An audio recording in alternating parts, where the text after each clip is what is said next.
On American Idol, be a Boy Scout, fly a plane, raise a family, ride a Harley, and serve the community.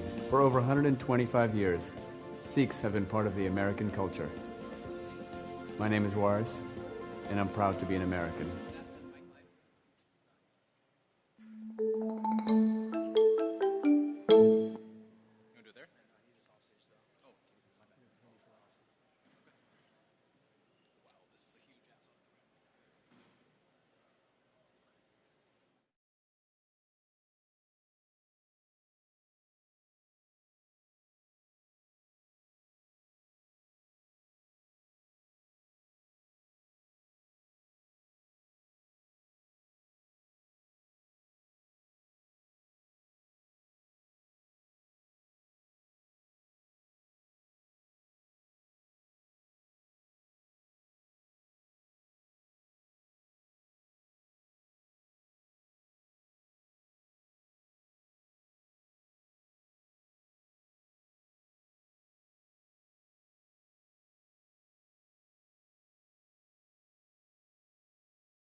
Welcome to Sikhs in Storytelling, presented by SALDEF, the Sikh American Legal Defense and Education Fund. I'm Jot Singh, your MC for the evening and a media consultant at SALDEF. I'm also a storyteller, but a little bit more behind the scenes than some of the amazing talent you're going to see here today. I spent the past several years working in politics, on campaigns, helping elect various governors, senators, all the way down ballot for people running for local office, including various Sikh elected officials. In fact, I lived here in 2022 as one of the 2 press secretaries and speechwriters on the governor's re-election campaign. I promise to keep things moving, do the best I can to uplift our program participants and all the talent we have here today, but I definitely will not attempt Bhangra on stage. Before we dive in, let's give a big shout out to our community artists behind this beautiful art gallery we had prior to the program starting and the panel you just experienced. Today, from live painting to poetry, we're going to uplift the stories of the Sikh American experience. If you're joining us via live stream, welcome. You're now part of a gathering of changemakers, creatives, and community leaders from across the globe. Grab some chai and take a seat. First, to kick off this evening, please welcome to the stage the board chair of SALDEF, Aman Sira.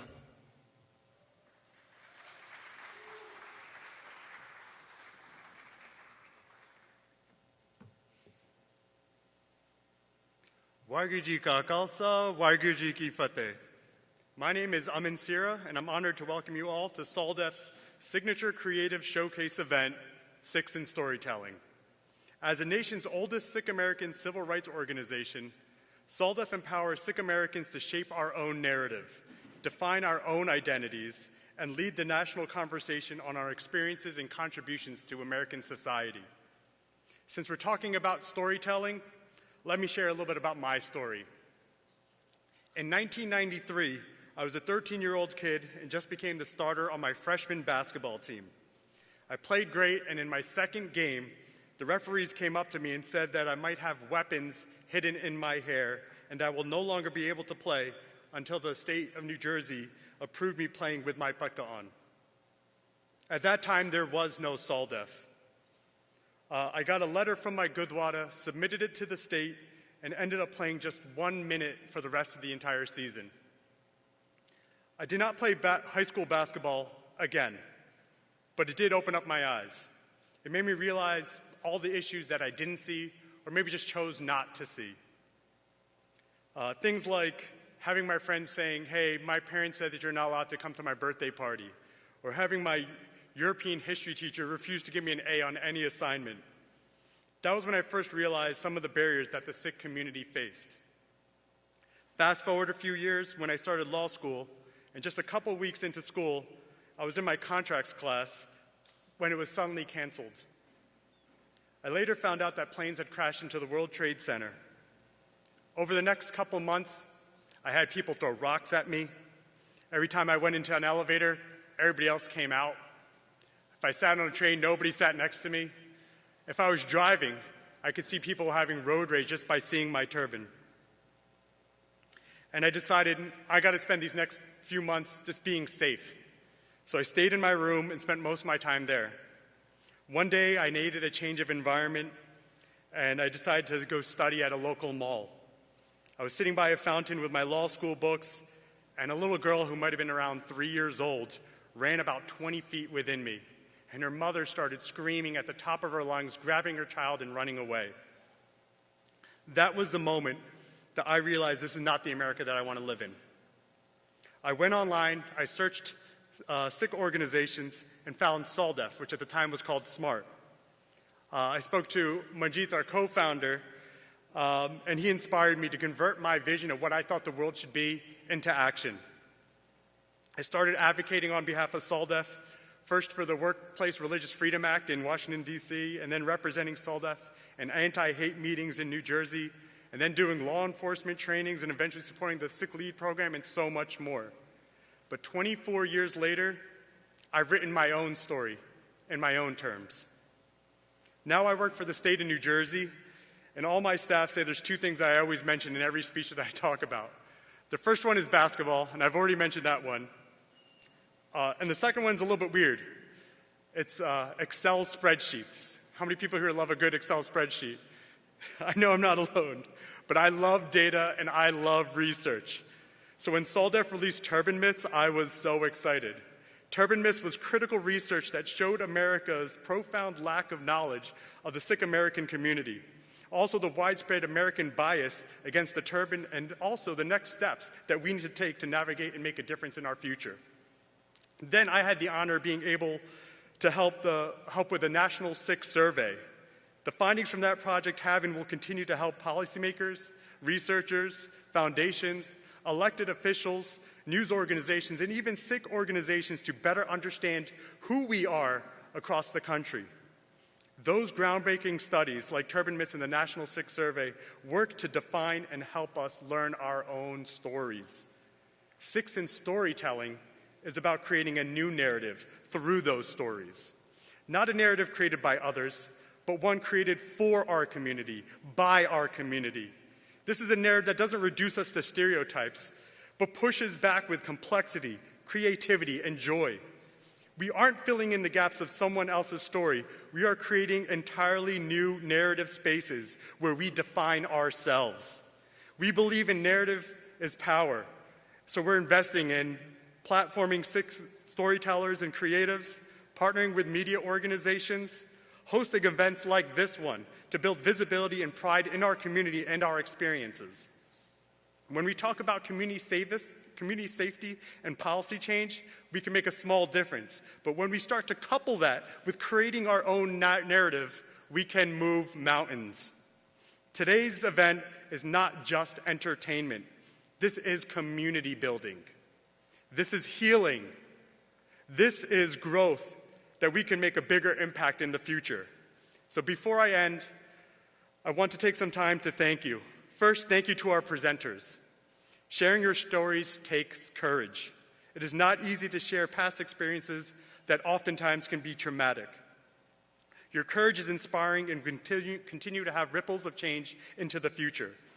Secondly, thank you to each one of you for taking time out on Mother's Day. Thank you for being part of this community building that is happening right here today. But our work does not stop when the evening ends. We invite you to continue to stay connected with SALDEF, continue to support our Sikh storytellers and change makers, and carry these stories into the classrooms, the boardrooms, your homes, and offices in a way that tells your own story. In conclusion, we are the history of this land. Together, we will claim space for our stories and continue to dream. We have always risen up, we have always stood up, and we are all Sikhs in storytelling. Enjoy the show. Thank you, and Waheguru Ji Ka Khalsa, Waheguru Ji Ki Fateh.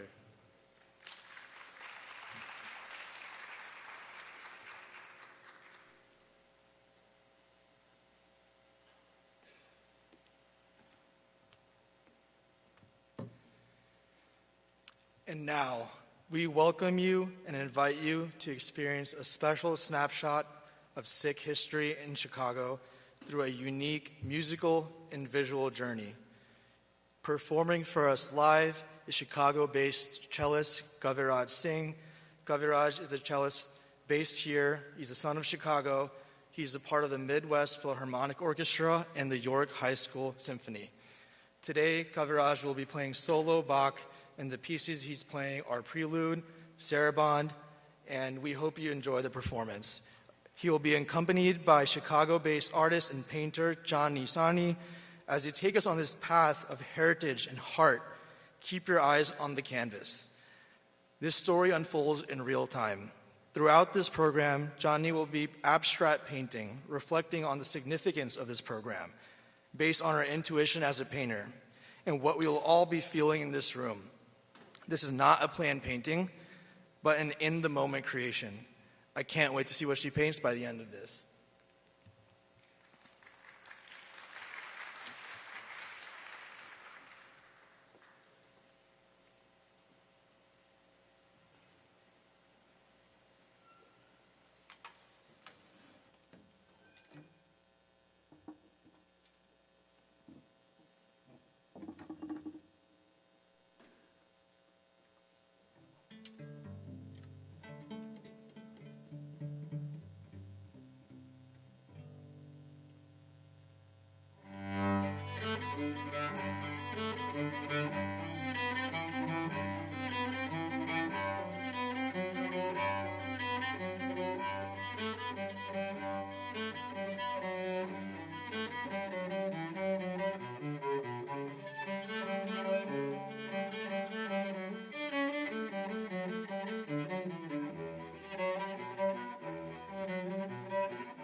Next up, it's time for our first chat, or an intimate discussion called Core Voices, Bold Choices. An intimate discussion spotlighting Chicago-based Sikh women leaders who are reshaping and claiming narratives in our gurdwaras, in nonprofits, and global stages. Let's welcome Sharan Kaur Singh, who will guide the conversation, and she is also a board member of the Parliament of the World's Religions and an executive member of the Council of Religious Leaders of Metropolitan Chicago. Joining her will be Sirat Kaler, the youngest ever board member at Sikh Religious Society of Chicago, and Amrita Bumrah, the executive director of Daswan Network.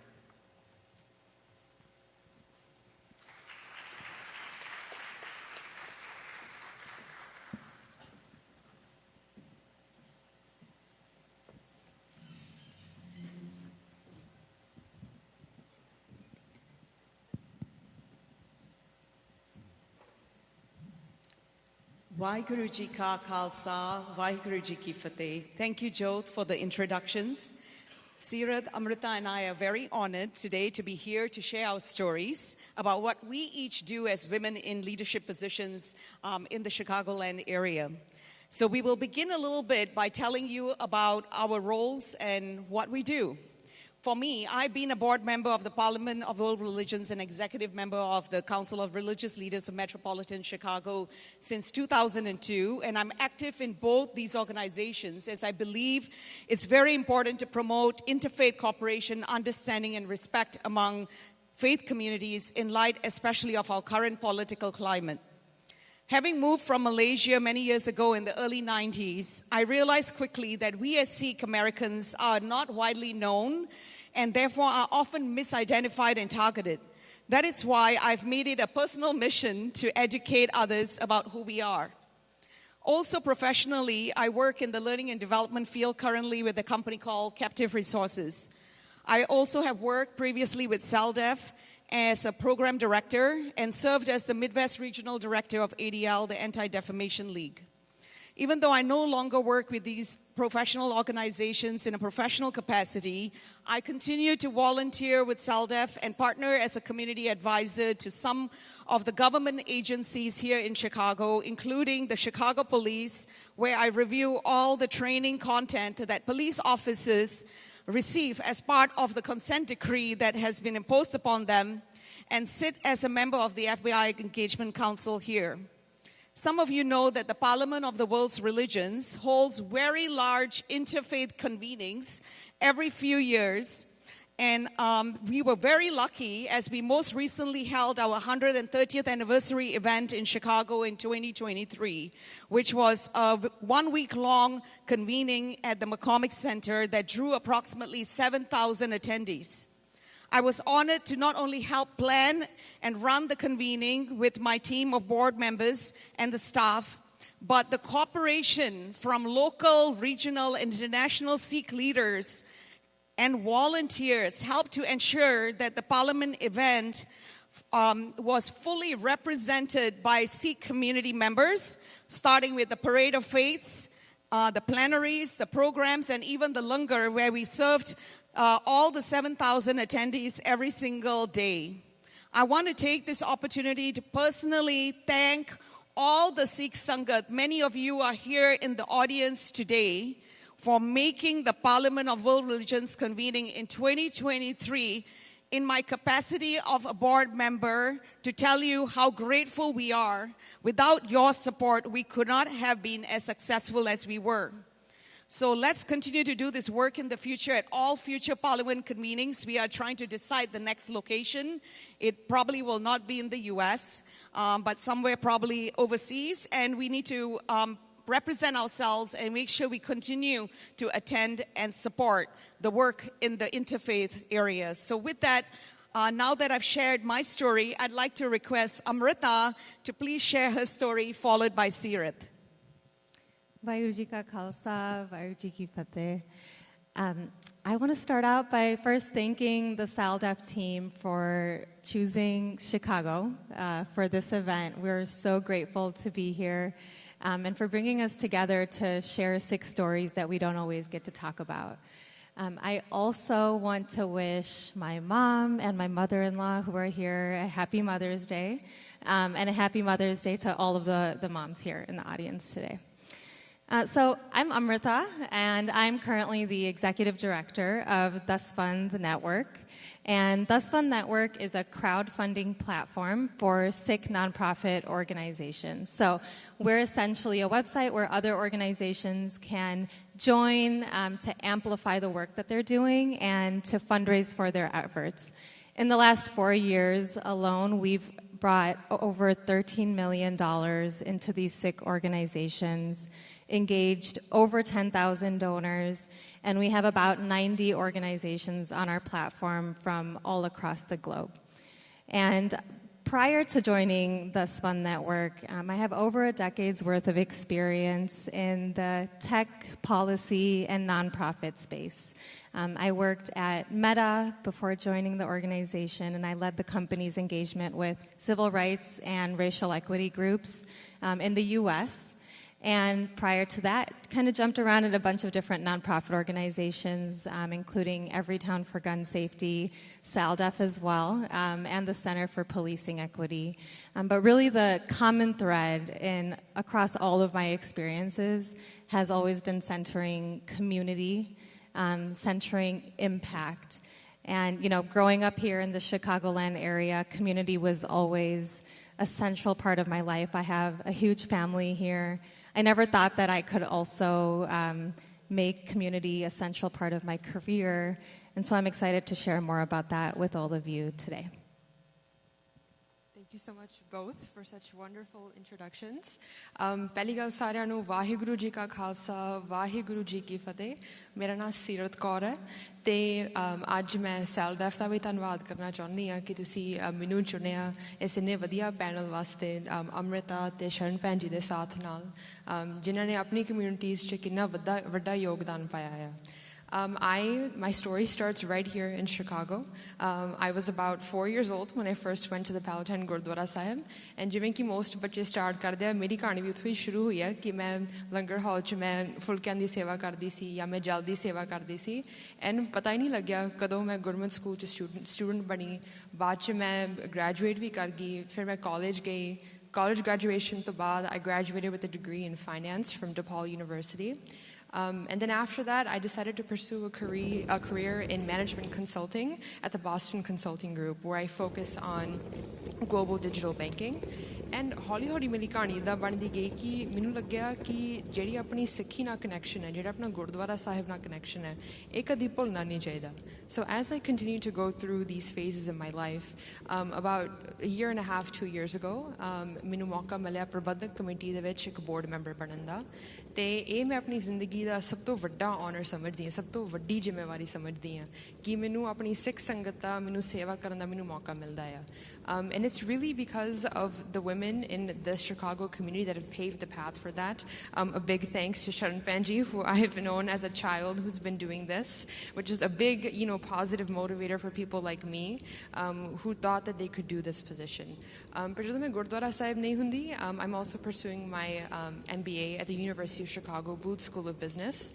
And all three of my roles, being at BCGer, being a board member at the Gurdwara Sahib, but also being a student is really the intersection of my story, which I'm very excited to share with all of you today.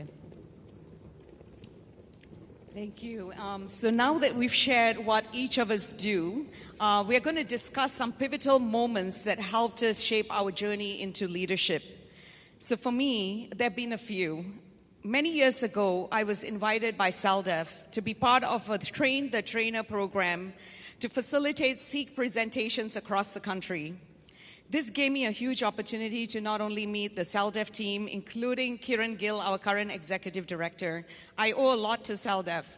When Kiran became executive director, she requested that I join her team as the program director, which I gladly accepted and served in that capacity for a few years.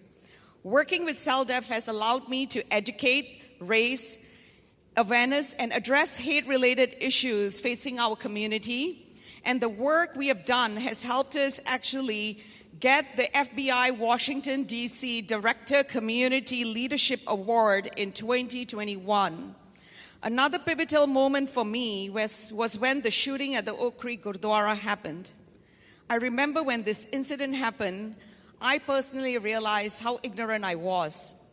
How was I not aware of the hate groups that was sitting in our communities here in the Midwest, despite the fact that I live here? I decided that I personally needed to do something to learn about these hate groups. What were they? What were their hate symbols? What were their activities? And what were their beliefs? This desire led me to become the Midwest Deputy Director of ADL for a few years, where I actually worked very hard every day across 9 different states in the Midwest to fight hate. Some other pivotal moments for me was when I was invited by organizations like Sharaka and AMWAC, the American Muslim and Multi-Faith Council of Women, to go to the Middle East on a peace-building mission to Israel, Dubai, and Abu Dhabi to promote the Abrahamic Accords that was introduced by President Trump in the first term of his presidency. I worked on resolving Middle East conflicts with this peace-building mission group. And on that mission, I met with the President of Israel and key leaders in the in the Middle East, including parliament members of the Knesset. And it made me realize that we as Sikhs need to do more to be on peace-building missions, because, believe it or not, even the President of Israel knew nothing about Sikhs. I was probably the first person he met. So one of the reasons these peace-building missions are important for us is because if we look at these recent wars, somehow we as Sikhs somehow get caught in the middle, where just recently we saw that in India and Pakistan, where we also were killed. And if we don't be part of the solution, we often become victims. So my advice is, if we don't want to become victims, we have to work on building peace and play our part. So now that I have shared some of my pivotal moments, I'd like to first ask Sirat to share hers, and then Amrita. Thank you, Benji. ਤੁਸੀਂ ਬੜੀ ਇੱਕ important ਗੱਲ ਕਹੀ ਕਿ ਜਦੋਂ ਤੁਸੀਂ solution ਨਹੀਂ ਬਣਦੇ ਤੁਸੀਂ ਵਿਕਟਮ ਬਣ ਜਾਂਦੇ ਹੋ. And I think that's such a great thing you just said. Because ਜਦੋਂ ਤੁਸੀਂ ਕਿਸੇ ਪ੍ਰਬੰਧਕ ਕਮੇਟੀ ਦੇ ਤੁਸੀਂ ਹਿੱਸਾ ਬਣਦੇ ਹੋ ਤੁਹਾਨੂੰ ਬਹੁਤ ਔਖੇ ਸਵਾਲਾਂ ਦਾ ਤੁਹਾਨੂੰ ਜਵਾਬ ਦੇਣਾ ਪੈਂਦਾ ਆ. What you talked about, hate groups, is something we think about very often. A lot of what you do at the This One Network, thinking about finances, is something that we think about in great detail. ਤੇ ਮੈਨੂੰ ਯਾਦ ਹੈ ਕਿ ਜਦੋਂ ਮੈਂ ਪਹਿਲੀ ਵਾਰੀ ਆਪਣੀ position assume ਕੀਤੀ ਸੀ, I'm the assistant treasurer in a more specific role within the committee. I remember the first thing I asked for was, I need to see your financial statements for the past year. And I remember I looked at them and they were just very basic. कि ਆਪਾਂ बिल्कुल bare minimum meet कर रहे सी. ਤੇ ਮੈਨੂੰ ਲੱਗਿਆ ਕਿ how am I going to lead the financial transformation of this place without accurate data and proper reporting? I'm a big believer, coming from my banking and consulting background, that you just need to have good data and good financial modeling to make any decision. So seeing those opportunity areas, I took it upon myself to really build the Gurdwara's financial reporting system. And ਉਹਦੇ ਕਰਕੇ ਕੀ ਹੋਇਆ ਕਿ ਜਿਹੜੀ ਸਾਡੀ ਪ੍ਰਬੰਧਕ committee ਸੀ ਸਾਨੂੰ ਇੱਕ ਮੌਕਾ ਮਿਲਿਆ ਕਿ ਆਪਾਂ ਜਿਹੜਾ ਫਾਈਨੈਂਸ ਜਿਹੜਾ ਡੇਟਾ ਆ ਆਪਾਂ ਇੱਕ ਡੇਟਾ ਡਰਿਵਨ ਆਰਗੇਨਾਈਜੇਸ਼ਨ ਬਣੀਏ. ਨਾਟ ਕਿ ਆਪਾਂ ਸਿਰਫ ਰਿਲੀਜੀਅਸ ਸਿਧਾਂਤਾਂ ਤੇ ਆਪਾਂ ਸੋਚ ਕੇ ਡਿਸੀਜਨ ਬਣਾਈਏ ਪਰ ਆਪਾਂ ਡੇਟਾ ਨੂੰ ਸਮਝ ਕੇ ਆਪਾਂ ਡਿਸੀਜਨ ਬਣਾ ਸਕੀਏ. So ਉਹਦੇ ਨਾਲ as I developed the finances of the Gurdwara, I helped creating a lot of tools that really broke down like what is the financial health. And ਉਹਦੇ ਕਰਕੇ what I was able to do was really convince the board members around me to think of ourselves as a data-driven organization, to root our decisions back to what the data says. Because data has trends in it. And I'm a big believer that words can talk, but numbers really scream. And that defined my position. So when I was able to build that transparency with the Sangat, ਜਿਹੜੀ ਵੀ ਸੰਗਤ ਆਪਣੀ ਸਾਨੂੰ ਦਸਵੰਧ ਦੇ ਕੇ ਜਾਂਦੀ ਹੈ, ਇੱਕ ਪ੍ਰਬੰਧਕ committee ਦੇ ਮੈਂਬਰ ਹੋਣ ਦੇ ਨਾਤੇ ਉਹ ਬਹੁਤ ਵੱਡੀ ਰਿਸਪੌਂਸਿਬਿਲਿਟੀ ਹੈ ਕਿ ਤੁਸੀਂ ਉਸ ਸੰਗਤ ਦਾ ਪੈਸਾ ਤੁਸੀਂ ਕਿੱਥੇ ਖਰਚ ਕਰ ਰਹੇ ਹੋ. ਤੇ ਉਹਨੂੰ ਸਮਝ ਕੇ ਜਦੋਂ ਅਸੀਂ ਸੰਗਤ ਨਾਲ ਟ੍ਰਾਂਸਪੇਰੈਂਸੀ ਬਿਲਡ ਕਰਨ ਲੱਗ ਪਏ, ਉਹ ਇੱਕ ਬਹੁਤ ਵੱਡੀ ਖੁਸ਼ੀ ਦੀ ਗੱਲ ਸੀ ਕਿ ਜਦੋਂ ਵੀ ਆਪਾਂ ਸੰਗਤ ਨਾਲ ਫਾਈਨੈਂਸ਼ੀਅਲ ਸ਼ੇਅਰ ਕਰਦੇ ਸੀ ਜਾਂ ਆਪਾਂ ਉਹਨਾਂ ਨੂੰ ਆਪਣੀ ਸਥਿਤੀ ਦੱਸਦੇ ਸੀ, ਬਹੁਤ ਲੋਕੀ ਖੁਸ਼ ਹੁੰਦੇ ਸੀ ਇਹ ਸੁਣ ਕੇ ਤੇ ਹੋਰ ਵੀ ਗੁਰਦੁਆਰੇ ਨੂੰ ਸਪੋਰਟ ਕਰਨਾ ਚਾਹੁੰਦੇ ਸੀ. So those small wins that I attained in the beginning were just so monumental. And at the end of my first year, we were able to grow the organization by almost 11%. And that was much beyond what I had thought when I first started, but just all thanks to transparency and just really believing in the mission. That's amazing. So as I reflected on this question, a pivotal moment in my journey into leadership, I think what became clear to me is that, it's not that leaders always have this amazing come-up story or one moment that was just a turning point that was so amazing. Actually, the most pivotal moments for me were the moments that felt probably the most uncomfortable and the scariest. And so I want to share a little bit about, my story and my journey and kind of paint a picture of what those moments were for me. First, going back to graduate school. So I got my master's from the University of Chicago School of Social Service Administration. So I studied social work, policy, advocacy, and I knew I wanted to go into the nonprofit world. And when I graduated, I had two very entry-level jobs. One was here in Chicago at a workers' rights nonprofit, and the other was in Washington, D.C., actually for SALDEF. And, when I thought about this decision, I felt like Chicago was definitely an easy choice, a great option. My entire family is here. My now husband lives here, all my friends. I was living at home with so much comfort. And Washington, D.C. was a bigger unknown. I didn't really know many people there. I had never lived independently in another city. And I made the decision to take myself out of my comfort zone and to move to Washington, D.C. to work for SALDEF. And while I was in Washington, D.C., I spent about 3 years there. So I think that decision was, it changed the trajectory of my entire career. While I was there, I worked for SALDEF, Everytown for Gun Safety, the Center for Policing Equity, and, I found myself sitting in rooms with members of Congress, with leading civil rights activists, doing incredible work in nonprofit organizations that I got to collaborate with. I learned about state legislative policy and helped pass a bill in Maryland and in Virginia that protected victims of domestic violence from guns and launched a movement for students to engage in the gun violence prevention movement, and just did these things that I did not think were possible before moving to Washington, D.C. And, that is kind of what catapulted me to my role at Meta, where I got to work on the other side of the table in a corporation still working with civil rights groups. And my next pivotal moment was actually when I got laid off from Meta. So out of nowhere, I woke up one day and I found out that I was laid off, and I didn't see it coming. I didn't know what was happening. And this was really scary. I did not know what was next. I was unemployed for about 6 months and didn't know where to go or what to do. And I felt kind of like a failure at the time. But what I saw, I kept faith. And what happened was, while that door closed, another one opened. And I came across this opportunity at the Thus Fund Network. And this opportunity really brought me back to the Sangha, that brought me back to community. And, I'm so grateful that I'm now able to work in a role where I'm bringing resources into the community and doing work that is truly meaningful and values aligned. So I guess to summarize, the pivotal moments for me were the scary ones and the ones that really took me out of my comfort zone. Thank you. So the next question we've been asked to discuss is how we as a community can empower more women to be in leadership positions. For me, it's always been about building programs and providing opportunities to those who desire and are passionate and have the interest to learn and grow and take on leadership roles. So the Sikh Lead program that I helped to expand regionally when I was the program director is one program that I would say I would highly encourage all the youth to please participate in, as it is an amazing program that helps you learn how to work with legislators, drive policy work, and if you join and participate both regionally and in DC, the experience you gain is invaluable.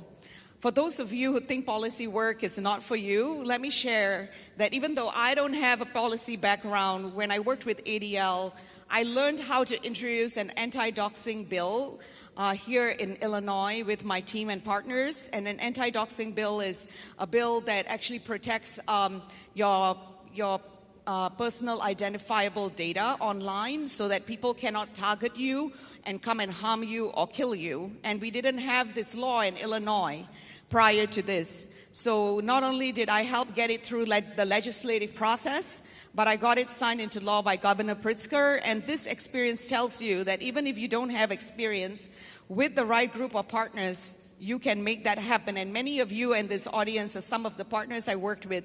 So thank you very, very much for getting that legislation through. In the Parliament of World Religions, I invite you to join the Women's Task Force.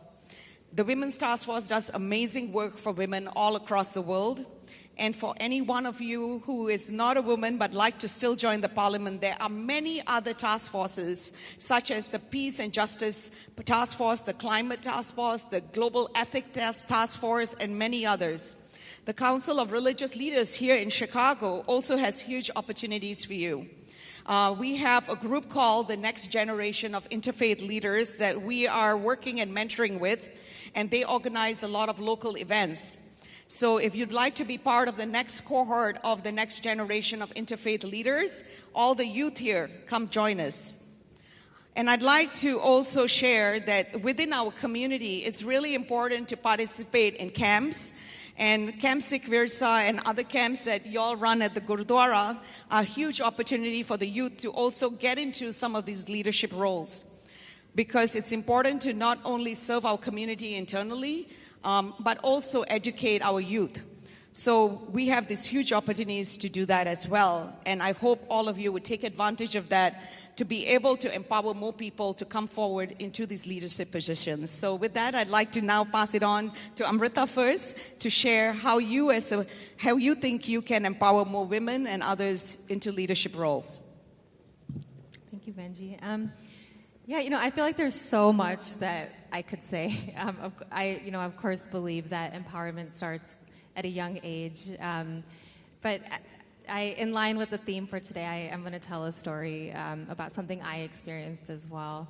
And so, when I applied for this executive director role at Thus Fund Network, it was something that felt like it was maybe out of reach, or I didn't know if I was qualified or I could take this on. But I pushed myself to really envision myself in this role, and to view myself in this leadership position. And I kind of empowered myself to just at least take that first step to apply for the position, which was a little scary at the time. And, at the end of the day, I took that first step, and then on the other side of the table were the folks who had influence, the board of directors, the previous executive director at the time, and they believed in me. They made space for me. They believed in my skills and my background and experience. And so when I think about what can we do, whether it's in the nonprofit space or another industry to empower women, I think it starts with also taking the leap and envisioning yourselves in these roles that maybe feel like they're out of reach.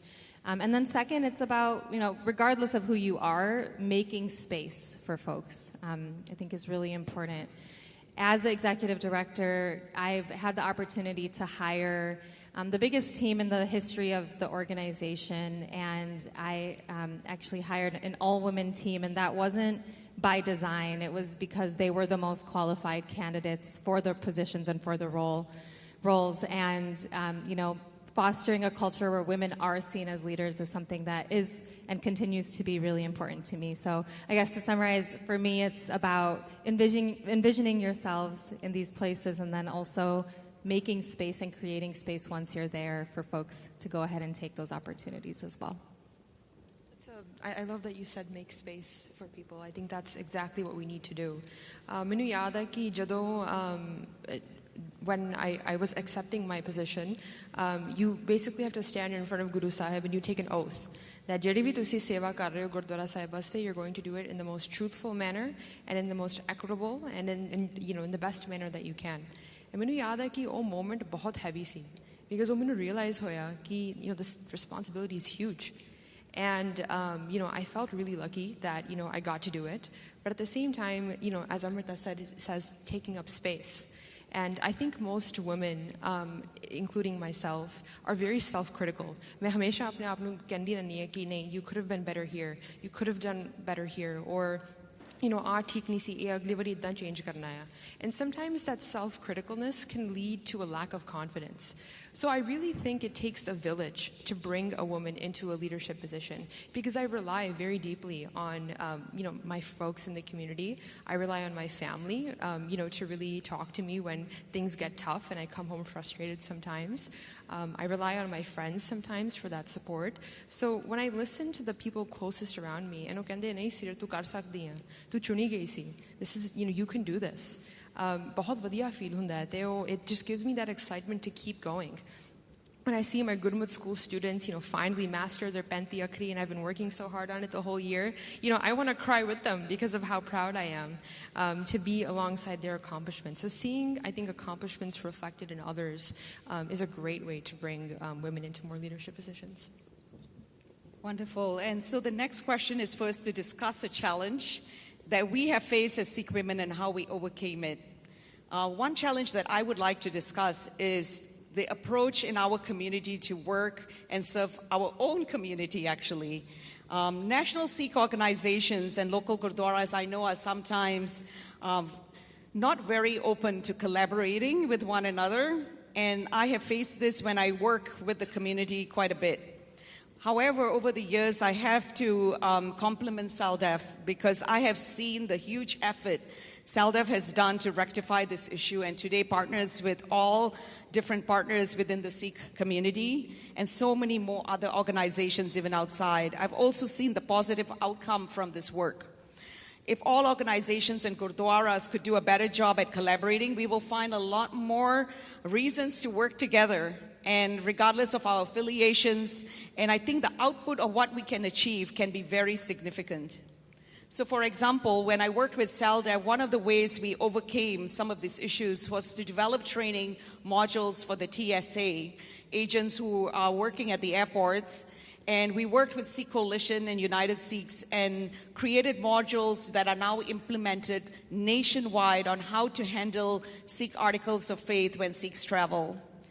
We also pulled together resources to honor the victims of Oak Creek during the 10th anniversary event, which was very well organized because of our cooperation with one another and with the Sangat of Oak Creek, who are here, I think, in the audience today. So we are very grateful with that. So there are many more opportunities like this that we need and should continue to pursue to collaborate, because without collaboration, it becomes a huge hindrance in our community to work together. So Amrita, would you like to go next to share your challenge? Yes, so a challenge. I think for me, the most persistent challenge that I have faced, especially as a Sikh woman in a leadership position in the nonprofit space, is imposter syndrome. It's been with me in previous roles, and I think I felt it the heaviest as I joined this organization. And, it's not something I think that we talk about enough. It doesn't matter what your list of accomplishments is. Imposter syndrome can still get you. And so, when I applied to this organization and I got this role, the first few thoughts that flooded my head were like, oh my goodness, I now am responsible for this organization that brings millions of dollars into the community, but I also now have to uphold that. I have to scale it. I have to build trust with the Sangat, with our donors, with our partners, with the board of directors, and the weight of all of that felt heavy. And it was a little bit scary at the time. And I think what I've realized is that, and I'm going to use an analogy, being a leader is kind of like riding a bicycle. So bear with me. If you see me riding a bike, you might think like, oh, that looks effortless. She's got it. She's riding. She's moving forward. Pedaling. But what you don't see is that it's taking a lot of effort for me to keep going and for me to keep pedaling. I'm navigating, twists and turns and potholes, and sometimes I might need to slow down or I might need to speed up. But the key is that I keep pedaling, and I don't let that doubt creep in and stop, because if I stop pedaling, then I'm going to fall. But as long as I keep going and I keep pedaling, I'm always going to move forward, even if it means, maybe pivoting, or if it means slowing down when I need to, or leaning on something to take a break if I need to do that. And so this kind of mindset has really helped me with imposter syndrome. I think it's not about, necessarily fully overcoming it. I think some of these questions will always kind of come up for me as I take on more and more responsibility in my career. But it's more so about not letting those thoughts stop you from the work that you're doing. Continuing to move forward, continuing to pedal is really important. And so I think one thing that's helped me with this has been having a really strong community of women leaders in the nonprofit space, the Sikh nonprofit space, and some of them are here as well today, to be able to lean on in moments when I need to. But yeah, I think just, to keep going, keep pushing, that means you'll always be moving forward. Beautifully said, Amrita. I think for me, I wanted, when I would attend our board meetings, मैं चाहती सी कि मैं सिर्फ एक woman बन के मैं कमरे च नहीं बैठा मैं चाहती सी कि जेडे मेरे आइडियाज़ ने वो एक्चुअली समझे जान ते चेंज एंड ट्रांसफॉर्मेशन ना लेते जान so whenever I'd present an idea, I knew that there was so much diversity in the room in terms of thought. Ki मैं हर वेले, my ideas were not always be met with sometimes the best acceptance, and I don't think it was because of who I was. I just think it was the substantial center of the idea. And I think sometimes through a lot of debate, you get to a certain point where you compromise. So I think my biggest challenge was, how do I extend an olive branch with people that I have nothing in common with, that don't really see eye to eye with how I think. And so I think the way that I overcame to that was really speaking at their level. ਜਦੋਂ ਮੈਂ ਪਹਿਲਾਂ board meetings ਚ ਆਉਂਦੀ ਸੀ ਮੈਨੂੰ ਹੁੰਦਾ ਸੀ ਕਿ my banking self, I want to bring my financial models, I want to bring my consultant level slides, and I want to be all complex and explain. But I realized कि ਜੇ ਤੁਸੀਂ ਆਪਣੀ ਗੱਲ really ਤੁਸੀਂ ਅੱਗੇ ਕਿਤੇ ਪਹੁੰਚਾਉਣੀ ਹੈ, simplicity is key. Coming down and speaking to someone's level in a way that they can understand you. So that was my challenge, and just approaching it with simplicity is how I got over it. Wonderful. So we've got to wrap up. The last question is, how can we share some of the next things with the next generation? For me, I'd like to share with you that I don't think we should define ourselves by who we are, by just our talents or by degrees or our jobs. My advice to the next generation is follow your passions. Seek out and grasp any opportunities, no matter how small, because often small opportunities lead to big ones. Also, continue to make positive changes in this world, no matter what. And also ground yourself in Sikhi, because only when you do that can we really serve our community, both inside and outside, and help us grow and serve others. So with that, can you both please wrap up and share your final thoughts as well?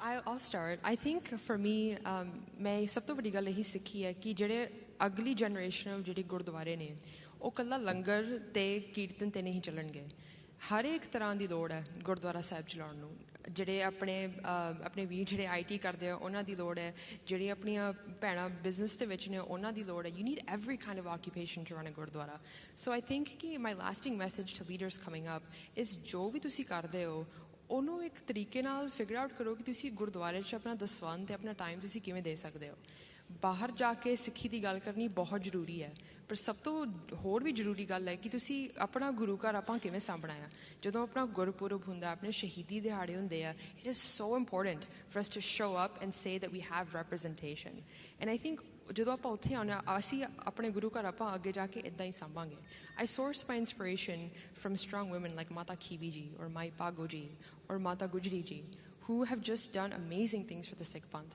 ਜਿਵੇਂ ਉਹਨਾਂ ਨੇ ਆਪਣਾ personal ਉਹਨਾਂ ਨੇ traditional role embrace ਕੀਤਾ ਹੈ ਪਰ external leadership rolls ਵੀ ਲੈ ਕੇ ਆਏ ਨੇ ਉਹਨਾਂ ਨੇ ਸਾਨੂੰ ਸਿਖਾਇਆ ਕਿ ਫਿਊਚਰ ਸਿੱਖ ਵੂਮਨ ਲੀਡਰ ਐਕਚੁਅਲੀ ਕਿਵੇਂ ਹੋਣੇ ਚਾਹੀਦੇ ਆ ਸੋ ਮੇਰੀ ਲਾਸਟ ਬੇਨਤੀ ਇਹੀ ਹੈ ਕਿ ਜੋ ਵੀ ਤੁਸੀਂ ਆਪਣੀ ਜ਼ਿੰਦਗੀ 'ਚ ਕਰ ਰਹੇ ਹੋ ਕਿਸੇ ਤਰੀਕੇ ਨਾਲ ਉਹਨੂੰ ਗੁਰਦੁਆਰਾ ਸਾਹਿਬ 'ਚ ਤੁਸੀਂ ਉਹਨੂੰ ਕਿਵੇਂ ਆਪਣਾ ਦਸਵੰਧ ਦੇ ਕੇ ਉਹਨੂੰ ਯੋਗਦਾਨ ਪਾ ਸਕਦੇ ਹੋ ਆਪਾਂ ਉਹਦੇ ਬਾਰੇ ਸੋਚੀਏ ਕਿਉਂਕਿ ਜੇ ਆਪਾਂ ਅੱਗੇ ਦੀ ਸੋਚਾਂਗੇ ਤਾਂ ਹੀ ਸਾਡਾ ਪੰਥ ਸਾਡੇ ਕੋਲ ਰਹਿ ਪਾਏਗਾ Wow, that resonates.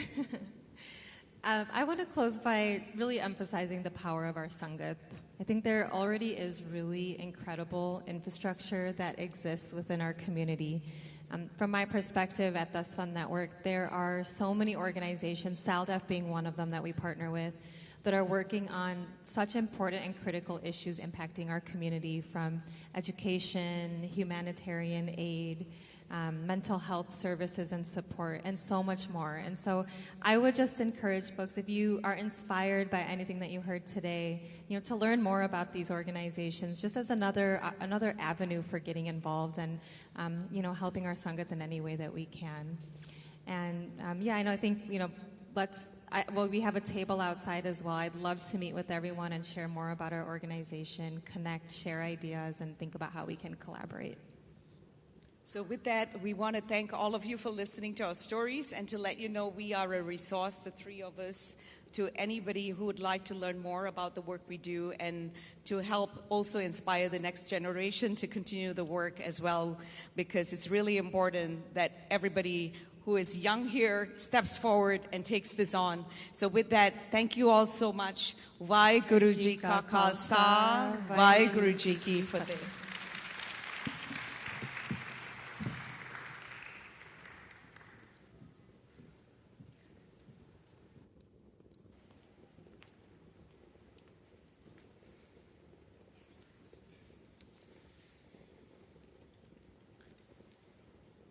It is now my pleasure to introduce our keynote speaker, Professor Mohanbir Singh Sahni, a globally recognized thought leader, innovator, and educator at Northwestern University's Kellogg School of Management.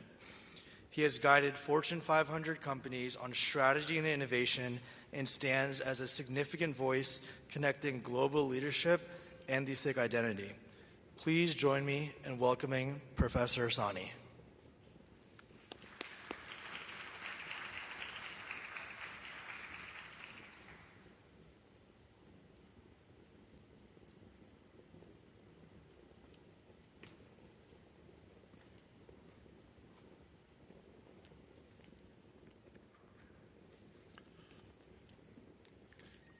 All the lights are very bright. Sat Sri Akal.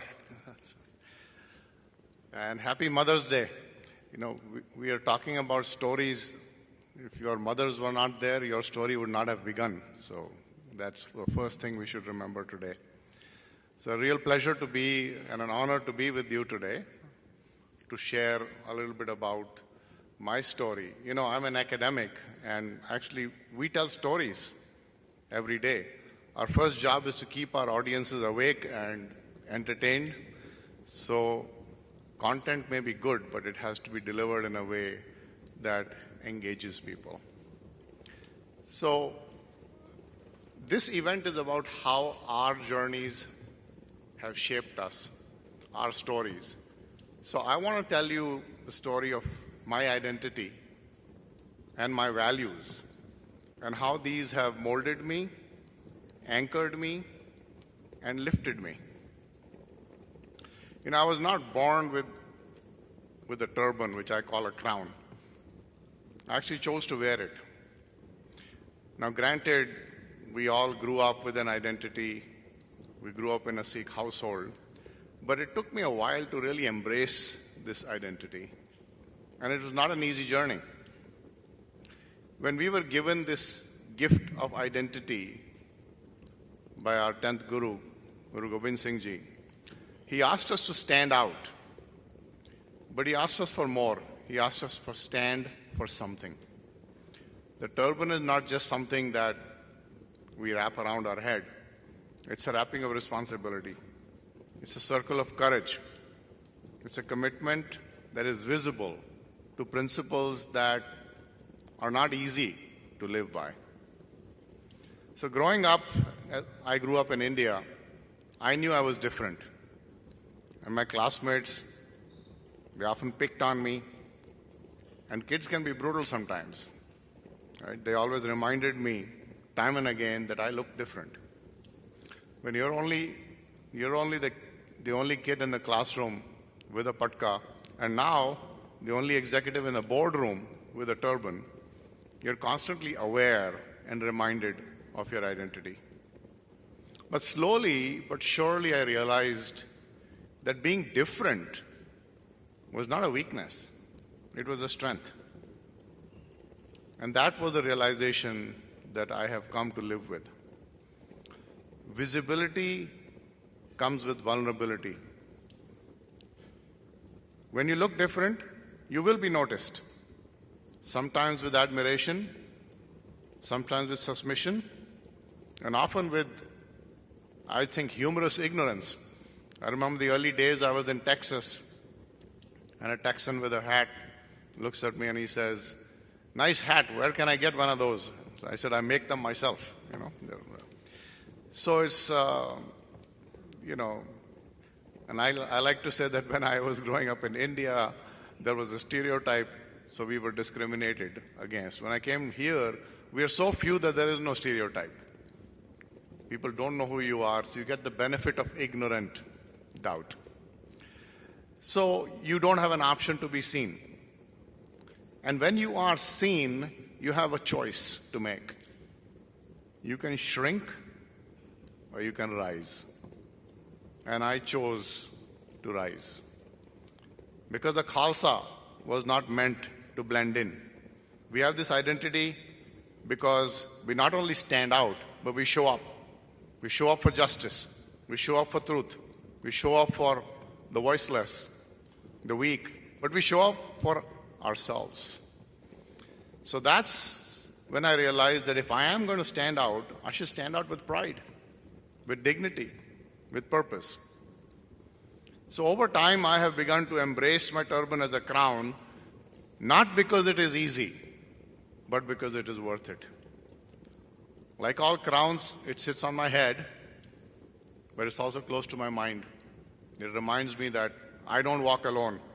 I walk with my gurus, with the weight of history, and with the call to action that has been passed on through generations.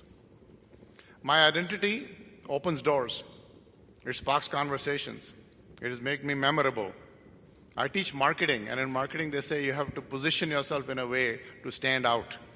And I think our gurus understood that hundreds of years ago. But most importantly, my identity makes me accountable. Because I have to show up intentionally, I have to show up for the whole community. Because my actions don't just reflect on me, they reflect on my entire community. Now that's identity. But identity is merely an outward expression of values. It is the symbol, but this symbol can be meaningless if it doesn't embody the values behind your identity. You know, I teach marketing, so I say the packaging is important, but the product is even more important. So if identity is the packaging, values are the product. So what are these values that guide me every day? Now, Sikh values are not easy to articulate. They're not easy to translate. And that's not because they are obscure, but they are enacted. I like to say that enacted values don't have to be espoused, and espoused values are never enacted. But I will try. I'll talk about a few. I wrote recently about the value of Sahaj, which is effortless resilience, a state of intuitive balance, the art of flow, and being with the rhythm, being part of the divine pulse that moves through all of us. It is not about fighting, it's not about resisting, it's about going with the flow.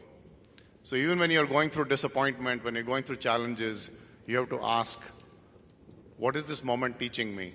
How can I be resilient? So that state of effortless resilience is a value, Sahaj. Then this ineffable thing called Chardi Kala. I don't think there is an English translation for, or a similar meaning anywhere else in any other faith. It's eternal optimism. It's rising spirit. It's not being cheerful. It's actually about spiritual resistance. It's a joy that rises in you despite difficulties, despite challenges. So we say Vaheguru even when we are in grief. I've had challenges, I've had moments, my TSA moments, profiling, where I felt weary, I felt small, but it's that spirit that tells me, don't sink, rise higher. Chardi Kala. Santok, the value of contentment. Contentment is not complacency, it's not being inactive, it's about inner sufficiency.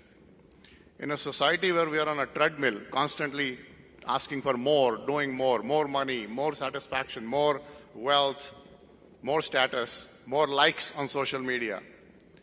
Santok, as my friend reminded me, tells us, Jo prapt hai, wo paryapt hai. What you have is sufficient. So there were times in my life where I was coveting the success of others, and I felt I want to be more rich, I want to be more famous, I want to be more popular. But then I realized that this hunger was not only insatiable, but it was actually a hollow hunger. So now I try to ask myself not what am I achieving, but what am I becoming? It's that attunement, that sense of contentment. That's a value that I hold dear. And of course, the ultimate value that we see enacted is seva. You know, seva is the crown jewel of Sikh practice. Seva is service, but it's also the erosion of ego. It's helping someone without expectation, without applause, without transaction, without thinking what's in it for me. So that is something that is so integral to what we do. But when I took my American friends last month to Bangla Sahib, and I showed them the kitchen, and I showed them what was happening in the langar, they kept asking me, who pays for this? Where does the food come from? And I was like, it just happens. This is something that, you know, is so obvious to us, but someone looking in says, this is absolutely astounding. So these are values that hold me, they anchor me, but they're also wings, and they're my compass. So this is our story. In order to tell your story, you need to do two things first. You need to know your story, and you need to own your story. So that is something that I realized that I needed to actually first know my story, which, by the way, I didn't need to know in India because everybody knows who you are. Here, you're constantly being asked, who are you? Are you Muslim? You know, what is Sikhs? So I had to know my story. And now I narrate it. So It's more than telling the story, though. You actually are the story. Storytelling matters so much, right? If you don't want the world to define yourself, you have to define yourself, because otherwise others will define you. So this story, by the way, is not just my story, it's not just your story, it's the story of our ancestors. It's the story of our gurus. So let me close this by saying that if you wear a turban, wear it like a crown. It reminds you to be better. If you carry Sikh values, let them show, not just in your words, but how you move and how you act.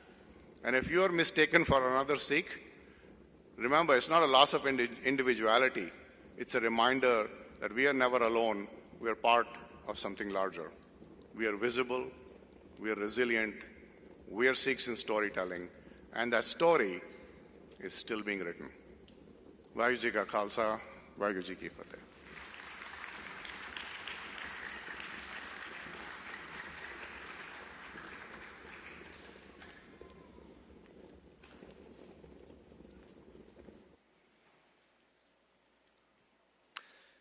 You all may have seen before there's a social media wall. If anyone's posting any content today, please use the hashtag Sikhs in storytelling.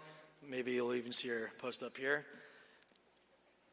And what you just saw was a reminder that strength and art and people in non-tradition careers and the Sikh identity go hand in hand.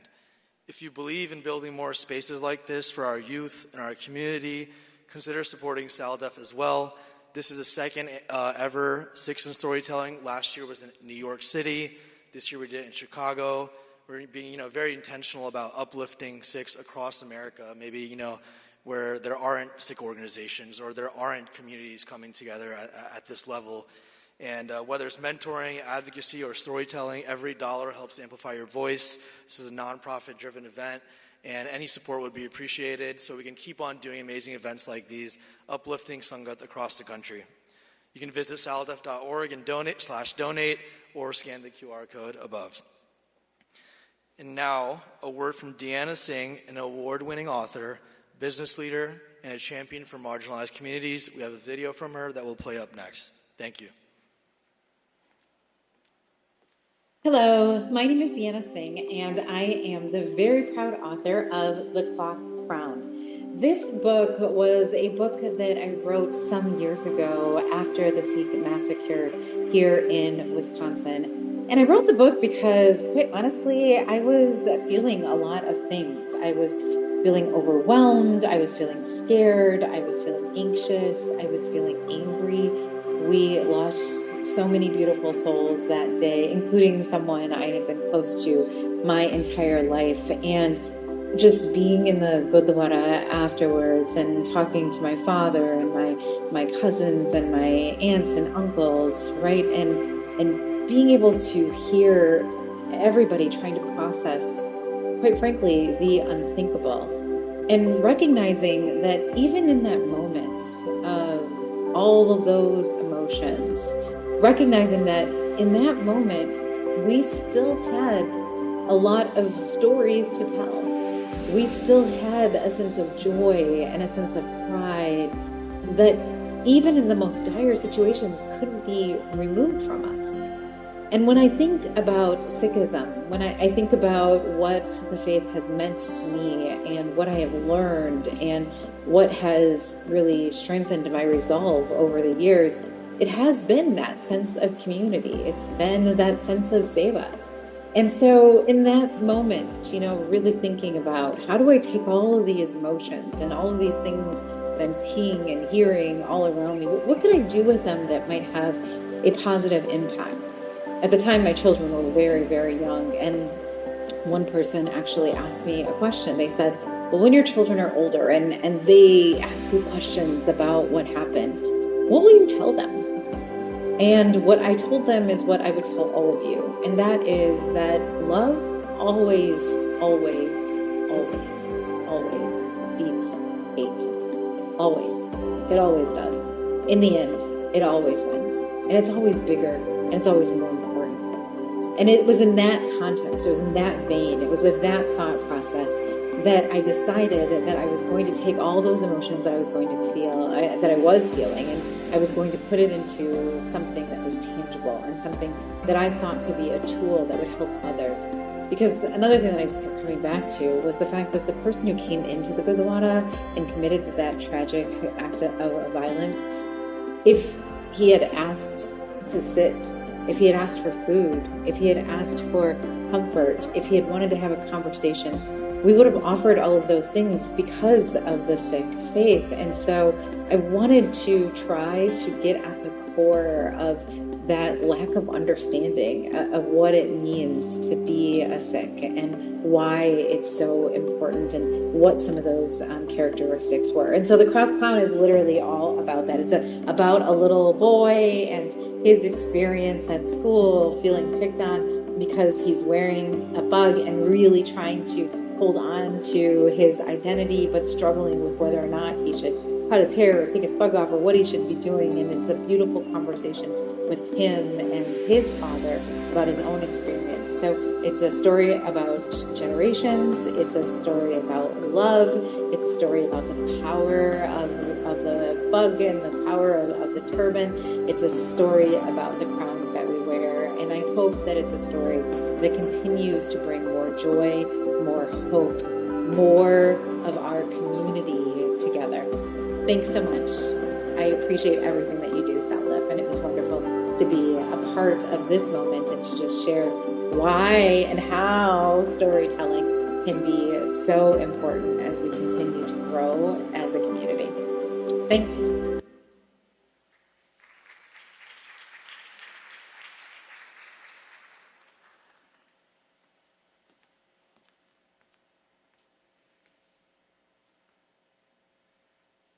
Next, we explore how storytelling becomes a tool for justice, change, and servant leadership. Please welcome our next panel, moderated by Jasleen Kaur, the Senior Manager of Civic Engagement and Community Outreach at SALDEF.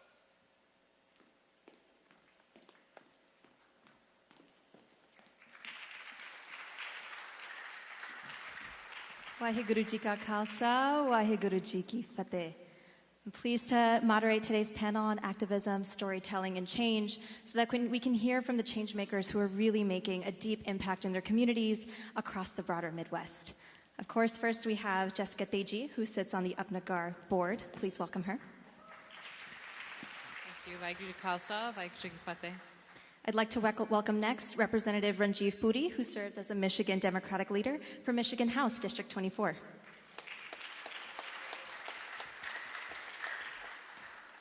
Next, I'd like to welcome Komal Kaur Chauhan, who's the president of Umeed Hope and CEO of Zara Consulting Group. And last but certainly not least, Pradeep Kalika, co-founder of Serve to Unite and co-author of The Gift of Our Wounds. Please welcome all of our panelists. Now, I'd really like to state that being part of this conversation with such incredible trailblazers is truly an honor, and I'm really excited to dive into some of the questions that I have for our guests, but also those I'm sure many of us are curious about as we shape the futures of the generations of Sikh Americans who live in the Midwest. I'm going to read all of your beautiful bios just to welcome all of our folks in. So I'll start with Jessica Teji. She's a member of the Chicago Sikh community and board member of Upnagar, a domestic violence-based organization for 30 years that has helped 100,000 survivors locally. Professionally, Jessica is the head of partner success at CentiLink, with almost 2 decades of experience in finance and technology organizations, which includes enterprises and startups. Thank you, Jessica.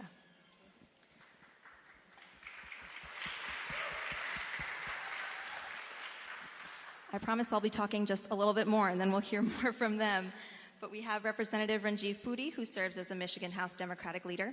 He is the highest-ranking Sikh elected official, first person of color to represent his district, and the first Sikh American in Michigan's legislative history.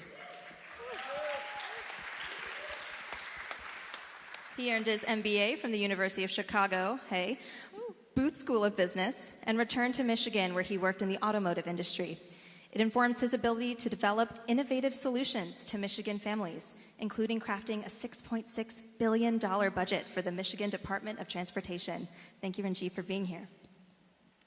We also have Komal, who is an MSW candidate, president of Umeed, a Sikh-led mutual aid organization, and CEO of Zara Consulting Group, an immigrant-focused consulting firm.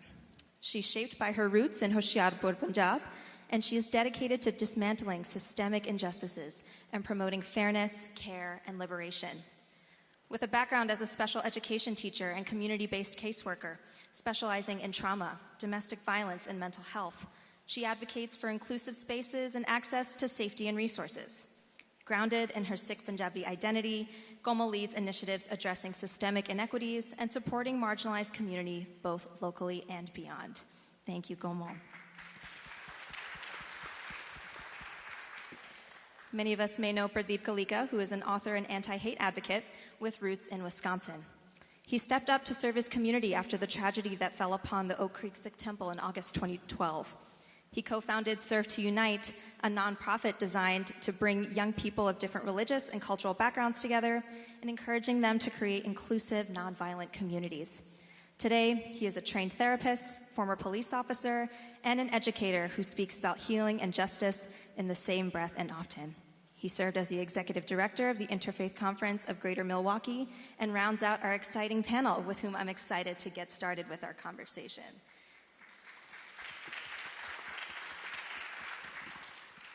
So, many of us, I think, on this panel today, and those of us in the audience, understand our roles as advocates, and we come to activism and advocating for our communities maybe because something happened in our lives. Somebody we know personally was impacted by a specific issue that sparks action. And so I'd like to ask both Pardeep and Komal, please, one of you would like to go first. Both of you have had significant events in your lives that really shaped the work that you do today. And I'd love if you could tell us all about what sparked your call to action and what experiences shaped you as Sikhs in the Midwest. Okay, thank you so much for the question, and thank you all for being here. I always say that my story is threefold. When I was a public education teacher, I saw a lot of my Sikh students being penalized at a higher rate than their counterparts. So for me, that was recognizing that there were systemic challenges that were going on, but also internal challenges because nobody was addressing anything for the students. And then also my parents. So my dad is a truck driver. He's been driving a truck for over 30 years. He has faced discrimination on a level that I think many of us in this room may not be able to comprehend. My mother has been a factory worker for most of her life, so a lot of the same discrimination and just racism on a lot of different levels. And then the FedEx mass shooting, that was the big moment that I decided to take up space. When the shooting had happened, media comes in, organizations come in, and for the first 2 weeks, everybody is really dedicated and present. But when everybody left, I realized that our local community wasn't ready to step up and advocate for ourselves. So I saw a lot of young people not wanting to go back to school because they were questioning if they were going to be shot up at schools. I had a lot of people that were my parents' age, so people in their 50s, 60s, were reaching out for mental health support. That has never, ever happened before, and the rate that it was happening at after the FedEx mass shooting was really shocking. And when I was getting ready to organize, there was nobody that was really stepping up to take on that challenge, whether it was lack of cultural competency or like the language barrier. I don't think that those are excuses that agencies should be able to use, whether that's law enforcement or just state agencies. And that's kind of where Umeed came about. I had a very honest conversation with a lot of my peers. We were already organizing around civil rights, but for us, this was kind of a slap in the face by the state because they didn't even care to engage in conversations with us.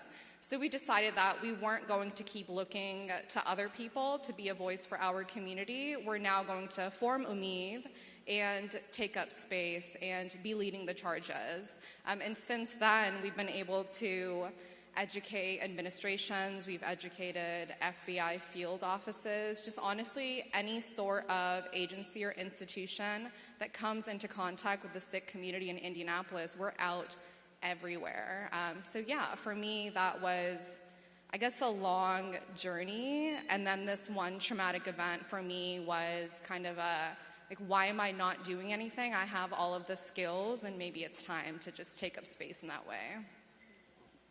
Thank you so much, Como.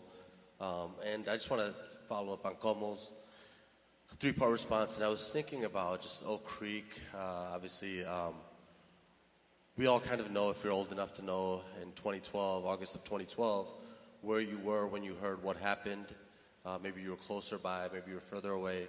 But as a small community, a diaspora, it impacts us all in different ways.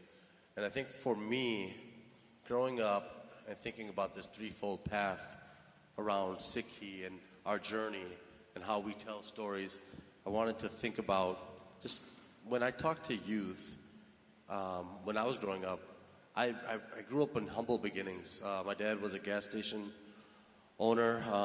You know, growing up, I didn't really have the path of become a doctor, an engineer, a whatever some people are speaking about today. I knew about Marble Lights, Newport Hunters. I knew how to read kind of on a vehicle, if it drives off, and things like that. So there needs to be an intentional look at not everybody's Sikhi journey is the same. And as I was growing up, there wasn't a lot of Sikhs in Milwaukee, Wisconsin. I think there was only about 5 or 6 families. We did Gurdwara and people's houses for a while. And during those times, really, as you don't see a lot of representation, you're growing up with humble beginnings, you think that the world is happening to you. And so there's a lot of, and I think SALDEF has done a wonderful job of just pointing out resources to communities, especially around mental health, and how our young people really do need us to be intentional in addressing their mental health. Sikh young men, Sikh young women have unique and are overly represented in mental health challenges, whether they be around bullying, whether they be around identity and who they are and who they're trying to become. And as I kind of grew up, I was sick of the world happening to me. And so I wanted to become strong. And I think that's what inspired me to go into policing. I wanted to have some kind of power. And we don't know at that time that power should be accompanied by compassion. But as a young boy growing up in Milwaukee, Wisconsin, I would say, I just want power so that the world doesn't keep happening to me. And that's what I saw on August 5th, 2012, is that I saw a lot of youth who felt like the world was happening to them. And I saw myself in them. As they would point out, as Como said, why do all white people hate us? Why don't they like us? Why would they shoot and kill us? Why would they come into the Gurdwara and do this? And I was genuinely fearful, not for myself, but for the entire community. And as I saw my own children, my daughter's here right now. She was doing a workshop. She's 19 years old now, but at that time I saw a whole generation of future lawyers, future doctors, future politicians, right? Future social workers. Just the future start being communally terrorized. So when we think about this journey, I also think about this journey of, no, we need to rethink the world is happening to us narrative and say, no, I am happening to the world, right? And that's a taking back of power. As more and more years passed, and I saw sort of my daughter growing up and other youth growing up in the Sikh temple, I even started to think, you know what, that's not even right. The world doesn't happen to you. The world doesn't happen for you. If we really understand Sikhi, we understand that the world happens through us. Whether it's good, whether it's bad, but ultimately we take the responsibility. And so from that day and that day forward and going forward, for me, it's been a mission of not only personal healing, but how do we heal from the inside out? And how do we also offer that to the next generation that's coming? To leave with a good note, on the 10-year anniversary, Amherst asked if she could do a spoken word poem. And at the end of her spoken word poem, she ended off, and this is 10 years of a journey, from August 5th, 2012 to August 5th of 2022. And in her final words, she says, "You didn't hate me, you hated yourself." And I thought that that was such a profound, succinct way, and obviously you can tell I'm not succinct, but it was a profound, succinct way of understanding America. And how do we address this hate that Sikhs have been brought into? We didn't just come here to say, hey, we're coming here to make money, we're coming here to build a big house in the suburbs. Sikhi, if it's truly understood, and you understand that the world happens through you, we are here to help people heal and heal their hurt. Pradeep, Komal, thank you so much. I think what's become abundantly clear is that 10 years after Oak Creek, what we remember out of Indiana still shows how Sikh Americans are still developing our identity, still trying to tell our own stories in our own words, and there are generations of parents who are watching their children grow up under tragedy, but are still crafting communities from scratch. We are building institutions that haven't existed, like the way Komal has, and being extremely creative about gathering the resources needed so our communities can thrive. And so, I know we have a number of incredible perspectives here, and I want to kick it to Ranjiv and Jessica. Ranjiv, who has roots in Wisconsin, and Jessica, who's also a Chicago local. I'd love for you to expand on these questions, right? What steps have you taken to serve your communities and improve the quality of life of these issues and tragedies that our communities are facing? But also, how can we reshape narratives to acknowledge these tragedies while also highlighting the strengths of our communities? Thank you, Jocelyn. To be transparent with the community, with the Sangha, until a few years ago, I hadn't really been involved beyond the extent of doing a financial donation and attending events such as these provided by Sikh Coalition, SALDEF, and all these organizations. But something in the last couple of years, as the political environment, macro environment continues to dampen all of us, it really ignited. And I will also give, being a mom of an 8-year-old son, a Sikh boy and a patka, has definitely given me the courage and the ignition that I needed to be able to step forward and do something beyond my professional career that I do on a daily basis with financial institutions or technology. So really, I joined the board of Upnagar just 2 years ago. I've known about Upnagar, as you mentioned, Jocelyn. They've been around for 30 years. Let that sink in. Like 30 years ago, these 5 women, South Asian women, had the courage to create Upnagar, which helps with gender-based violence for survivors. They've helped over 100,000 survivors in the Chicago area alone. So think about that, your neighbors, your family members, your extended. It is incredible the work that they do, so I am so honored to, the least I can do is at least create awareness and let our community know about these organizations and help them continue their work forward. In a similar position, I've also become an advocate for Sikh Family Center, and a huge, incredible shout out to them as well and the work they do for Sikhs. Started in the Bay Area, and they serve nationwide. These organizations are crucial to our community, and you just never know who needs it, so making sure that they are set up and they do provide the resources that are needed, 24-hour crisis hotlines, legal services, actually temporary housing. It really does allow and serve our community. So I am just been really inspired by so many of the community members that are here, and hope to do a small part and keep giving forward. Great, thank you. Well, sat sri akal ਸਾਰਿਆਂ ਨੂੰ. I want to thank SALDEF for organizing the Sikhs and Storytelling event. Our community needs more programming like this. It's an honor to be here, though it is noted that I was the only one that didn't have a microphone on my chair. And so as an elected official, I understand the hint. But it's great to be on this panel with just so many pillars of our community and phenomenal shoe game that's being rocked up here. But as you mentioned, my path to advocacy eventually led me to run for office. My parents immigrated from Punjab in the late 60s and settled in small town Wisconsin. Pardeep and the Kleka family was like family to us. I remember playing football and basketball growing up with him and his brother, and I want to thank Pradeep Virji for just being a role model in the advocacy space. He's someone that I've looked up to for decades, and so just thank you for what you've done. But the Oak Creek shooting, for me, impacted my view of our community's role within the fabric of American society. And there's a much deeper conversation there, but we all internalize things differently.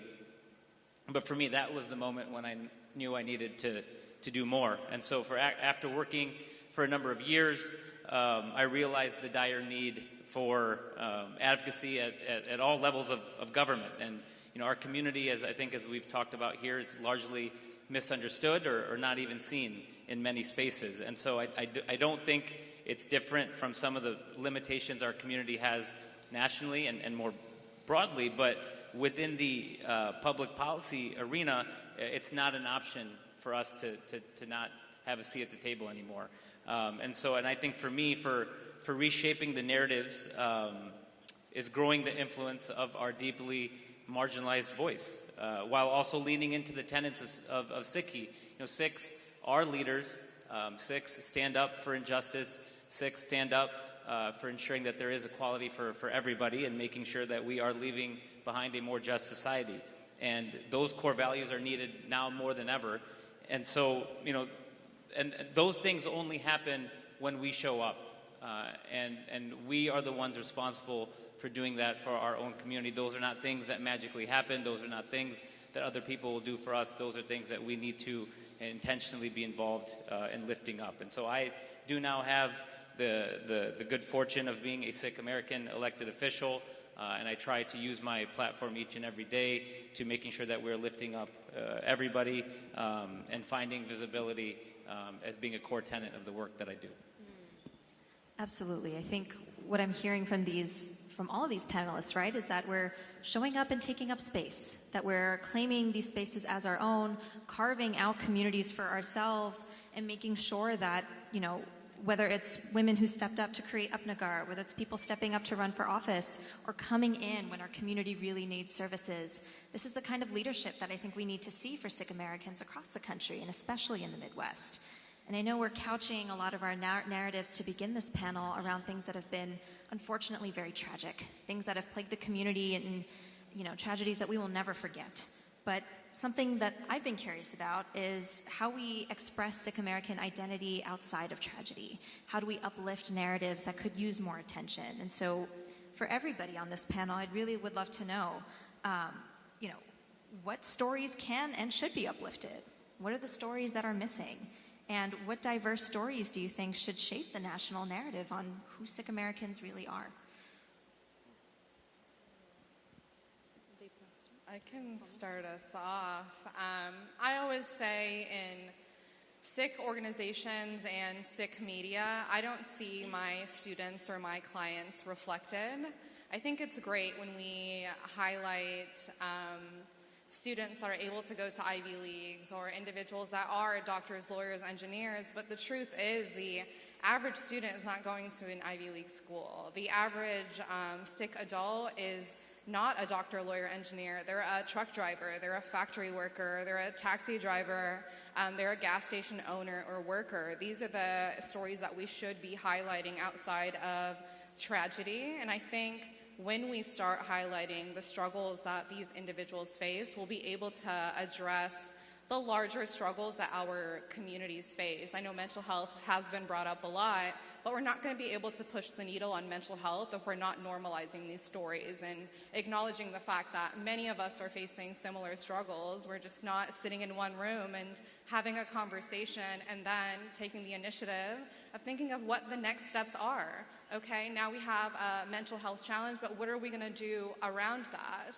It's great when we have one-off programming, but the reality is we need long-term programming in our institutions and honestly outside of Gurdwara, because all of our programming are inside of Gurdwaras and there's internal politics there as well. So we're not able to address all of the different things that honestly I would like to see. And just in general, the invisible people in our population, so children in general, women, elderly, they are oftentimes left out of a lot of narratives. So yeah, I would say definitely those stories. We just need to be intentional about who we're spotlighting and just really make sure that we're not telling youth that they're not worthy of being platformed if they're not achieving these high goalposts that we're setting. I think we need to be setting maybe more realistic expectations for the general population. Yeah, I agree with that.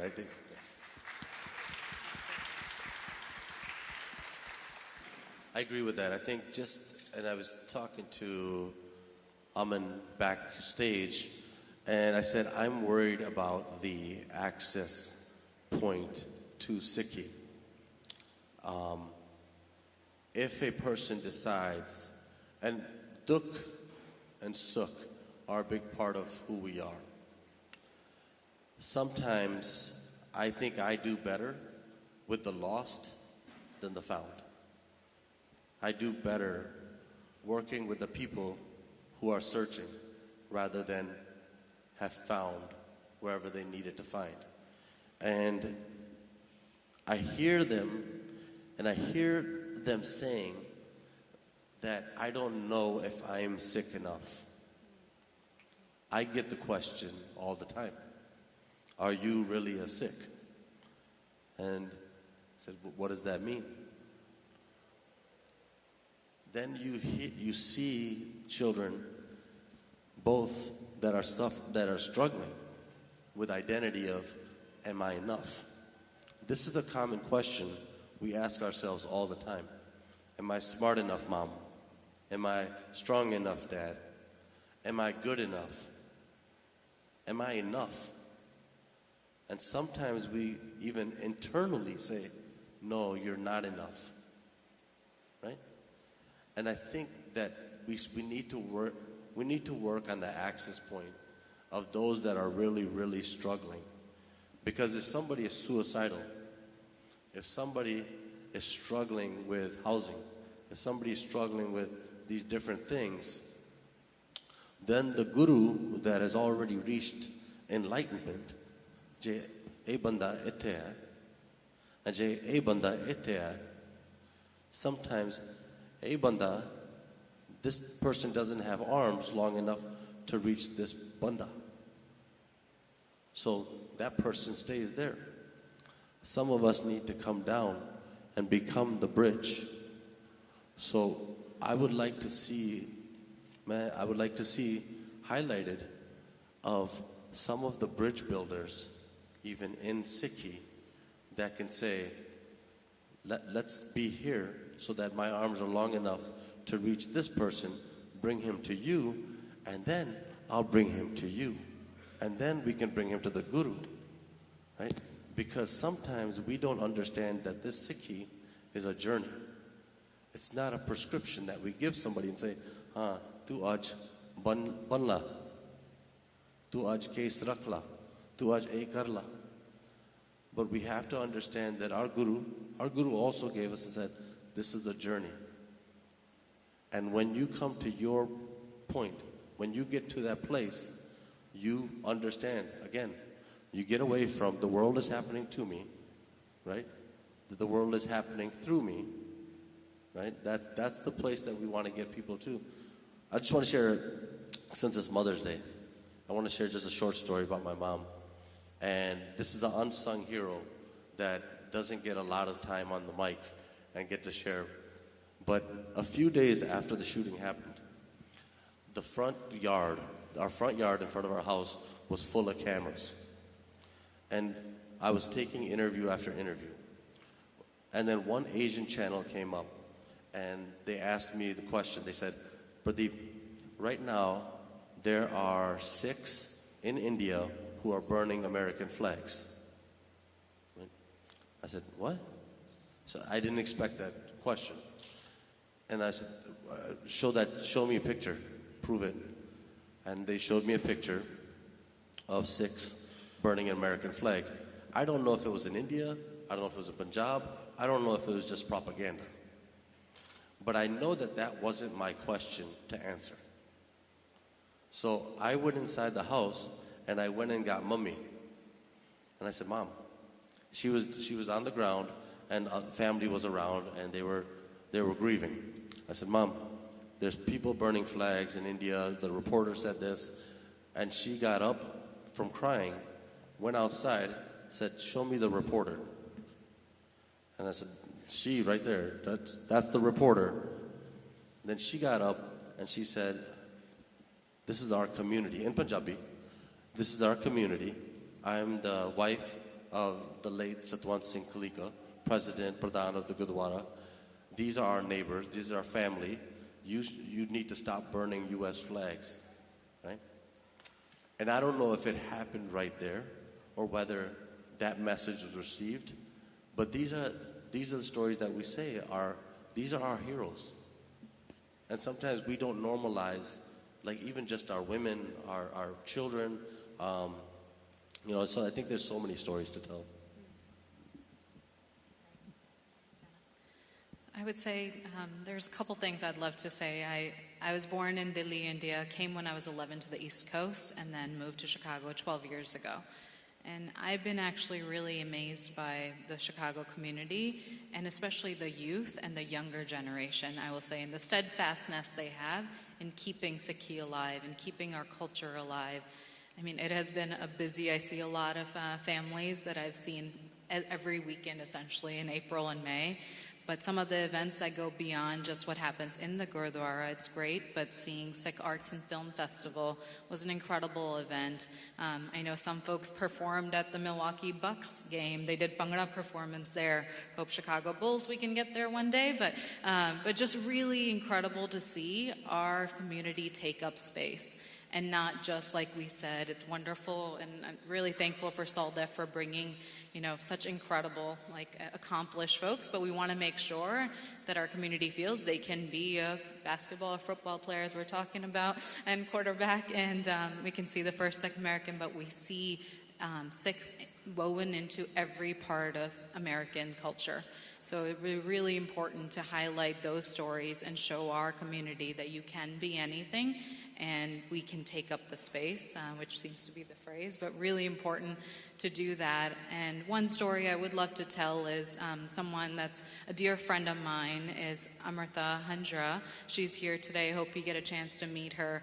But she's quiet but fierce. She's been serving on the board. She serves on the board of Sikh Family Center and spends dozens of hours a month. She's a young mother. She has 2 young kids that are here, and just incredible to see the unpaid work she's doing in order to promote Sikh Family Center. So while we're able to highlight certain stories, we need to continue advocating and showing for those that are quietly doing the work but fiercely doing the work.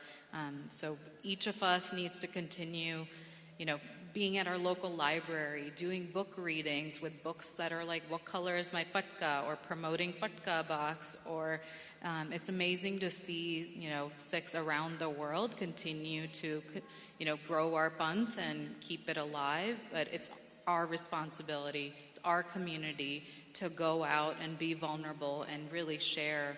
We get so many opportunities for our kids to see the injustice that happens. One recent example is the Chicago area, the migrants that came, and it really gave an opportunity. A lot of our kids are going to grow up and get all the things handed to them. We want to teach them humility, but you can't do that until there's real life examples and you take them there. So use the opportunities that you have and be able to showcase what we can do to give forward in our communities and use, our Sikh tenants to give back and do seva in multiple ways. Great, thank you. I think it's important for us to just realize that we are all here and we are part of the American fabric. And Sikhi kilake. Sikhi teaches us to serve, not just ourselves, but not just our community, but all of society. And we don't wait for recognition. We do what is right, and we don't rise alone. We lift others as we come up. And that is seva. That is Sikhi, and that's the energy this country desperately needs right now. And so that's the energy in this room, with hundreds of people who have come together on a beautiful Mother's Day to ask for more. But I think about this in the sense of our community unfortunately still isn't defined, and I don't look at that as necessarily a deficiency. I think of it's an opportunity. But the reality is we've only largely come together after tragedy, whether it be 9/11, whether it be Oak Creek, whether it be Indianapolis and the FedEx shooting. And those events have unfortunately defined us at times. A few of them, which have happened here in the Midwest, and not in some of the other places with bigger Sanghats, but have also sadly been the limited times our community has come together. And so I think, again, broadly as we're speaking, we must be ready to come together to prevent the next injustice and to speak up before that crisis hits. And to be a presence in public life, not just in mourning, but also part of a movement to build something bigger and better. And so I think, again, programming like this, that's just outside, the Gurdwara, and intentionally kind of bringing us together in different spaces, I think is what we need. And, for a story that resonates with me is a good friend of mine, in Jasleen Bedi, who is here with her family, who is, someone who is a part of our community and called me a couple years ago because she wanted to get involved. And I get dozens of phone calls every week of people saying, they want to help, or how do I help? But she was someone without much political acumen that didn't know, but she wanted to make a difference. And just in a few short months, she's become like a sister to me and has helped organize our community locally and do so much to raise awareness. And I jokingly tell people, if I had 10 Jashleens, I could run for president one day. But the power that is embodied in this room, in each one of us individually, and when you combine that with just who we are and what we stand for and the tenets of Sikhi, really makes our potential boundless. And so I just encourage everyone to just, to continue to kind of look into that and find ways, again, to live to our values. Well said. I think absolutely we all have a responsibility to be leaders in our communities, and we can all hold the torch to bringing our Sikh American community forward in ways that we want to see ourselves. So of course, while there are institutions who can do so much better to uplift the stories that Gomal was mentioning, right, of truck drivers and taxi drivers, I related to that a lot as the daughter of a taxi driver who is one of the people who makes New York City run, and I'm learning a lot from our Midwesterners here who are sharing who makes up the fabric of Chicago, of the broader Midwest, and as Pradeep also mentioned, who are the bridge builders, who are making the inroads for people to actually make the impacts that we deserve. And while I could talk with each of these folks for maybe a couple more hours, we do not have that kind of time. And so what I want to move us towards is action. Maybe what are some final things that people can take away? How can we see ourselves as leaders? And so for each of us, I'd like for us to think about and share what each of us as individuals can do in our own communities. When we go home after Sikhs in Storytelling, we've celebrated Mother's Day, and we've really brought our community together. If we want to build closer bonds in Chicago and in the broader Midwest, what is one thing everyone in the audience can do today or tomorrow to make our neighborhoods better? I can start. So I would say, and I would really encourage each of you, so we have hundreds of people here, if each of you could take a few minutes as you get to know the organizations outside, just follow them on LinkedIn, Facebook, Instagram, whatever. Sign up for their distribution list. They work tirelessly to get the message out. So please make sure that you're doing that. That's no cost, but I would go a little bit further, and if you can identify one organization or two and donate $10 a month, that's less than 2 coffees given inflation, but do that. And because what's important is not the amount, it's the reach and how far and wide, and especially given the political climate and the federal funding that's being pulled from under the rugs and state funding, these organizations need to survive and thrive. And it's on each of us to ensure, and if each of us donated $10 in those 2 coffees, these organizations can continue to do the great work that they do. So, and take up space. Do the small thing, that adds up. It's a ripple effect, so the butterfly effect, just really being able to, you know, go to your kids' schools events, advocate, show up at sporting events. I know I'm listing a lot, but you can choose from one of many. Yeah. Sure, thank you. You know, for me, I always spend a lot of time thinking about our previous generation, and you know, when I was growing up, there was always chatter about making things better for the next generation. And it's almost like that first generation was in survival mode.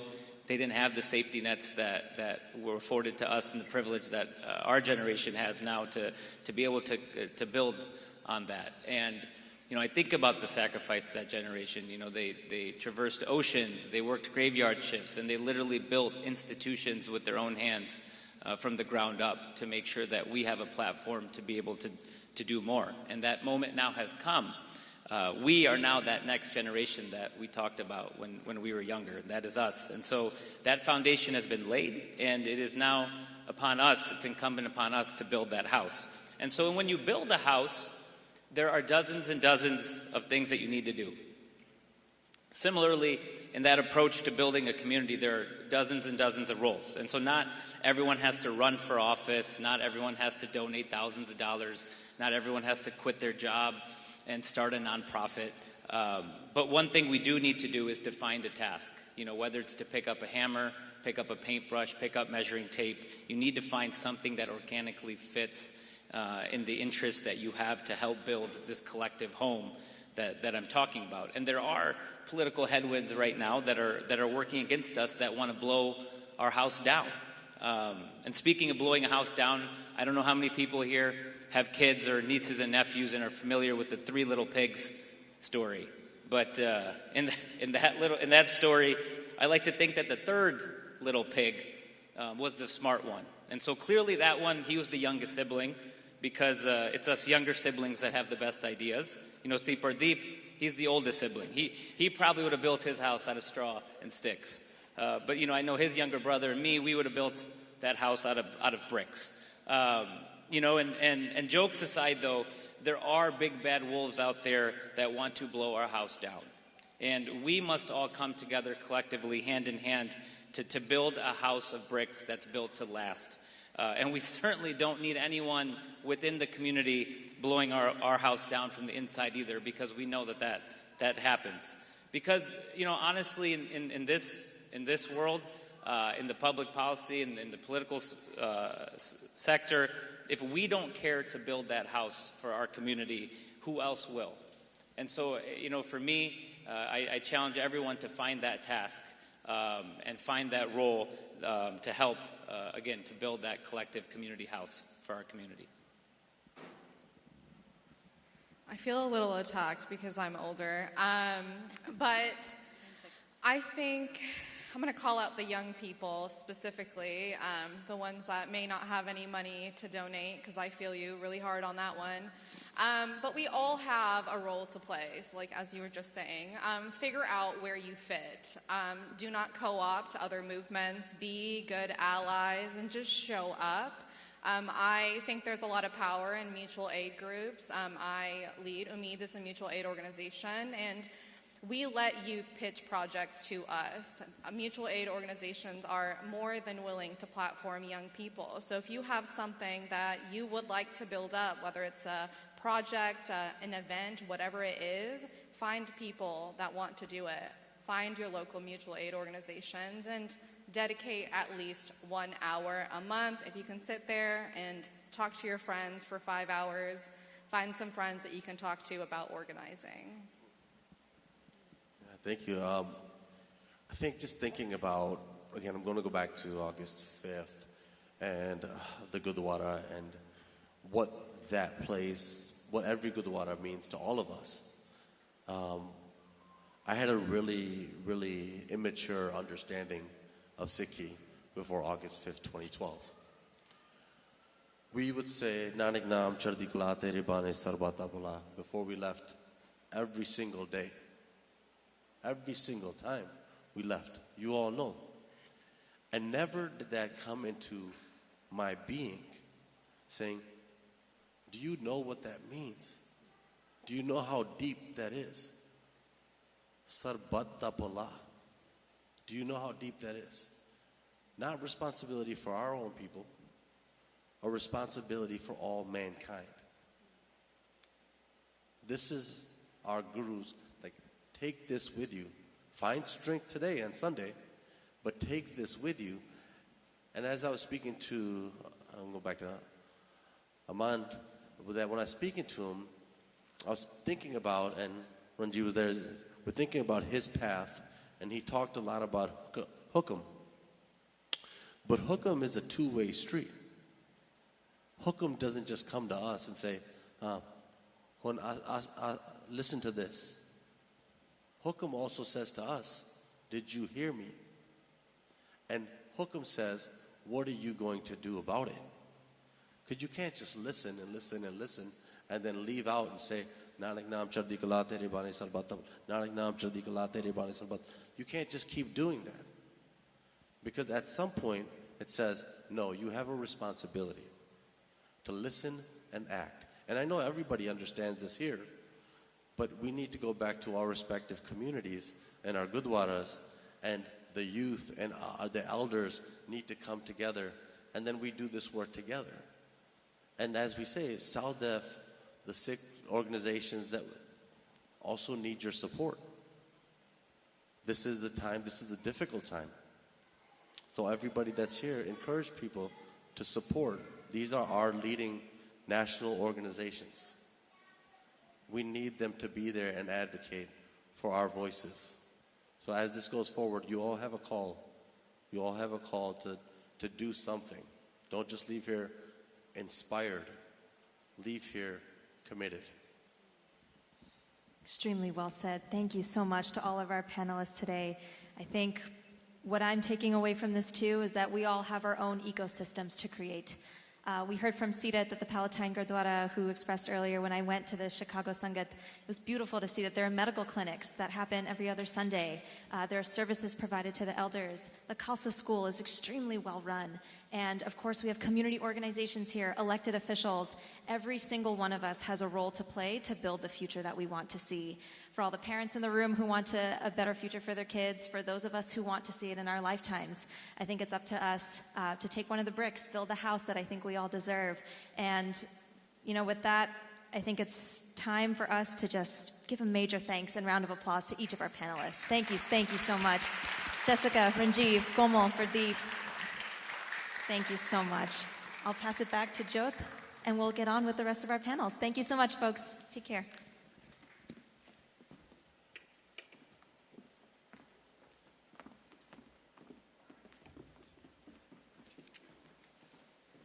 Absolutely profound stuff, folks.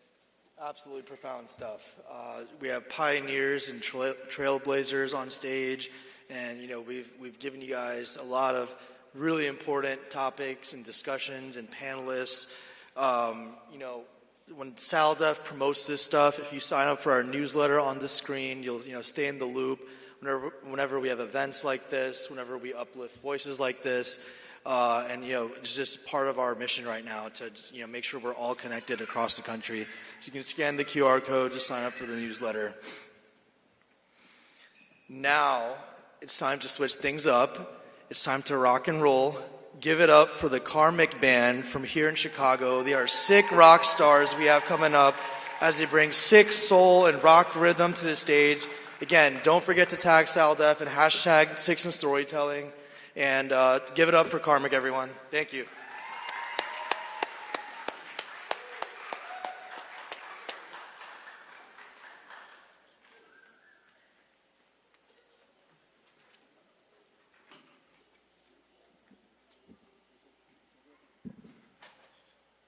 Vaheguru Ji Ka Khalsa, Vaheguru Ji Ki Fateh. Hello, everybody. We are Karmic. I'm Maneshwar Singh. This is Maheshwar Singh. We have a little bit of this stage set up to do, so please hang with us just a couple minutes. We're about to turn all our gear on, and we're going to rock out for y'all. Thank you.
This is always the fun part of the production, is getting it all set up and good to go. We had a wonderful sound check earlier, but we put together a very special show for you all. We have videos, we've got lights, we've done a lot. We put a lot of our heart into this production. This is really for you all. This is an honor to our community that's raised us. So we appreciate you all being here. How about a round of applause for all the other panelists and discussions so far? Wonderful, amazing. They are the building blocks of our community, us to do this work, the generations before us, that pave the path for people like us to come out and put our identity up on a platform and do what we can to get out there. Just a few more minutes. We're going to run a couple tests.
This is the fastest we've actually ever gotten up on stage before. Yeah, thank you. We put together a really special presentation. We put together, sometimes it's the whole package that can help you see the vision. So Maheshwar Singh right here has put hours and hours leading up to this event to program these lights, to put together these videos. So yeah, we just want to make sure that you guys get the full experience, the full karmic experience. We just got to get these lights on the stage working.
All right, we have lights.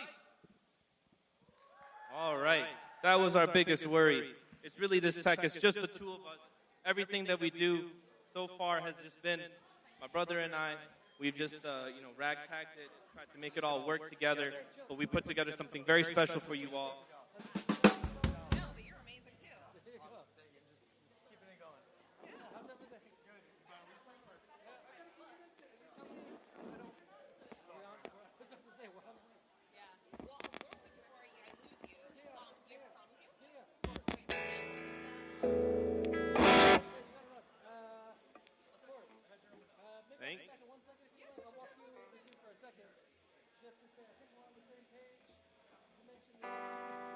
All right. It's going to get a little bit loud, guys, but it's going to be fun. Just before we begin, we do have flashing lights, so if you have a sensitivity, just want to let you guys know now. There'll be a lot happening for the next 20 minutes, so we hope you all enjoy. We put our heart and souls into this for you all.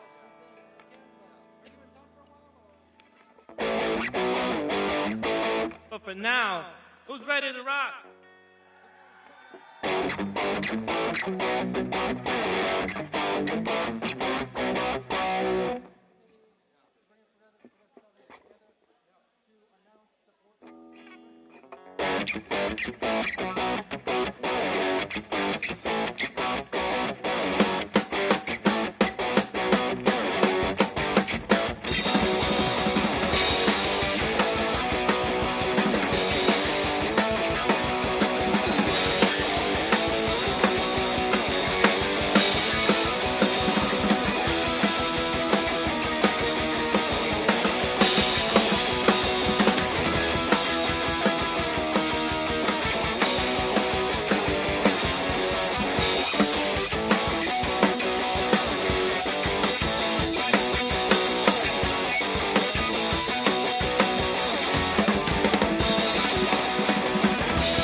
Let's hear it for Maheshwar Singh on the drums.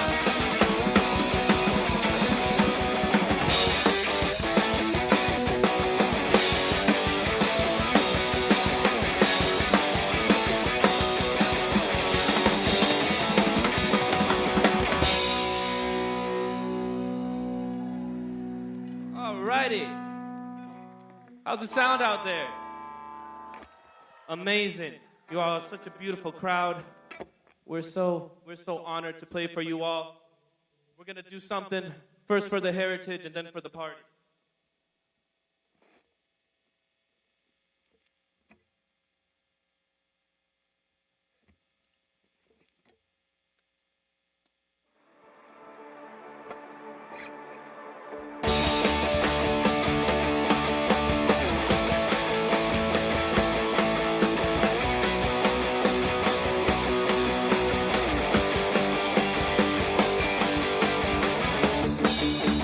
Lost in style.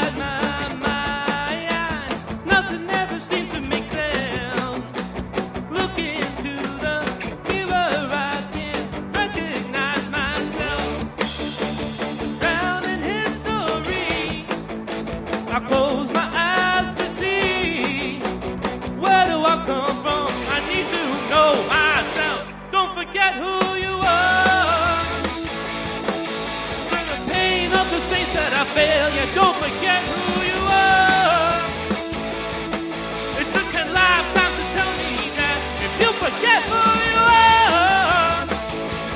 Sometimes your mind runs away from your heart, so don't forget who you are. You know your heart doesn't need to restart.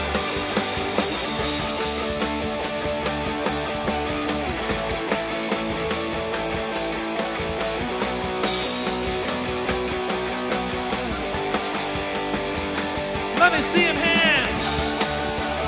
Raise your hands up high. A feeling that is burning inside. They can't bring us down if we have each other on our minds. Down in history, open your heart to see the vision of you that you haven't met just yet. But don't forget who you are. Don't forget who you are. It took 10 lifetimes to tell me that if you forget who you are, sometimes your mind runs away from your heart. So don't forget who you are. You know your heart doesn't need to restart.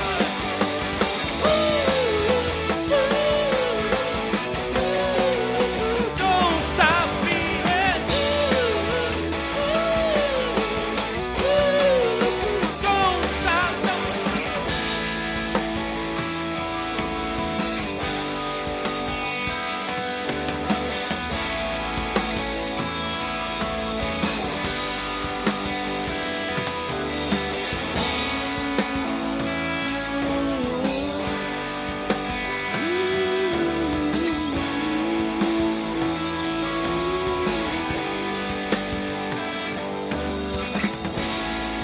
Your heart is strong.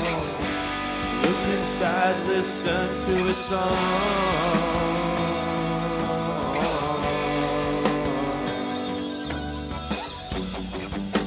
Wake up, wake me up.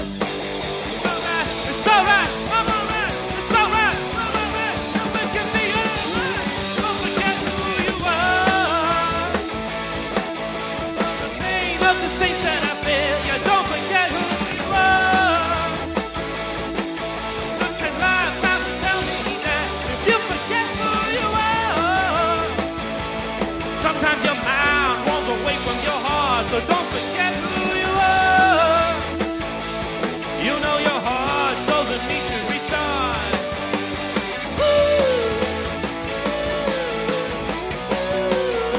Don't stop feeling. Don't stop, baby. You know you're better. They don't know what you are. You know who you are.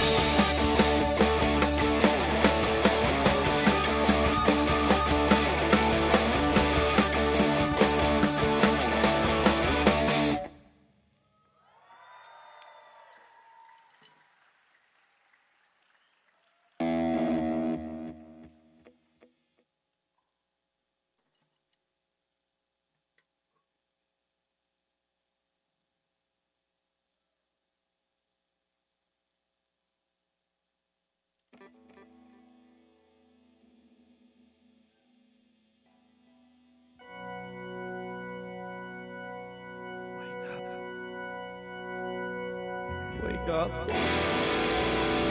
Wake up. Do you have what it takes to stand up for what's right? Wake up.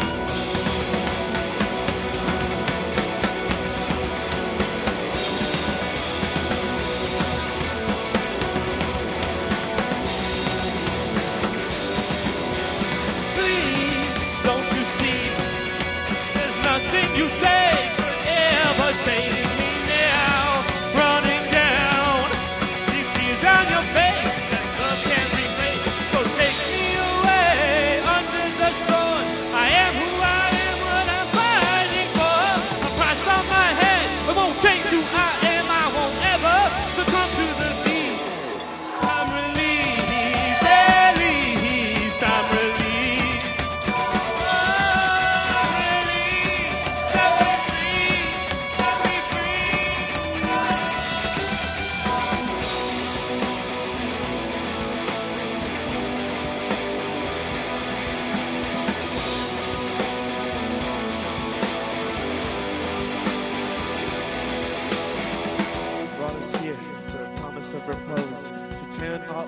watershed into a flowering grove.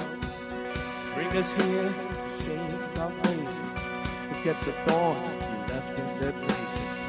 Bring us here, we can't shake our faith. Our calling to a God is one we embrace. Sweet embrace.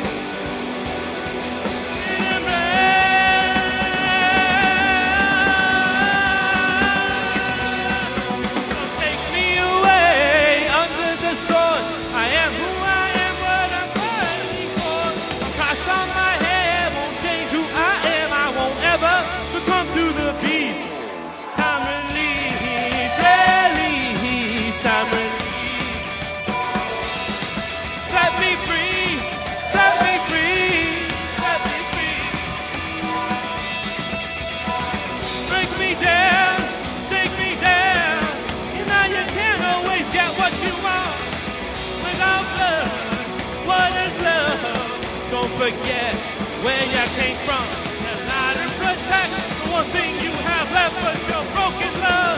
It won't set me free. Oh, mother, save me, mother. Take me away under the sword. I am who I am, what I'm fighting for. A price on my head, it won't change who I am. I won't ever succumb to the beast. I'm released.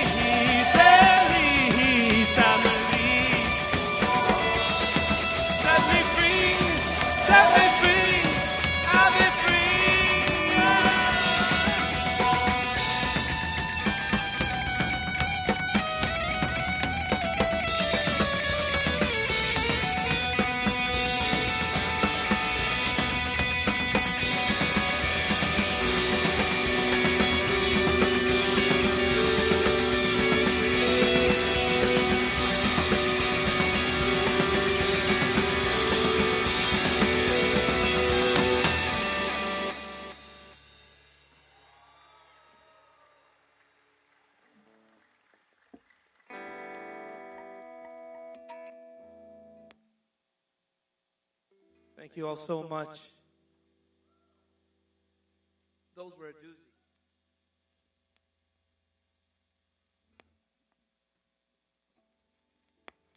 It's important to remember our identity and our heritage that gives us our strength.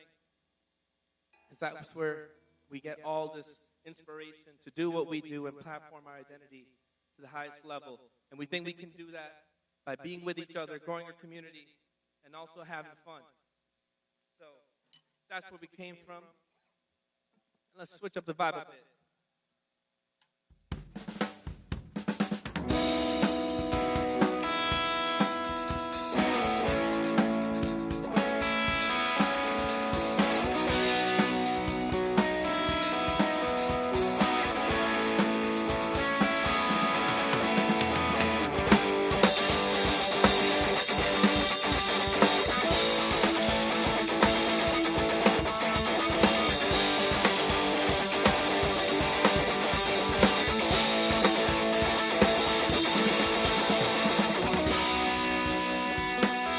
All that you guys have done for us.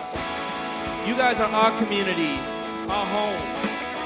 We're from Chicago, friends and family with all of y'all. You inspire us, lift us up. We're gonna lift each other up. I see these little kids rocking out there. What a wonderful sight. You all are a wonderful crowd. We want to go higher, but we can't do it without you.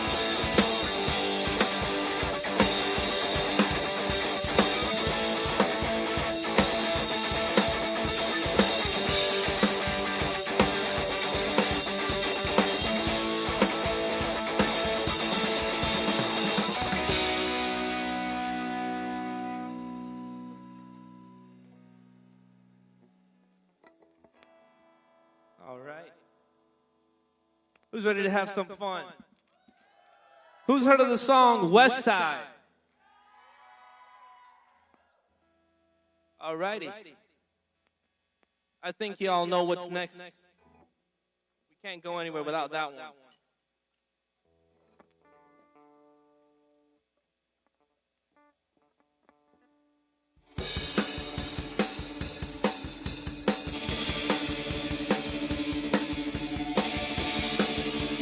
ready to see where we're all going together. This is one of our top songs right now. Some people call it the gateway to Karmic. But we're just ready to share a piece of West Side. West Side is wherever I left my heart, and tonight it's with you.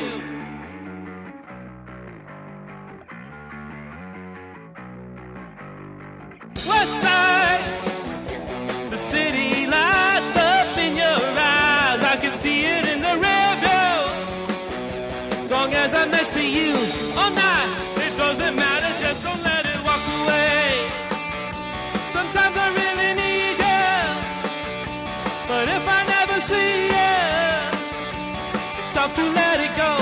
I know, but some things you just can't control. So let it go. We're rolling on these walls, you and I know.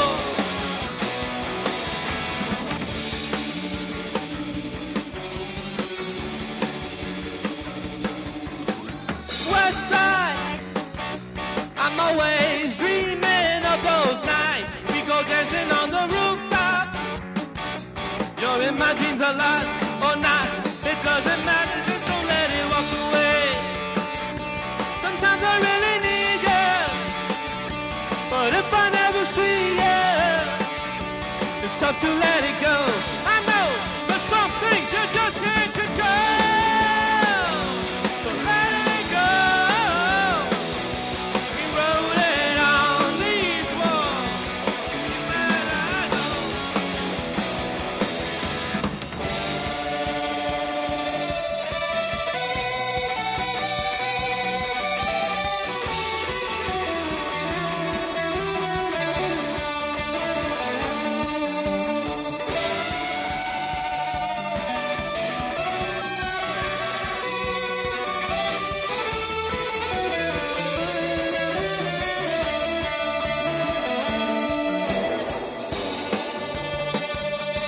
Say it's not too late. Can figure it out. We could start again, baby. I know it's not too late. I've been thinking so hard of where we are again. So what's so crazy? No, it's never not too late. Yeah, we can figure it out. We could restart.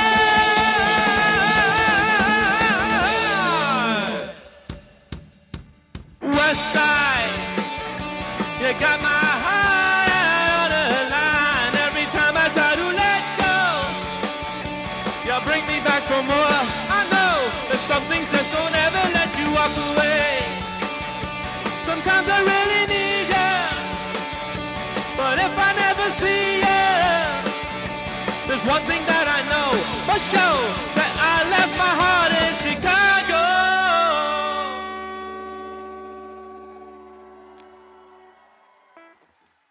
Thank you all. We're so honored to play in front of you all. Such a beautiful audience. A round of applause for you guys. Thank you all so much for being our support. We can't do this without you. This is really what we're up here for, is to lift each other up. We do have one more song left. It's a song called Home. And home is a place where we keep coming back to. And for us, it's our mothers, it's our moms. So my mom has always been my home that I come back to, that helps us patch up all our, whatever our bruises and our cuts, and gets us back out there and tells us that we can do it again. So this one is Home. This one's for our mothers. Happy Mother's Day, everybody. Happy Mother's Day, Mom, to all my moms in my family that have taken care of us.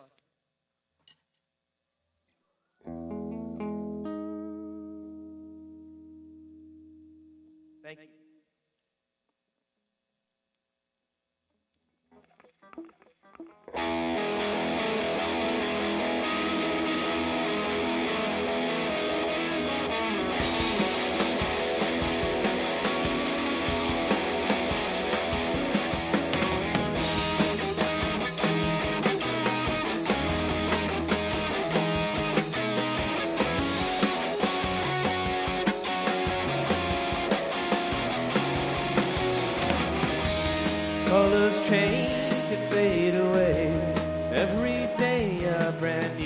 day. But I know a place that I call home. Close your eyes and I am there. Memories flow through cool, crisp air. But tonight, no, maybe I don't wanna be alone. Don't wanna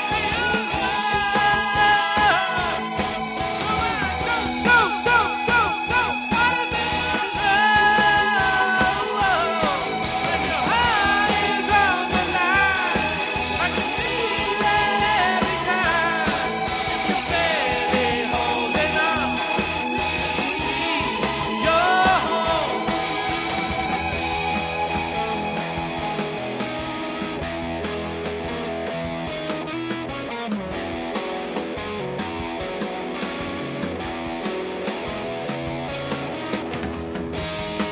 They say that seasons change, nothing lasts or stays the same. But I know that there's more to letting go. Every end, it's something new. I left a piece of me with you, and that's okay. You know I'm never far away. Like the leaves dance in the wind, I'll break away and come back again. But tonight, no, maybe I don't wanna be alone.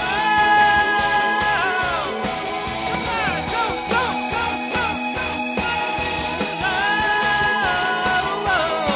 When your heart is on the line, feel it every time. You're barely holding on. You need me, you're home.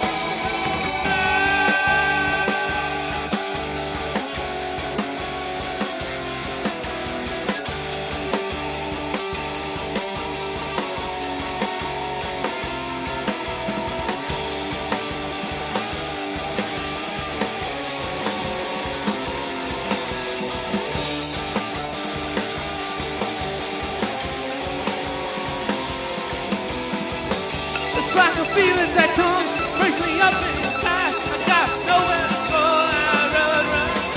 Like a feeling that comes, brings me up inside. All I'll say is I'm glad to be alive. Thank you, everybody. You've been such a wonderful crowd. Happy Mother's Day again. We love you all. Tonight we're not alone. You guys are our home. One more time. No, I don't wanna be alone. I don't wanna be alone. When your heart is on the line, I can feel it every time. You're barely holding on. Baby, you're home.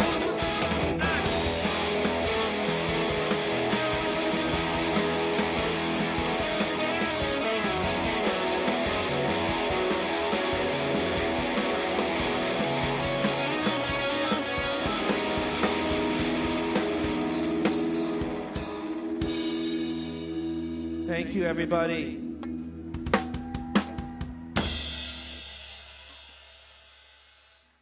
We've got one more thing for you all. One more thing before we get off stage. That is the delay.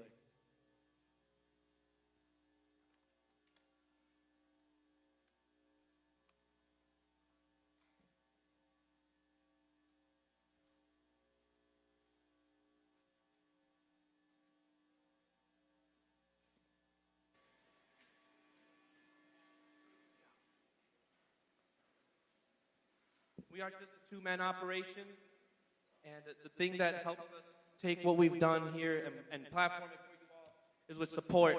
And, you know, that's the only way we can do things, if we come together and support. So the biggest way to support us is with these lovely T-shirts that we're selling them outside for merch, because all the funds that we raise, this is our passion project. Everything that we've done, it goes right back into it. So we have a special surprise for you all. Mokum Singh, where are you?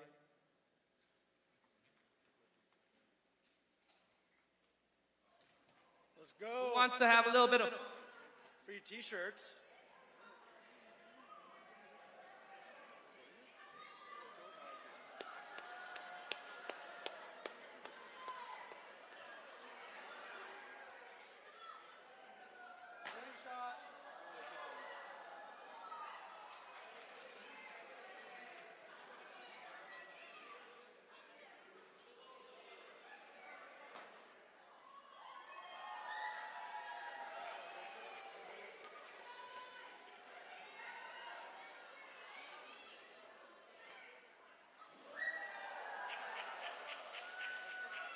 Thank you, everybody. We're Karmic. You've all been wonderful. There's such a lovely program that's still left here for us, so we're going to enjoy it with you all. I'm looking forward to all the next panels and discussions. Thank you, everybody. Let's give it up for Karmic one more time.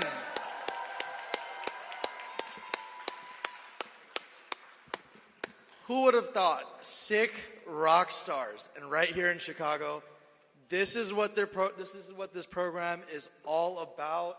Showcasing that diversity of talent and creatives out there all over the country. Don't forget, if you've taken any videos today, any photos, please tag at Sikh Americans on Instagram, hashtag Sikhs in Storytelling. We'll have the social media wall up throughout the program as we've been doing. Take some selfies, and with that note, on that note, we're going to take a group selfie right now. Everyone ready?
Well, I hope everyone's awake now.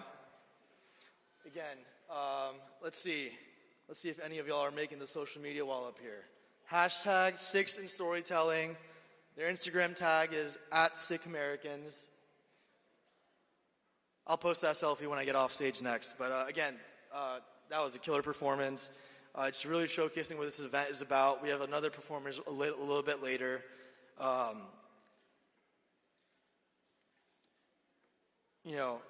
This program is really developing into what we want to show, the Sikh American narrative, talent here in Chicago. But we're going to broaden the scope a little bit. The next panel dives into shifting Hollywood and media narratives from stereotypes to authentic Sikh representation. We have our live stream viewers. I hope you guys really enjoyed that performance. Next, we have actors on TV, telling the Sikh American story in their own authentic voices.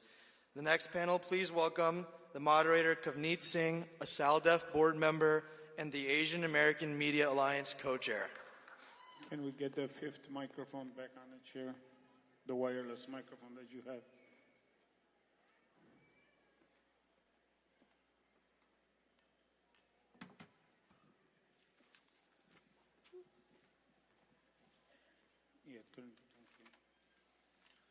Waheguru ji ਕਾ ਖਾਲਸਾ, ਵਾਹਿਗੁਰੂ ਜੀ ਕੀ ਫਤਿਹ. Good pyare satsang jio and attendees, thank you so much for joining us today. On behalf of SALDEF, it's really my honor to welcome you again and to thank you for joining us in this hugely important community movement that we're trying to create. I'm going to introduce our panelists really very quickly, and then we'll break into hopefully a really positive discussion. First, I introduced Jagateshwar Jug Bains, who is an entrepreneur and a reality show victor. Jeevan Singh Neelam, who works at NBC Universal and is a future creative force. Malak Aur Singh, who's a senior at the University of Illinois, an aspiring lawyer and a reformed child actor, recovering child actor, excuse me. And Harvind Kaur Singh, a former journalist, media powerhouse, who now has her own consulting firm. Please give a round of applause to them. So a couple quick things that I wanted to do first. I want to take a quick minute to recognize the SALDEF staff for the tremendous showing that you see today, for this amazing work, for the hours, days, weeks they put together. So if you could please join me in giving a round of applause to all the staff who are here and who are in our offices across the country.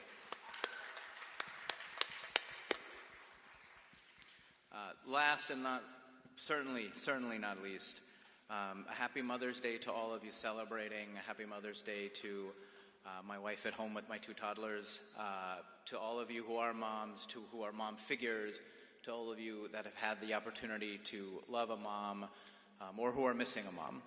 Happy Mother's Day to you all. So with that, we'll get started.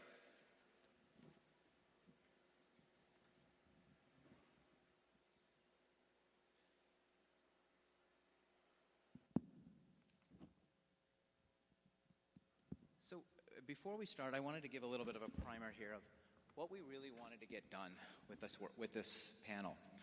So I think of it as 2 things. One, to show folks that creative paths are actually something we as a community are in dire need of, that this is a gap for the community that we might have. Professor Saab, Dr. Sani talked about the need for our community to move forward, and I think this is one of those ways that we very much can do that. And my hope, and the second piece, is that this panel will serve as an inspiration to those of you here who have creative aspirations, who have creative goals. And that doesn't necessarily mean your life needs to change into becoming an actor or a producer or a writer. It could, but it means that you might have an outlet, or it might mean that you have an interest, that you have something you've always wanted to write, something you've wanted to see on film, or that you wanted to draw. And how do you look to make that a part of your reality? Perhaps I think the greatest opportunity that we have today is how do we leverage the mainstream media to help better tell our story, and for us as a community to take ownership of controlling our own narrative. In general, the mainstream media has kind of failed us and provided 2 big challenges. The first, negative portrayals in the media. We've all seen how the depiction of Sikhs and turbans have been over the last 10, 20, 30 years. So whether it's through news, pop culture, even video games, depicting our community in a certain way. Also, it's indirectly made bias acceptable. Whether it is these victim narratives or, oh, this happened to the community, as opposed to the beautiful testimony you heard today from Komal and Pradeep around how the community responded in Indianapolis and Oak Creek, respectively. To then also this fallacy of mistaken identity, as though that makes these attacks okay. My fellow board member Aman Singh talked about turban myths, and Sirat Benji on the first panel talked about data. And so as a fellow data nerd, I'll give you 2 really important pieces of data. In our turban myths analysis, we had the first piece. When shown the image of a Sikh man with a turban and beard, less than 30% could rightfully identify that this was a Sikh. So first data point, they don't know who we are. Second data point, when shown that same image, 22% professed a positive or happy attitude. First data point, they don't know who we are. Second data point, they don't actually know whether they should fear us. Right? There's uncertainty at best and fear at worst. So our hope today is we can begin to start having conversations about how do we shape our own narrative. These 4 individuals here in front of us have really taken that as a personal goal of theirs in different stages of their careers. And I'm so really honored and excited to have this conversation. So let me do a quick introduction of folks. First, Jagdeshwar Bains is a 27-year-old owner of a trucking company in Washington State. Made history as the first Sikh Punjabi contestant and winner of Big Brother. And he's on season 25. Setting the record for most competition wins in the show's history also, too. As a first-generation Sikh American, he's passionate about representing his community and is dedicated to advocacy work for various groups, including persons with disabilities. Next, Jeevan Singh Neelam, who was born and raised in the suburbs of Detroit, Michigan, attended the University of Michigan, Go Blue, graduating with a dual degree in business and film. Jeevan recently moved to LA, where he's continuing to write, produce, and act. Next, Chicago's own Malakor Singh, who was born in Naperville to a dentist father and mother, a psychotherapist, and a columnist for the Naperville Sun. At the age of 4, pretty mature, she won Model of the Year in a Chicago convention, awarding her a $6,000 scholarship to attend the International Modeling and Talent Association convention. Mala's mother submitted her through the Actors Access process, landing her role opposite Mark Ruffalo, who played the Hulk in the first Avengers movie. So she is, in fact, our own Marvel superhero on stage. And last but not least, Harvind Kaur Singh. Harvind Benji is a president of Singh & Associates. She is a powerful force behind the company, driving it to success. Joining in '99, she brought her experience in communications and a wider range of other business talent and competencies gained in television and radio as a journalist, producer, and overall media badass. She's instrumental in the company's development from a professional standpoint, but has this remarkable passion that was her former career and now something that's still brewing within her. So enough from me. Let's start with a panel. Maybe first we'll just start with, tell everybody about yourself and also how did you break into the areas that you did? And Jack, we'll start with you. All right. Waheguru Ji Ka Khalsa, Waheguru Ji Ki Fateh. So I'm Jagdish Urbains. I'm from a small town in eastern Washington where my family was the first Punjabi Sikh family there. And so I had to learn what it meant to be Sikh through our home. That was our Sangat. And, that's where I was born and raised. And I, in high school, started watching this show called Big Brother. And I fell in love with it. And for context, for those of you that may not have seen it before, it's like Big Boss in India that my parents loved watching too. That's why I got into Big Brother as well.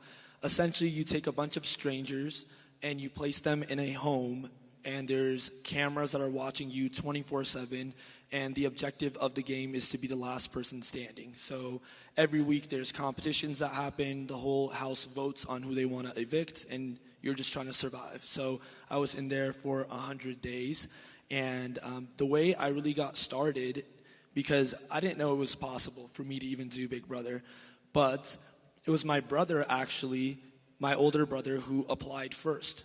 And so he applied, and he actually got an interview. And just the fact that he got an interview was inspiring to me and motivating to, our other friends who also were obsessed with the show the same way that we all were. And so the following year, he really encouraged me to apply as well. And so I literally just, in my room, picked up my phone and started filming a video. And it was super just authentic and genuine. And I shared a little bit about my story and why I would love to be on the show. And I also kind of called him out. I was like, dude, there's been 25 years of this show. You've never had anyone who's Punjabi or Sikh. Like, let's get this together. And I was blessed enough to get an interview, and, the rest was history. Yeah. So like Avneet said, I'm from Michigan, and I think to start, I'm definitely a product of my older siblings and my parents, and my sister right before this was like, make sure you wish Mom a happy Mother's Day, so Mom, I love you. I also love my mother. Nice one. I also want to wish Jeevan and Jug's moms happy Mother's Day too. But I think, growing up, I always loved storytelling, but like kind of similar, you never think that it's really a possibility. And so I went to the University of Michigan in the business school, right? And so I thought I was going to be a consultant, banker. But I also picked up a dual degree in their film program, and kind of every single year found myself going more and more to the creative realm. And I think for me, kind of like breaking in was like my sophomore year. I was like, let me just try and get any internships. And so was literally applying to like hundreds of internships and networking with as many people as I possibly could. And I was very, very fortunate to land a role at HBO. And that was kind of the moment where I thought, okay, maybe this career in this industry might be possible. And so then from there, sophomore year, I worked at HBO. The following summer, I worked on a few of their shows, The Gilded Age and The Sympathizer. And I think that was really like what solidified, like, I'm going to do this. And throughout, meanwhile, while working at HBO, I also was, directing, producing short films in school.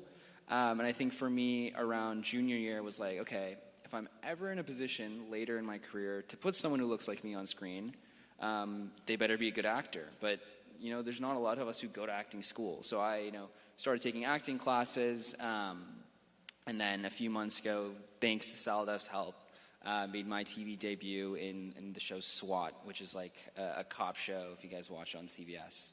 That's kind of a little bit about my journey, and now I live in LA, and I'm in like a one-year fellowship program at NBC Universal, where I work in development at Universal Pictures currently. So it's like picking what movies get made. So, yeah.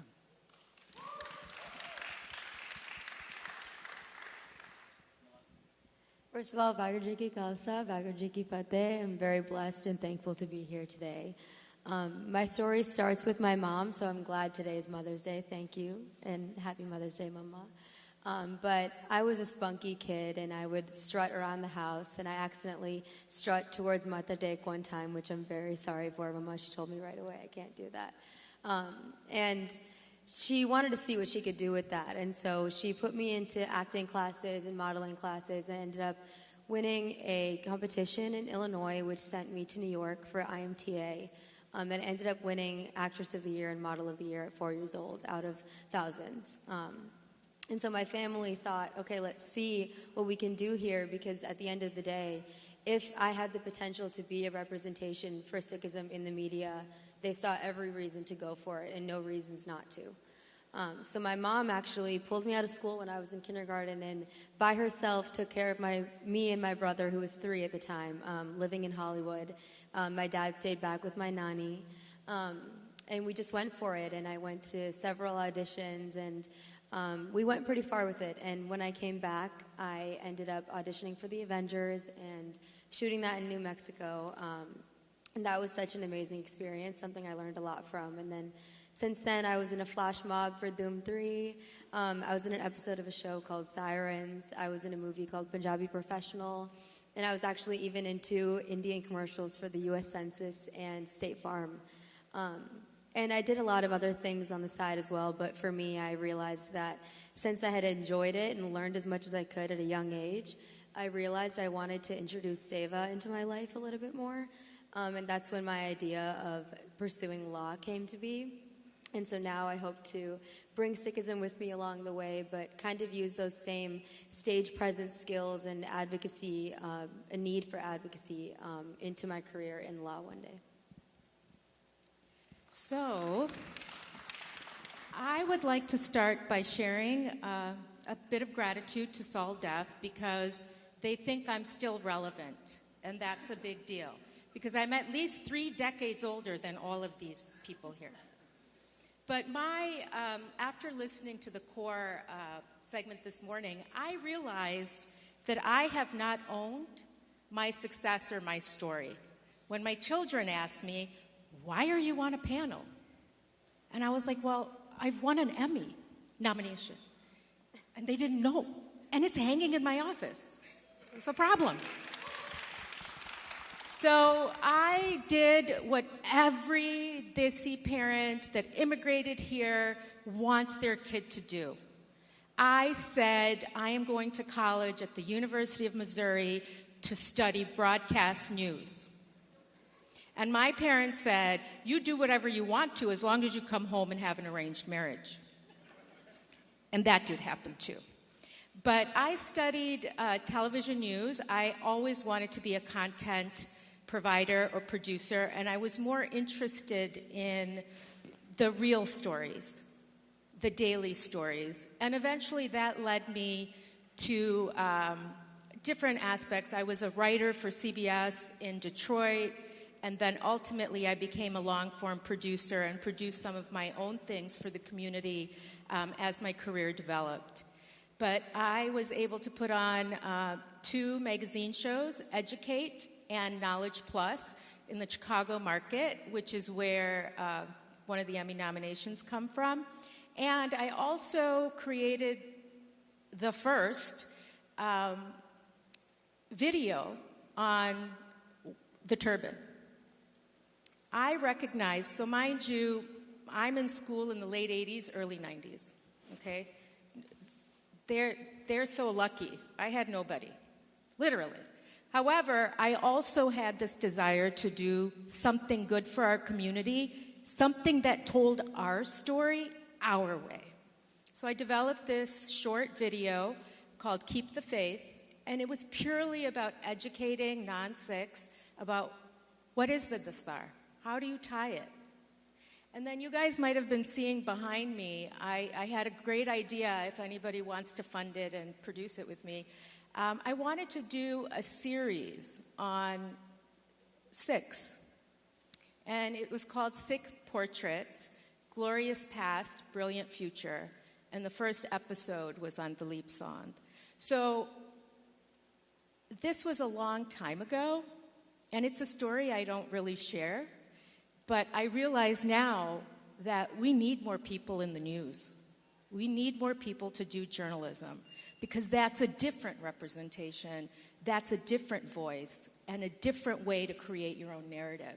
So we don't have people not understanding that we're not terrorists. Yeah. Thank you all. Yeah, absolutely. I think...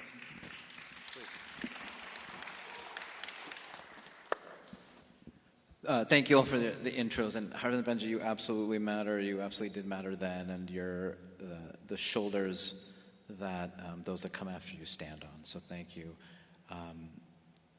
Let's take a different tack here. Talk to everybody a little bit about, with your careers, with the work that you've done, how has kind of Sikhi been an advantage, or Mullah, to use you as an example, your superpower to your path to success? I think we often get tied up in, oh, it's hard to do this, it's hard to do this. And I don't mean to minimize that. I think we've all seen that in different ways. But how has Sikhi been that advantage for you, that superpower? How did you get to even maybe represent Sikh values, Sikhi in your work? How about we start with Jeevan this time? We'll mix it up. Sure, yeah. I think for me, from a very young age, probably very similar to a lot of visible minorities, it's like you have people coming up to you asking you about why you're wearing a patka jura on your head, and these people might be coming to you from curiosity, ignorance, or sometimes even hate, right? And so from a very young age, you have to learn how to converse with all sorts of people, all ages, and I think that coupled with, an outgoing personality really allowed me to just be able to talk to everyone. And I think in that way, that is kind of my superpower in the sense that I feel very comfortable going into a room with all of these executives that I work under and saying hey, this is what I think, this is what someone of my age thinks, you guys might be out of touch, let's have a conversation about it. And I think having that ability to have a stage presence as well kind of comes from being able to talk to anyone. And I think also especially Hollywood, the scripted industry that I'm in, it's shifting in the right direction in the way that they want to hear new stories. And we are a community so full of rich and untold stories. And I think that in itself is an advantage. Thanks, Jeevan. I'm gonna ask you one more sub question. You talked about how there's a interest in these stories and this talent. I'd love for you to share a quick minute about your work on SWAT recently. Hopefully everybody saw this. Jeevan, one of the first identifiable practicing Sikhs on network television about 6 months ago now? Yeah. So the episode came out in December. Huge thanks to Keynote and SALDEF. Someone from Paramount had reached out to Keynote, I think. And that was such an incredible experience. That was super cool. So from what I understand it, they had a storyline that was following 2 Sikh characters, and they really wanted to do it right. And so they found SALDEF and Gavneet and the rest of the team gave them script notes and make sure everything was, portrayed correctly. And then, when I came on board, I went through a couple rounds of auditions. After I spoke with the casting director, and she was like, we actually did like a national search for this role, but you were the only person who was authentic and didn't sacrifice quality. And so I think in that sense, that was just really cool to hear. And it was definitely like emotional parkour going to be like a star on a TV show and showing up and having like 2 PAs waiting for you. And so huge credit and thank you to SALDEF for making that happen. You did it. Give a round of applause, please, to Chief. Yeah, he did a remarkable job, and I think got wonderful exposure for the community and a storyline that was literally ripped for the headlines. And I think I talked earlier about geopolitical concerns, that something that's very relevant to us around transnational repression. Jeevan did a remarkable job. Malad, superpowers. So my mother was born in Oklahoma and my father in Detroit, and so a lot of our family is in the States. And because of that, which is not anyone's fault but my own too, but I lost touch with learning Punjabi, and I've never been to India. And so for me, I felt a detachment from Sikhism growing up, which I didn't enjoy. I would go to Sikh camps and I would go to Sunday school, but I felt different, especially since I was an actress amongst many who were not. And so as I grew up and as I decided I wanted to go into law and I wanted to use Sikhism as my tool to get there, I tried to develop it on my own. And so I joined the Bhangra team at my school, and I joined Sikh Student Association at my school, and I'm trying to learn a lot. But the reason is that there's an element of Sikhi that I think everybody can benefit from, and it's the idea of just being good and doing for others and being a good example. And something that I think is so valuable is the idea that the turban also represents somebody who you can go up to and ask for help. And for me, personally, getting a law degree one day is going to be my turban. And everybody, a big point I wanted to make today here is that Sikhism looks like a lot of different things, and we have a collectivist culture in India, but an individualistic culture in America. And so it's the idea that growing up with both, I realized I could be an individual in a group, and I think sometimes we're not good at realizing that within our own communities, and we accidentally shame each other even though we all share the exact same values. But really, it's the idea that Sikhism doesn't look like anything. It's something that you exude, and it's something that you are. And so into my future and the way I've carried myself throughout my life so far is just making everybody feel better after every encounter that I have with them, and making someone feel like they want to smile for the rest of their day and that they want to pay that forward. And I think that that's really the core value of Sikhism, is doing for others, being a part of a community, and considering the greater good at all times.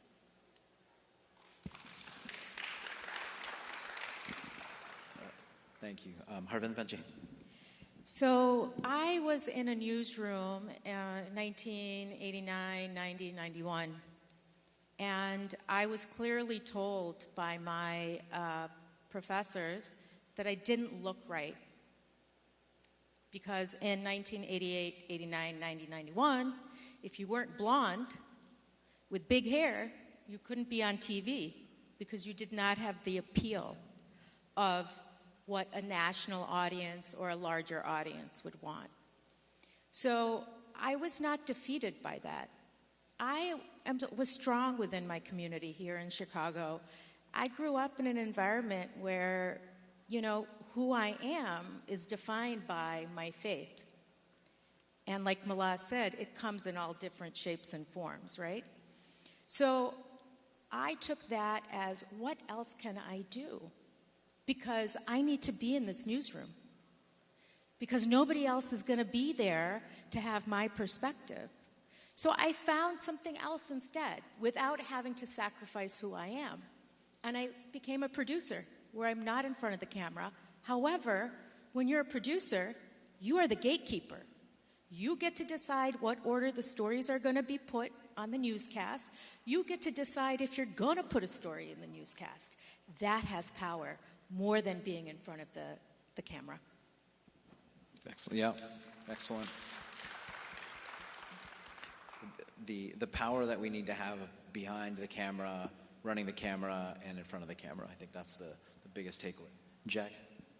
Yeah, so when it comes to like Sikh values and how I want to represent myself, I put a lot of pressure on myself. There's millions of people who watch this show, and there's 24/7 live feeds, and some of these fans are obsessed with the show, so they'll watch you 24/7 throughout the house. So they see everything that you do, and because I was the first Sikh and because I'm a Sardar as well, I knew that I was representing not just myself but our entire Qaum. And so before going on to the show, I talked to my family about this and the weight of that and how I wanted to play the game, because the game is notoriously a game of lying and manipulating and backstabbing, but I didn't want to represent our community in that way, because someone who might be watching the show might see me and I might be the first person who has a bug that they've ever seen in that way. And if I do something where I backstab someone or I'm doing something like that, I didn't want it to have a negative impact on the outside world while I'm in this house playing this game that I love. So, there was a lot of weight of that, and the way I decided to play the game was with loyalty, right? So I had someone that I stayed loyal to the very, very end, and even at the very end, the person that I sat with in the final two was the one person that could have beat me in the game. Like, I knew I was making a dumb decision, but a loyal decision by taking him to the end, and I thought I might have lost the whole game, and that's what other people that were watching thought happened as well, including my family. They're like, wow, I think he just threw away his whole game just to like stay true to his character. With Waiguru's Kirpa, I still ended up winning and getting the votes from the jury to win that game. But I think being Sikh gave me strength throughout the show. And it definitely was a superpower for me. Just like this concept of Chardi Kala, I found myself reverting back to that because it's such a high-stress game. You don't know who's lying to you at all times. You get so stressed out about, am I going to even survive this week? Are people going to vote me out? And I found myself feeling so grateful. I was like, yeah, I might get voted out, but how lucky am I to be on this stage and have this platform and to be the first Sikh. Like, that's the most important thing. Everyone's going to try to win, and there's only going to be one winner, but being here is the biggest deal. And they have competitions every week. I would do bot before every competition, and I would think about someone in my family that I'm fighting for, who I'm competing for. And there is one really famous competition that they have, which is an endurance competition. So it's ropes that are on this platform, and you have to just hold on to a rope and you get lifted into the air, and it's whoever is the last one to let go of the rope wins. And this platform is spinning, and there's things that are hitting you, and there's slime and cold water, and they're like trying to get you off. And as this platform is spinning, I found myself thinking about our gurus. And so every time it would spin, I would think about one guru and then the next one, and I went through all 10, and then I would restart. Because I'm like, this next time we go around, I'm holding on for this guru. And there was no force on this earth that was ever going to make me let go. I ended up winning that competition, and I found out later on, set the record for the person who's held on the longest for that competition. So I think it became my source of strength throughout the game, and so I felt very blessed to represent Sikhi in the way that I wanted to, and it was absolutely my superpower throughout the game. Very cool, yeah.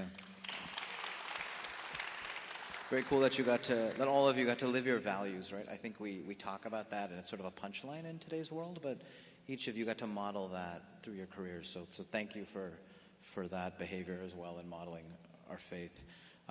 Okay, so there are a lot of folks here online and I'll watch this later too, that may want to enter the space that you inhabited, that you're currently in.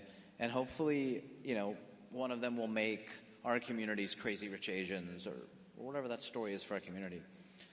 Give us a real perspective on your path, right? What was hard? What was disconcerting? What was like, man, this sucks, or this is really hard? And how did you, respond? And what's like the real deal, as it were? I'll start. Mullah, please. So I think to start, it comes in two forms. It's first rejection, which is inevitable, and then the second one is public scrutiny. which is scary. And so obviously I had a bit of a lucky go of it because I got to learn rejection in my earliest memories, and I would not get the audition even though I wanted it, and I would be like, oh, okay, let's do the next one. And so I got to form a healthy relationship with rejection right away, and so I've taken that with me still today. So with that being said, no matter where you are in life, rejection is okay, and it's just getting you to your next step. And there's probably a reason why you didn't get that opportunity. And then next is the idea of public scrutiny. And obviously, like I mentioned, I don't speak Punjabi, but I had to speak Hindi in my role in the Avengers. And although I had lots of support from family and friends, I would also get comments about how my accent sounded very poor and that it could have easily been someone else in that position other than me. And that's how we're going to feel throughout life, is that maybe someone else is better suited for this position. Maybe it's not me. But it really just starts with confidence in your own self. And I think my confidence is the only reason why I'm here today. My family saw that in me when I was 2 years old, and they wanted me to grow that skill and turn it into a strength. And so I think I've done that now, but I don't do it for myself. I do it for the community and for others. And so I think the next thing I want to say is having a reason why you're pushing forward and holding on to that every day. And I always say that the best way to set goals is the following kind of framework, but it's first gratitude. Wake up every day and think about how grateful you are and that there's something to be grateful for every single day, no matter what. And then be a little bit delusional, for lack of a better word. Set really high goals and imagine yourself at the top of the industry that you want to be at and assume nothing less than that. And then after that is hard work, and it has to go in that order. Because I think a lot of us work really hard, but we don't know why, we don't know what for. But it's the idea that if you have gratitude and delusion first, there's nothing stopping you from getting to where you need to once you put the hard work in. So, you might go and get a journalism degree in broadcast news, and right out of school you get a job in Topeka, Kansas. Yay, Topeka, right? And it's coming back to what Mala is also saying. There's a lot of hard work, but you can't be afraid of it. And there's going to be a lot of small towns that you're going to have to live in to be a producer or maybe be that anchor. But if it is your passion and you are committed, you will go and be and find the path within that space that is best for you, that makes you the most happy. And I think that as long as you're aware, none of this comes easy. I mean, we're not all sitting up here because it was easy, right? So as long as you're willing to understand that there's going to be a little bit of pain, some crying, a lot of happiness, maybe parents being really disappointed, but you're following your why and your passion, you're going to do great. Thanks for having me, Benji. I'm gonna. You brought up parental thinking on that. We'll call it delicately. Maybe Jack, I'll come right back to you. But Jeevan, I'd love to hear perspective from you on that too. Like, what were the challenges, things that you felt you faced? Yeah, I think the first challenge is just taking that leap of faith. And I think that's probably true for all of us, because it's hard to do that, especially in spaces where you don't see other people that look like us and represent our community. And that was the first mental barrier that I had. I loved the show. I never thought I would even apply because I didn't think it was a real possibility that someone like me could even go on there.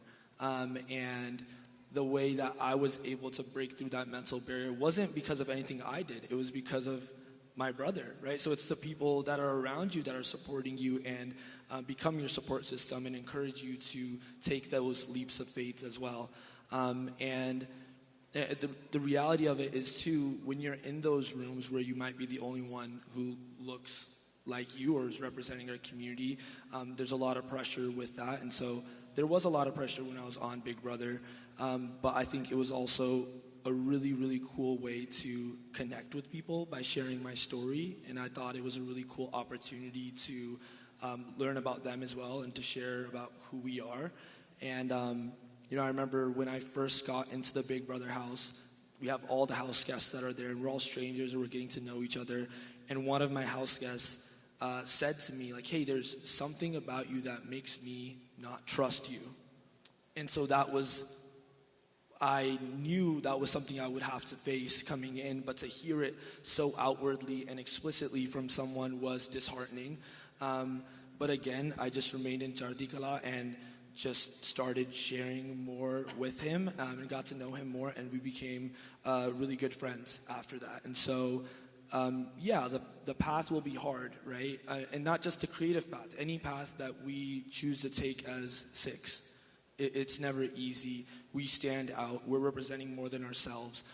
But it's the way you carry yourself and how we're able to support each other as well throughout that journey. That's great. Jeevan, close us out. Yeah, definitely. Question was challenges, right? Sorry, what was the question? Challenges? It was the give us a perspective, right? On give us a real perspective. You're going through the hustle right now. Yeah. What's hard? What's disconcerting? What was oh, this is awesome. Or like, oh my God, this sucked. Yeah, no, definitely. There's so many ways I can answer that question. So I'll do that internal versus external. So I think internal, right? There's so much pressure to just be successful, and what does that even mean, right? There's obviously monetary, there's fame, blah blah blah. But I think part of the way I was raised, I'm very very fortunate that I have supportive parents, because I think that's not necessarily always the case. But the way I was raised is okay, you have to be the best of the best, because you're not only representing yourself, you're representing an entire community, right? And so I was working on Gilded Age and Sympathizer, and now at NBC, it's I'm always the only Sikh in the room, the building, the lot, the soundstage, whatever it might be. And so for my way to combat that kind of challenge is, I'm going to have to be the best that they've ever seen in whatever role I'm doing, so they remember me in a positive light. And I think that's kind of an internal pressure that I put on myself, but it's also allowed me to thrive. Kind of what Mullah was saying, right? You have to set your expectations so unreasonably high, so that even if you don't reach them, you're landing at a place where you feel confident in. And I think also the external pressures, right? There's a lot of, candidly, right, in the industry, you'll hear this, everyone will say it, people have connections, they're coming from wealth, blah, blah, blah, and coming from the Midwest, that was not necessarily the case. And so just finding ways to build those connections on your own, I think is something that's super important. And I think two things that I was told constantly throughout film school is if you can see yourself doing any other career, do it, because it's extremely hard to make it. And the second thing was, don't expect to find success within 10 years of this industry. This is a long haul, it's a marathon, not a sprint, and I'm currently you living through it, right? But I think luckily with the support of the community, it's been doable, and it's been very cool to see even the small results that I've been able to achieve in the past year. Did that answer the question? Yeah, that's beautiful. Thank you. So here's our goal, to be the panel that finishes early, right? I'm going to combine our last question with the slightly different fringe. So two pieces to ask everybody. One, what's the encouragement, words of advice, hyping people up that you'd want to give anyone who's interested in following your route or these creative outlets? That's the first piece. And then the second, you have Sangat here, Sangat listening online, Sangat's going to listen to it later. What impact can they have? How can they support, empower, and build this work? So I'd love those two parts of a question for you both. And we can do them separately, but I figured we'll throw them together. So Benji, we'll start with you and then work our way down. So I will start with words of encouragement. First of all, sometimes they don't come from our community. I have lived many different iterations of who I am, and there was a time when I wore a dastar as a female. The community had a huge issue with it. I was working in television then, and I went to my general manager, Carol Cartwright, who I will remember her the rest of my life. And I said, who do you want me to put on camera to do blah, blah, blah for this piece? She's like, what do you mean? I said, well, who do you want me to put on camera? She's like, why wouldn't you do it? I said, because I wear this. She's like, that's who you are? That's who people need to see. That was the most encouragement I got from a non-Sikh. Okay? But at the end of the day, you have to be okay with failure. You have to try. You cannot be afraid. The fear is there, but then think about Chardikala. Think about other hardships. Think about how much this might make you happy. And sometimes failure shows you your real path. So I wasn't meant to be on TV. My live shot sucked. Oops, sorry. My live shot was really bad. However, I could be a producer. I know, I wasn't the one swearing earlier.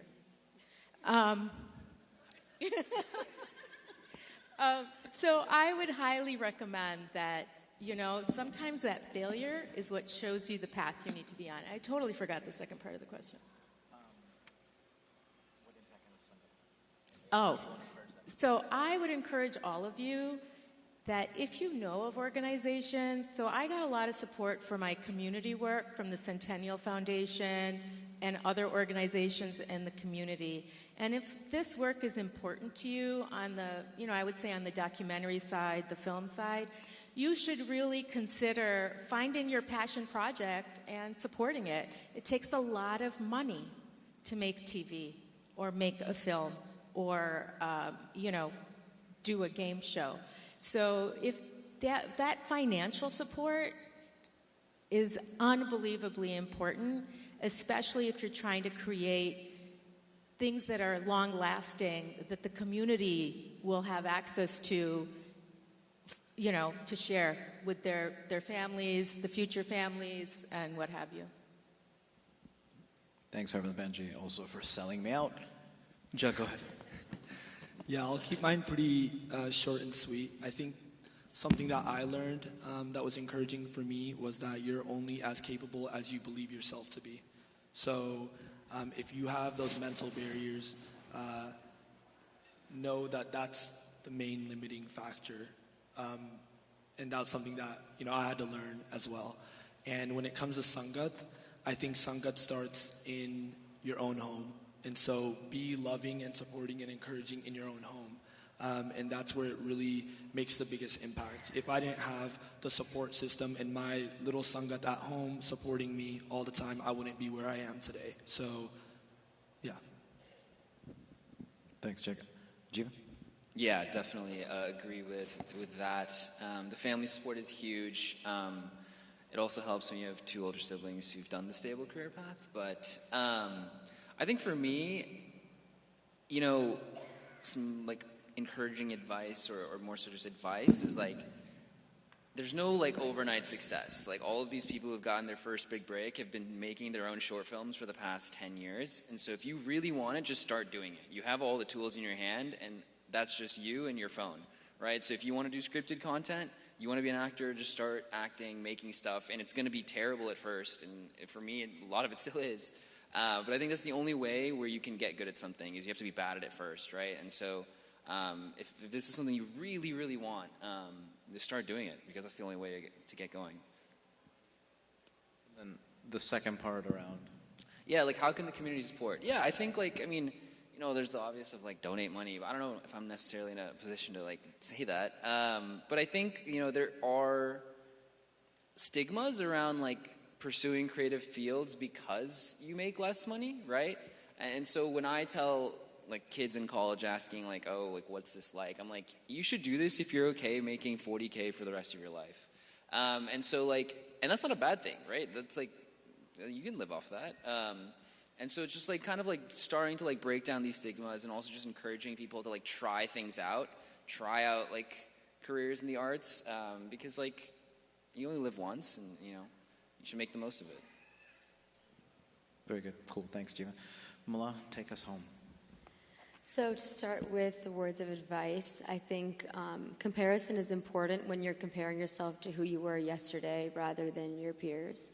And I made that mindset shift a few years ago, and I've completely changed as a person since then. But it's important to try to be better every single day and always kind of have an internal dialogue of what are my weaknesses and how can I strengthen them, not even just for your careers, but also just healing interpersonal relationships. And being a good person and being mentally sound is making everyone in your life happier. So that should be everyone's number one priority is, am I happy right now? Am I doing everything I can to be happy? And am I better than who I was yesterday? And then for how to contribute to the Sangha, I think we should all, obviously we're in America and we are not a religion that is widely talked about or discussed, or there's not much awareness, especially in classrooms and in surveys when you're checking which religion you are. We most of the time have to say other. And it's frustrating, but I think we should see that as an excitement, as an opportunity to teach people about Sikhism and to be proud of who we are and proud of what we represent and make it a point to share it everywhere we go. And even on my campus, I've had leadership opportunities and service roles where I've been able to stand in front of a group of Americans and explain to them what Sikhism is and why we keep our hair, and just spreading awareness at the end of the day, because we can't really blame people for their own naivety because they sometimes just have never been told. And so rather than feeling discouraged by people not recognizing you or what you're wearing, just take that as an opportunity to confidently tell them who you are and what you represent.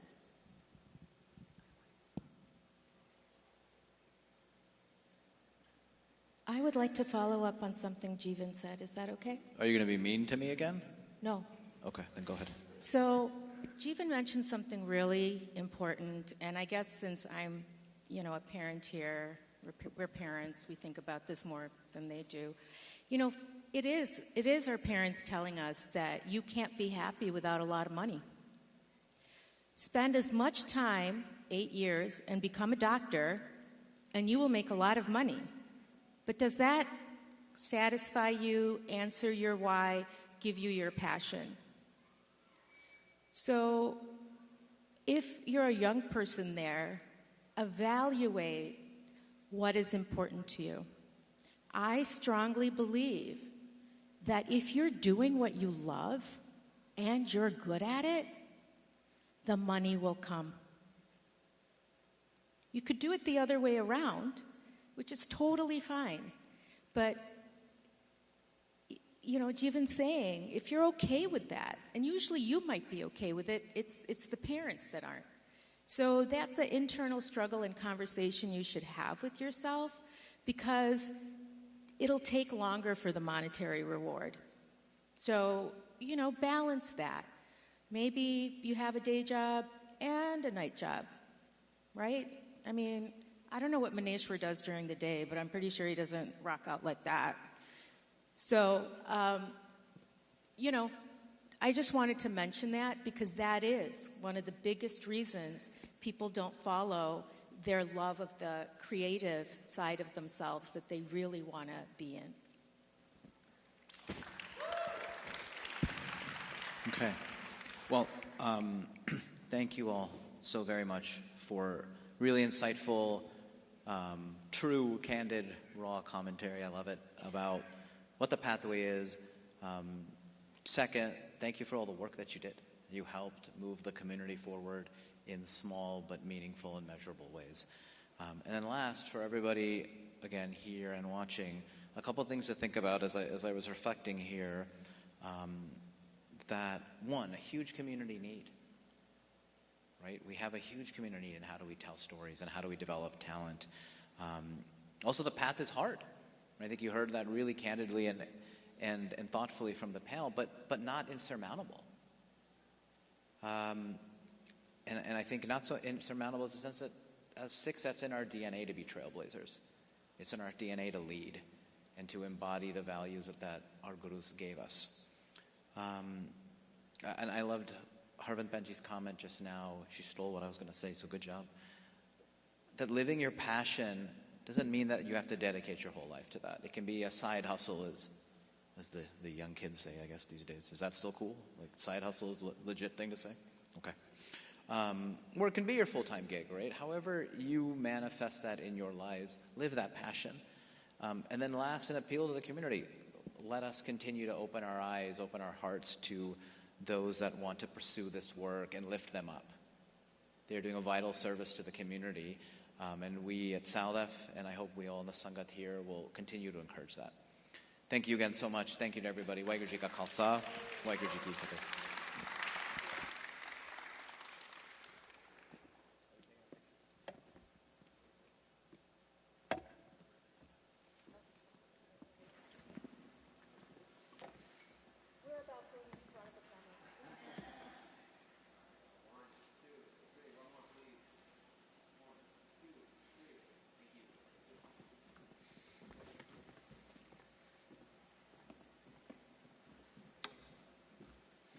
Thank you to all our speakers, and of course our live painter, Chandni.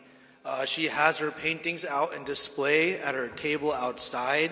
Please stop by and check out what she created while in the moment with us here today.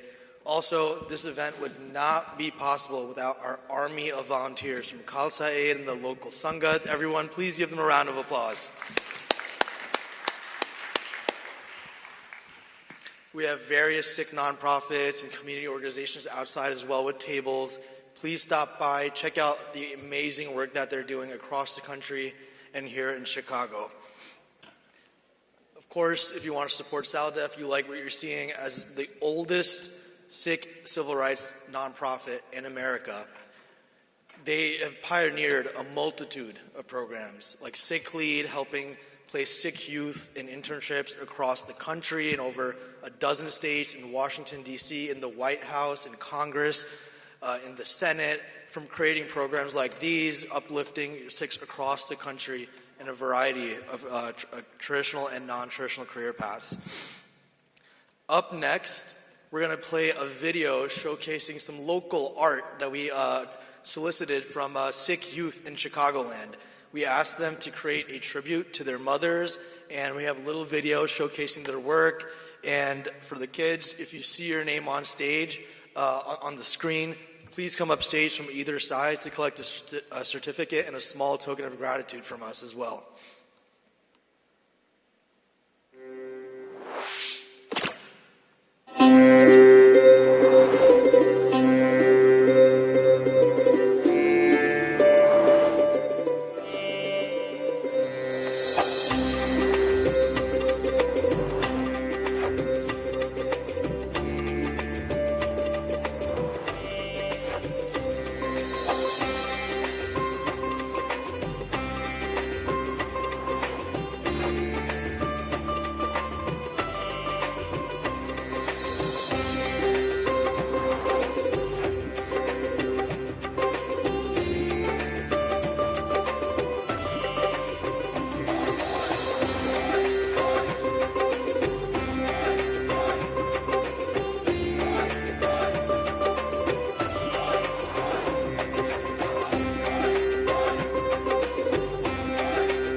Certificates after, if you didn't get a chance to come on stage, or if the spotlight scares you a little bit, no worries. We'll get it to you right after this program concludes.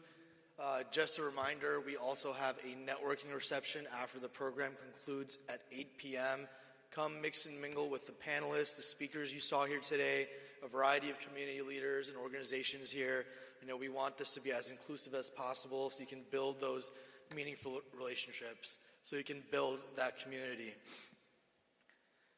Of course, we couldn't go today without saying it's Mother's Day.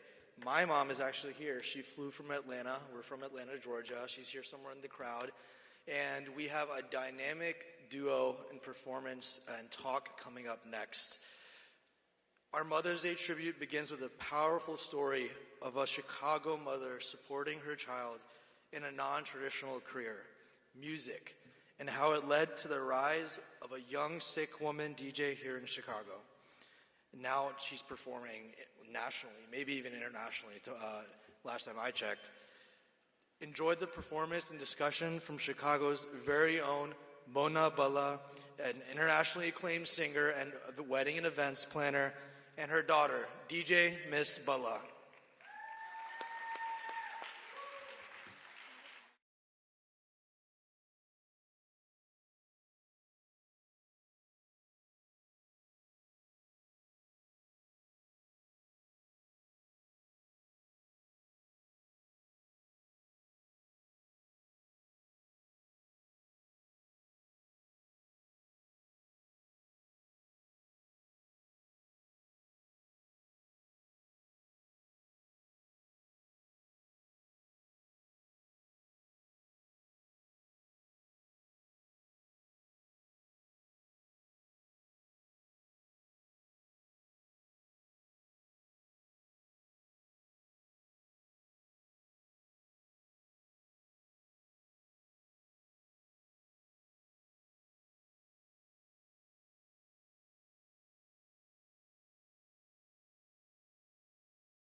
Organisations नहीं चल सकदियां, कोई shows नहीं चल सकते, कोई singer नहीं बन सकता, कोई आर्टिस्ट नहीं बन सकता. इस कम्युनिटी एक दूजे ਨੂੰ support करना बहुत ज़रूरी है.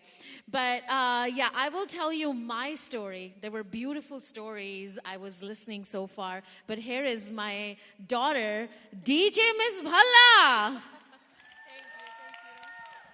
And I'm Mona Bhalla. तुसी सारे जानते हो अपनी तोटी Mona Bhalla. So how I was just so touched with so many stories. So many artists performed, and so many artists were doing their live work, and so many amazing people were talking. So here is my story. I was born in India. My dad was in army. Beautiful parents I had. Unfortunately, I lost both of them last year and my mom in just a month ago. But happy Mother's Day in heaven. But happy Mother's Day to you all, by the way. Happy Mother's Day to you all. And this is dedicated, my story is dedicated to my parents, because whatever I am is because of them. So how about give them a big round of applause? So yeah, I was in India. I was always a very strong girl. My dad raised me like that, always go-getter. And my mom was always in music and cultural things and Punjabi speaking and all that stuff. So ਮੈਨੂੰ music ਦਾ ਬਹੁਤ ਸ਼ੌਕ ਸੀ. So I learned music since I was a little girl. I was doing master's microbiology, but yes, I finished that. I finished my music programs, and I met a wonderful guy, Manjeet Bhalla, actually, from Chicago, who came to India and brought me here. And that's the best thing happened one of the best things, sorry, you are too. So that's one of the best thing happened in my life also. And so I came here, and my beautiful daughter was born, DJ Miss Bhalla. And then I had Simran and I had Kiran. So one story I'll tell you, that as a mother, I faced few things. One of them was when I was expecting, after 2 daughters, when I was expecting my 3rd child, everyone, of course, will say, pray for a son. Pray for a son. And Babaji knows I always prayed for one more daughter. And she was born, my Kiran. And I love you. And they both, all 3 are superstars. But one day when, from the hospital, actually, my husband took both the older ones right here, actually, for Rangla Punjab show. Right, Mago uncle? I've always been singing here from 30 years on this stage. So Rangla Punjab show, they were here. And someone just told him, oh, you had a 3rd daughter? We're very sorry. He did not like that. He came back to me, and actually, I get tears when I see still, he had tears in his eyes, and he's like, why'd you send me there? I'm like, what happened? Didn't they perform good? That was in my mind. This was the last thing I thought was someone picked on me having a 3rd daughter. So it gives me goosebumps still, but yes, many times it happened. Many times I had to hear. But it drilled here in my mind that one day everybody will recognize them as example of community. One day everybody will pray, I wish I have a daughter too. And here is an example, DJ Miss Bhala. I am blessed. We are blessed. Thank you, Manjeet Bhala, for always supporting me. So when I came here, they were always in soccer, in cross country, in speech teams. So many things we have done together, all three of them. Computer engineer, one of them is computer engineer. Kiran is in MSU computer engineering. Manpreet is working in UI Health, and most famous female DJ, putting her remark as DJ Ms. Bhala. But then through this process, one day, dinner time was always very special for us because we all were there on the dining table. I had a rule, dinner is always going to be together no matter what. So we were always together. Oh, there's pictures you guys are enjoying. So I said one day, remember Manpreet, that I wish I had some songs. I forgot my own dream, raising kids. No regrets. I would never change anything. I never worked. I was always a stay-at-home mom. I would never change anything. We had so much fun. I was blessed that I could spend every single moment with my kids. I have never missed anything I remember with them together. But my husband, thank you, Manjeet Singh Bhala, he said, we can still make music videos. You don't have to be in India. You don't have to regret. I don't want you to feel after 10 years that I wish I had done that. And the kids stood up. They are all in my music videos. My husband is in my music video. I actually released my music videos in T-Series. I had so much fun singing, so much fun performing. Honestly, we're blessed. And honestly, now she's actually taking over and performing all over the country and different countries. So here we go. DJ Ms. Bhala, what is your story? Thank you guys for, being here and listening to us and our story. As females in the industry, I've grown up watching my mom do the same kinds of things where she's performing at shows, bringing us on stage with her. We're dancing and we're doing all sorts of stuff with her too. So through that experience, I was always encouraged to do what your heart calls for. But make sure you finish your studies first is always her thing. I'm like, oh mom, I think I want to DJ. Okay, that's fine, but make sure you finish your studies first. So that I did. I did my undergrad degree in biology and psychology. I did my master's in healthcare administration. And now I'm actually a director at the UI Health Volunteer Services Department. So I'm doing that full time, 9 to 5, and now I'm also DJing as well. I started 3 years ago where I was DJing, and when I used to bring it up to my mom and to my friends, I'd be like, I kind of want to DJ, but there's no brown girls that DJ. I don't know of any brown girls that DJ. I'm just a brown girl. And they're like, okay, well, use that to your empowerment, that you can do anything. It doesn't matter if you're female or not. And, through that journey, I've been able to see that not only am I a female in the industry, I'm a female DJ, a female Sikh DJ, but also on top of that, I'm able to excel and go through so many opportunities that Babaji has brought me from. I've DJ'd at the Thanksgiving parade, and I'm doing Punjabi music, and I also DJ'd at the Taste of Chicago, where I was also DJing Bhangra music, and I've done Six Flags, where I was DJing Punjabi music, Bollywood music, all of that. And actually, I haven't announced this yet, so you all are actually the first to know, but I actually got a phone call a couple weeks ago from Disney World. I'm going with you. Yeah. So Disney World reached out to me, and they asked me, hey, do you want to DJ at our parks for Diwali this year? So I am their official Disney World DJ for Diwali this year in October. So I'm super excited for that. It's going to be so fun. They have a whole parade, in the Magic Kingdom. They have a Sangeet style event that I'm spinning.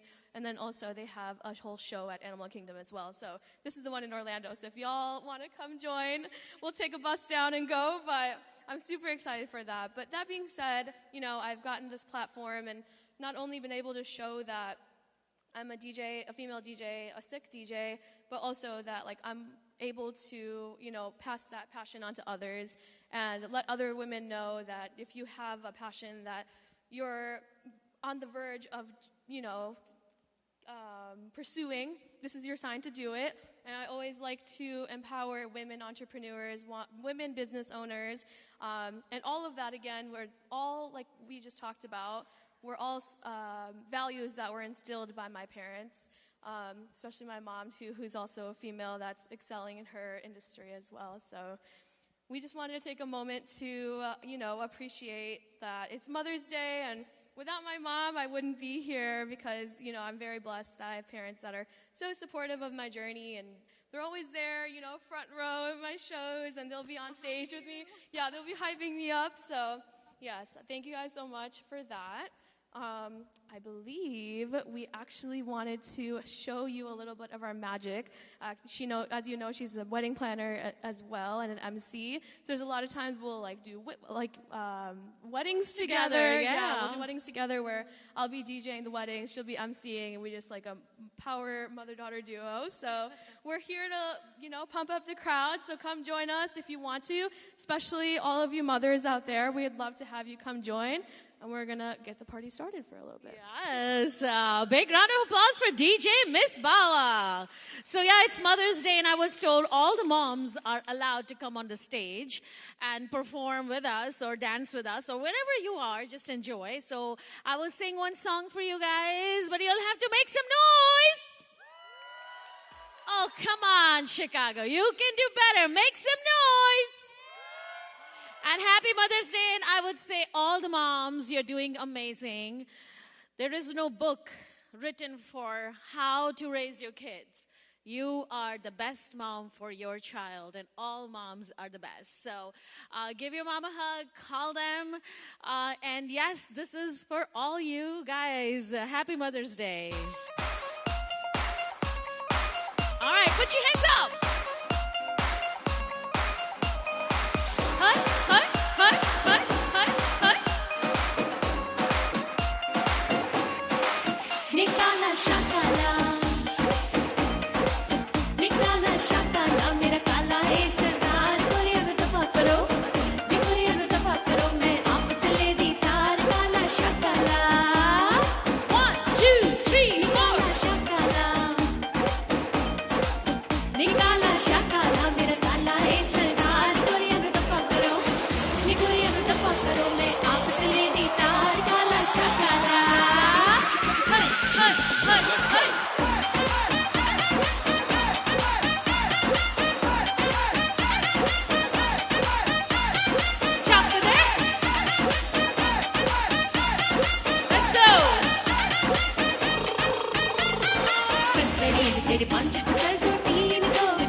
for DJ Miss Bala, our own superstar. Thank you so much, everyone. Thank you so much for joining me on the dance floor. Y'all coming up made such a big difference. So thank you so much. Love you guys so much. Thank you. Happy Mother's Day. Thank you. Happy Mother's Day, everyone. This was beautiful. We showed everyone that जिन्ना भी अपना group होंदा ਆਪਾਂ रल मिल के शोर मचाई लेंदे हैं. So thank you so much, and a big round of applause for SALDEF and Jodh. You're doing great job, and the whole team. Thank you so much. All right, stay blessed, guys. Killed it. Killed it. Thank you. Absolutely amazing. All right, DJ Miss Bala, I'm your fan. Killed it, guys. Thank you. Oh, that was amazing. Really brought up the energy. I hope the moms felt a little special, carving time out of the day to come join us here. Now we're going to close out the Mother's Day tribute with a short video from author and poet Krishma Arora. She's also doing book signings here outside today, so pay attention to the screen just for a little bit, and then after that we have our last panel for the night. If everyone who's outside could start making their way inside, if you have friends out there, let's get them inside for this video, and also our last panel where we're going global. Thank you. Happy Mother's Day. For my daughters. My daughters, believe that your beauty is one of a kind, a unique gift from your ancestors, an echo of their time. Mirrors are only false reflections of society's narrow paradigm. Your skin of chai, long tresses that fall like waves, eyes dark as night, should bring no shame. The soft coating of fuzz atop your lip, the dimples and curves of your hips. These trinkets of your beauty are to celebrate. Don't shy away. Don't let self-hate penetrate. Self-loathing or hatred sprouts. Love yourself with so much surety as the world will only cast doubt. Life's storms will try to dim your light. Stay resolute, be resilient. Let your guide be your inner sight. For true love blooms in the soil of your own soul. Embrace self-love as your world. Happy Mother's Day.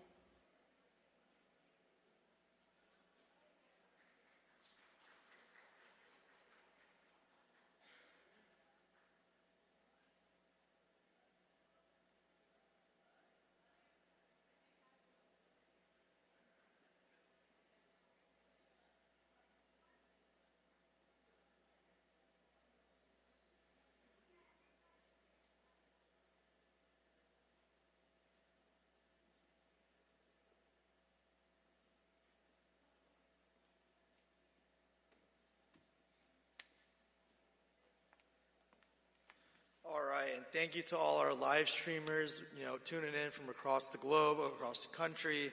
Now it's time for our last panel. Now we're going global.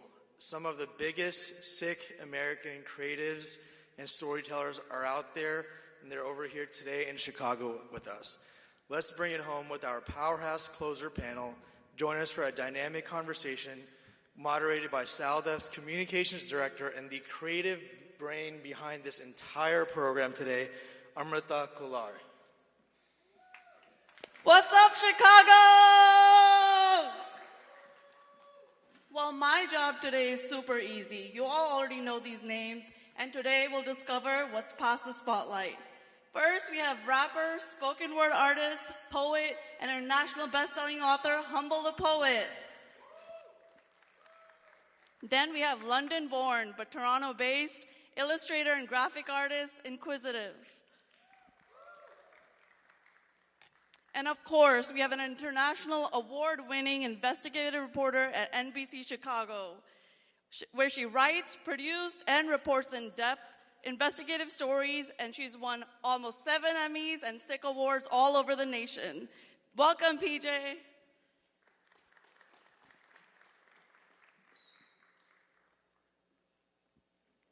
Wow, talk about a Mother's Day panel, right? Just promise me in the audience, if you see any water breaking, capture that for a viral moment, okay? All right, so we have so much to get to. I'd love to kick it off, with Humble the Poet. In 2010, you left your job as a teacher and became the humble poet we know today. Can you tell us the story of how you made this professional pivot? Yeah, I was creating and teaching on the side, and my students used to say Mr. Singh swears on YouTube. And to me, life was fine. And then an opportunity came my way that was promising me more than enough money to quit my job. So I quit my job, took the opportunity. Spoiler alert, I made no money off that opportunity. And then the adventure began. And then I realized I wasn't leaving my job. I was just doing the next chapter of who I was. So I never left teaching. I just found a different way to become a lifelong learner and connect with people through messages without having to lie to them within a system that we often refer to as our education system. So real, and Sikhs are students of life, right? And I'd love to kind of jump off and talk to Inquisitive about, you made a profession out of your imagination, but how did your art change once you centered your own stories and experiences rather than the audience? Am I being? This always happens here. No. Thank you. Sorry, Amita, you're going to have to repeat that. No, That's I'm my glad fault, to. guys. Blame the British guy. So you made a profession truly out of your imagination. And how did your art change once you centered your own experiences rather than the audience? Yeah, great question. Firstly, it's amazing being here. Thank you to SALDEF for having me. It's amazing. It's more about courage. I've been doing this for now, I was just talking to Humble about it, actually. It's going to be 15 years in August. And it's just incredible where the journey started from doing things I love doing, which I still do, but it's more being about courageous with my artwork, being able to share what I want, how I want to do it, the freedom of creativity, and also kind of doing what Sikh teaches us, which is standing for injustices.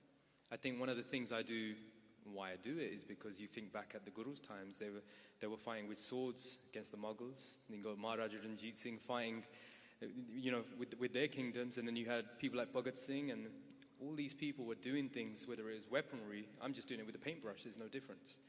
And so I feel like my Sikhi stands in that side. So it's all changing, the narrative's always changing with my artwork, but, there's always a different loophole somewhere, and I'm always finding new things to do. That's beautiful, and truly you've all found a creative method that is your own personal sword. And PJ, that's for you is investigative reporting, but I'd love to know, has there ever been a story that truly changed you, whether your beliefs, your approach, or how you saw your own identity? Yeah. Only the one working mic up here. So I never imagined I'd go into journalism. I was always very shy, and I was behind the camera. So it wasn't until I was in graduate school in a journalism class where I had to report on an issue of public safety. Kids were getting attacked on campus, and so I had to suddenly stand in front of the camera, and I was very shy, but suddenly it clicked for me. There was a purpose. I had to use my voice to help, and that was greater than any insecurity I had. And so it was kind of a magical moment where purpose aligned with my talents, and it was also really scary at the same time, which is usually when you're onto something, when you're scared. So now I do run to things that scare me. It's kind of counterintuitive. But there's been a lot of stories where I see people who are kind of, they'll write into the newsroom, and they're kind of ignored. The thought is, well, they should have known better. Usually they're scam victims or people who've just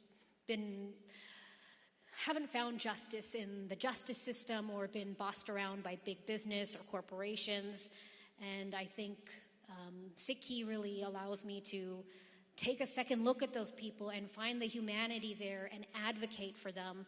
So that's what I love about my work, is that I can use my voice to help people.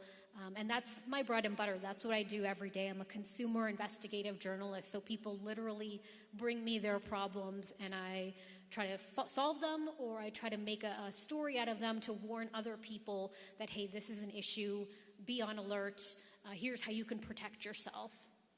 Now, that is so powerful, and being able to tell stories for truly change, as you heard from the former panel, I think doing that on a daily basis is so commendable. And I'd like to throw it back to how I actually first saw one of the panelists, Humble the Poet. It was actually a YouTube video, as I think a lot of the people in the audience, I'm sure, found him.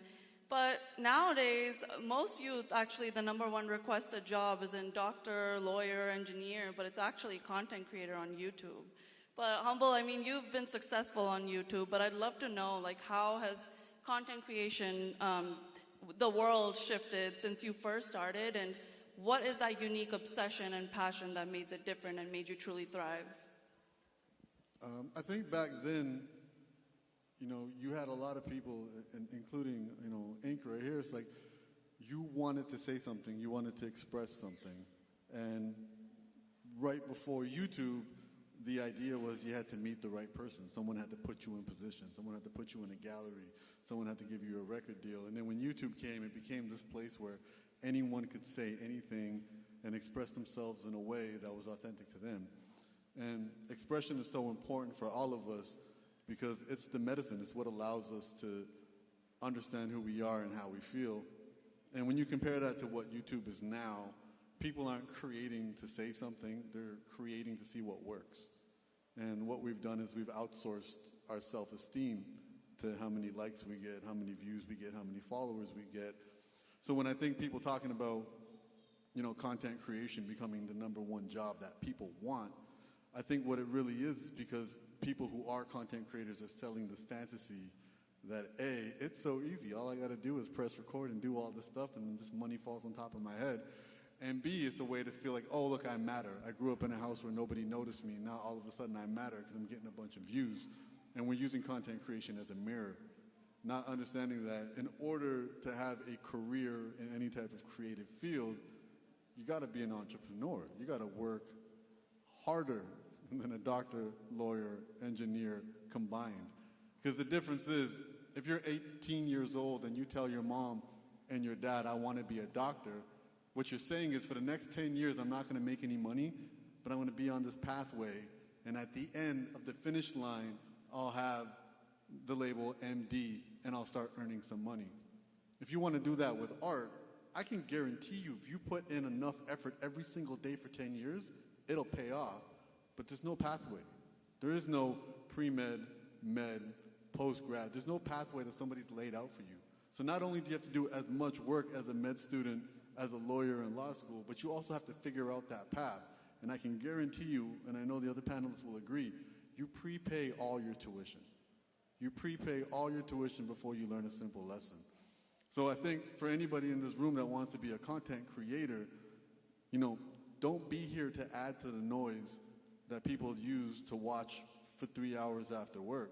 If you have something to say, that thing you can't shut up about, the thing that everybody knows you always want to talk about, by all means share it. Let the almighty algorithm find you your people that care about that message. But in terms of trying to make this a living, people need to also understand that growing up, when I was 12, there was no such thing as a content creator.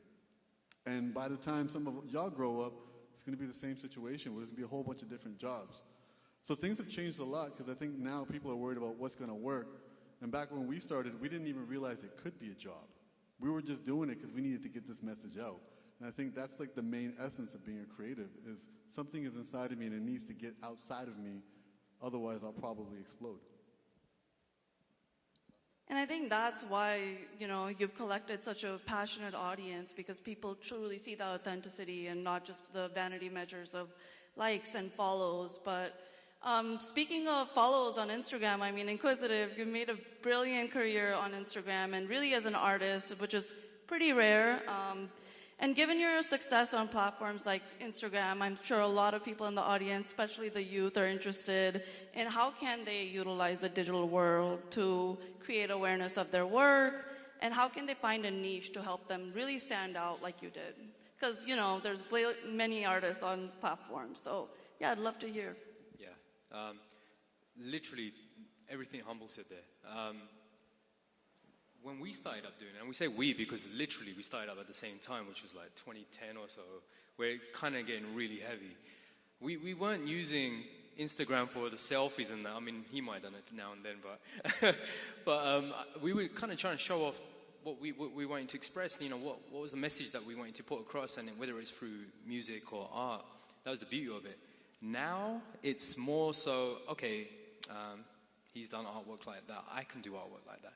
But it shouldn't be that. Like, we don't want no bootleggers, you know what I mean? We don't want the bootlegs. We want people to say, like exactly like Humble said, if you've got something to say and you want to express yourself, then it's there. The platform's there for you to do it, and the right people, the right supporters will find you. Even today, I can do artwork based on something that speaks to me. Admittedly, when I first started out, I might have been a people pleaser. I might have been doing it for the likes and the followers. But then you get to a point where you're like, well, I'm now doing things that people are making me do. So in short, and to conclude what my answer, it would be doing it for yourself. Even today, there could be an artwork I do, I know will do well. Get 50, 60, how many likes.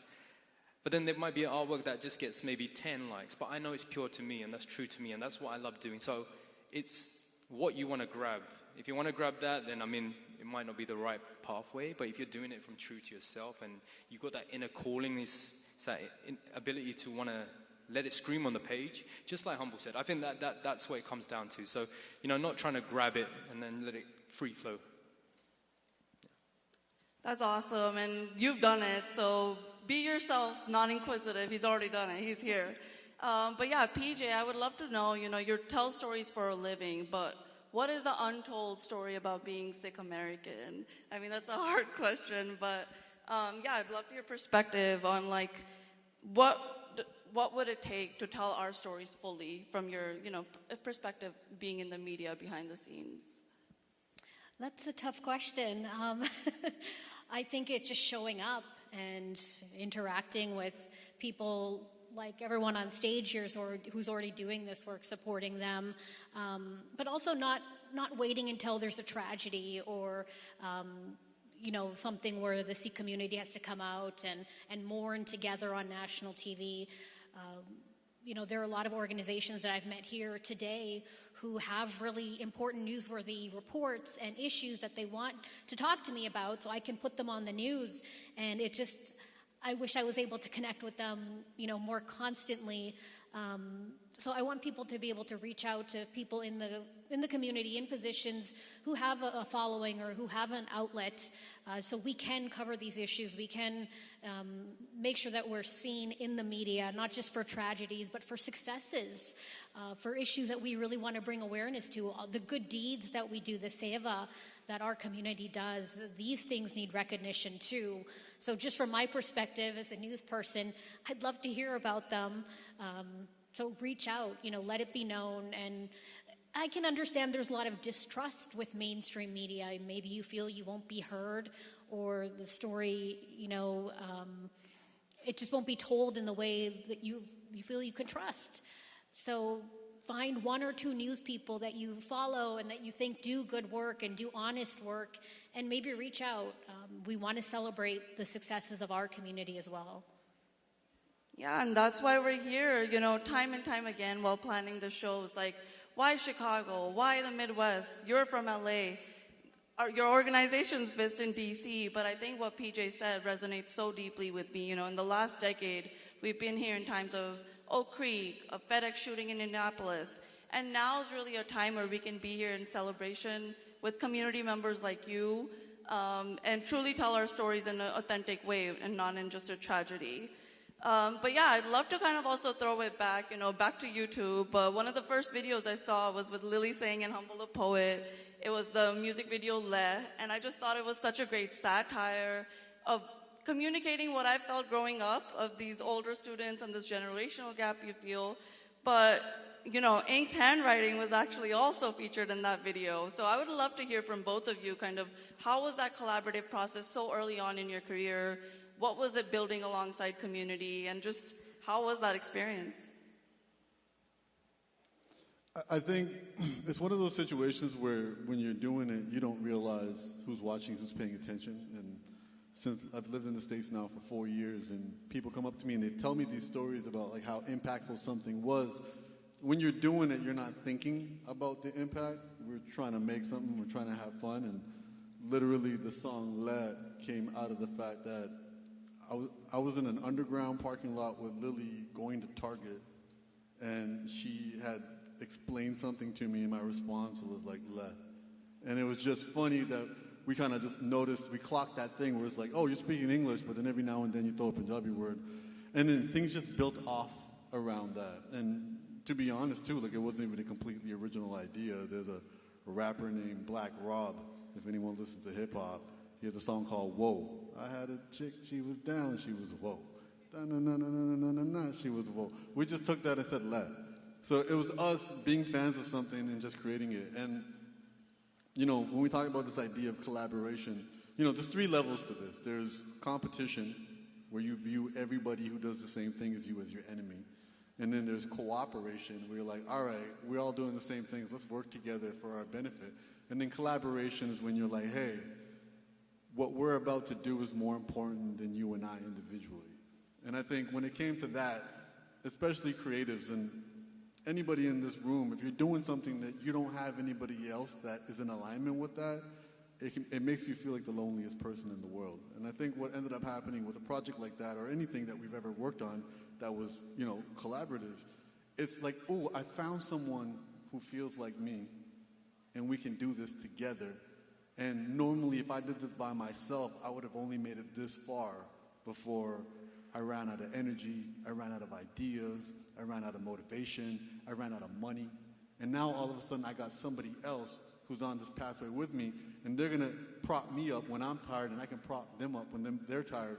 And that's just one of many of those opportunities where we were just having fun, and it just grows. You reached out to people like, we had a friend who owned a limousine company for weddings, and we reached out to him, and we got like a Bentley and a Phantom, and it's like, we told him we're just going to make fun of the cars in the video, and he's like, let's have fun. Have an ink and not. All of these situations were that, and everybody, whether they continue to do art or not, they contributed because that's all we could. We couldn't afford to hire anybody for that, so we were just reaching out to our friends, and that's why you're going to see Amit's work in that. That's why you're going to see other people's stuff in there. And I think that's really the important thing, is like when you look back at it, you can be like, oh, it had an impact on some young Punjabi guy in Wisconsin who saw so many Desi people in one shoot and thought it was really inspiring. But what I've realized very quickly is artists aren't here to inspire, we're just here to express. You don't inspire people, you get inspired by people. So it's not my business who finds this stuff and interprets it the way they do, because I don't know the life that they're living and when they're going to connect with it. And even the people that inspired me, I wouldn't have known. And I think really what we were doing was chasing the fun, chasing the creativity, and actually thinking, could we pull this off? You know, we shot it in front of a mansion, but that's our friends. That's our friend's house. That's Rick's house. You know what I mean? You've crashed in that house before. And he's the same guy now that, you know, he's known for Rick's Good Eats. He's on his journey, and we support him on his. It really was chasing community, chasing connection, because we lack that. We lack authentic connection. And sometimes we think being the same ethnicity, the same religion, you know, speaking the same language is enough for a community. We say the Punjabi community, the Sikh community. But we can feel even more isolated in that. If within that we're not seen. We're not seen as the creatives. We're not seen as the dream chasers or the entrepreneurs. So I believe a lot of these projects came together when people were just chasing community, and like-minded people started connecting, because it's like, well, there's no one else around me connecting. Me and him lived in different cities and connected, because probably in our immediate vicinity, you know, we didn't have any artists, or we didn't have any dream chasers or entrepreneurs. And looking at that video, that's what that reminds me of. It's just endless problem solving, making that stuff, having fun, that I know is going to get as many views as it did? No. And if I did, it probably wouldn't have happened. And if I tried to recreate that, I probably would have crumbled. So I just think the important part that I want people to see in that was a bunch of people looking for community, having funky ideas, and not waiting for anyone's permission to make it happen. Fun is contagious, as we just saw with the moms dancing. I mean, who's seen that before?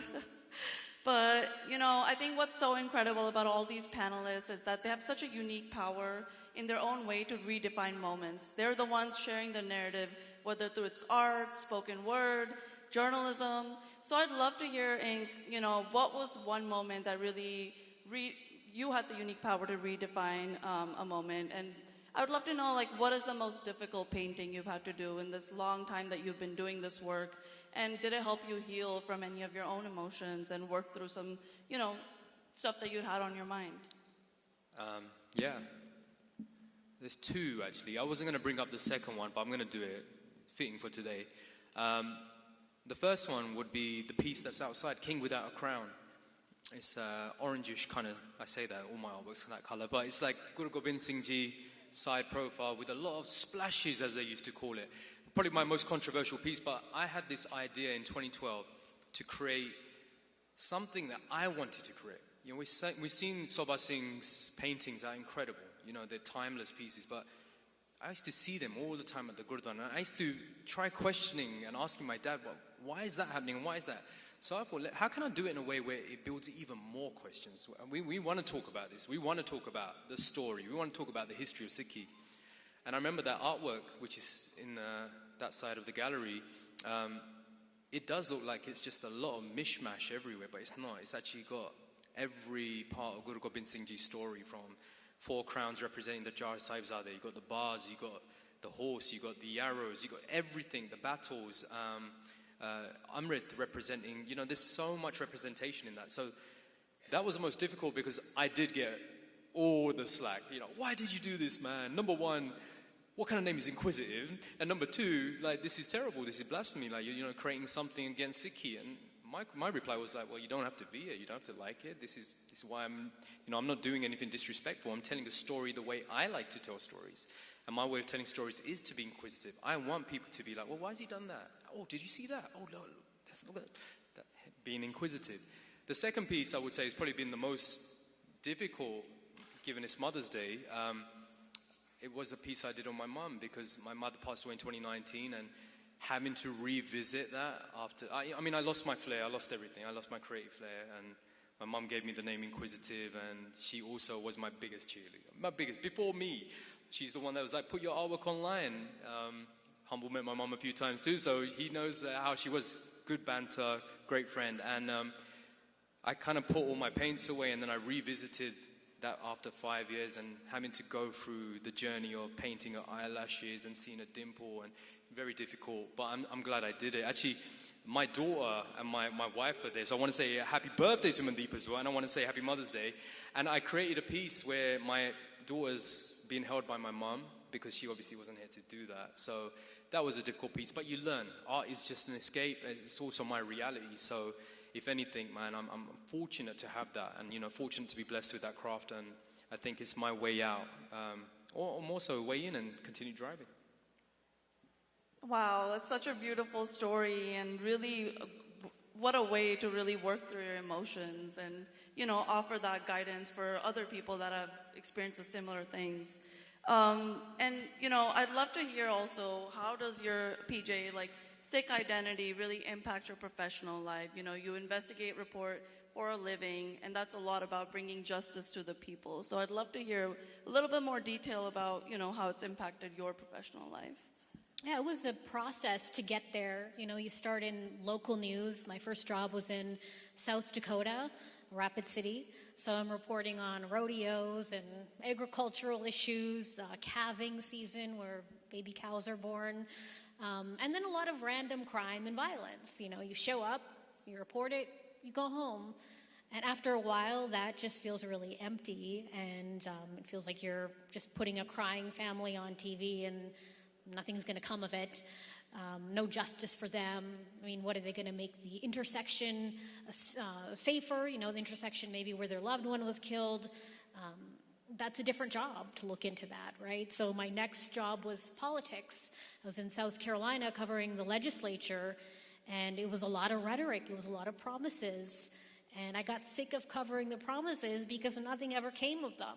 You know, it was literally just lawmakers making a stand, wanting to be seen, and again, promises.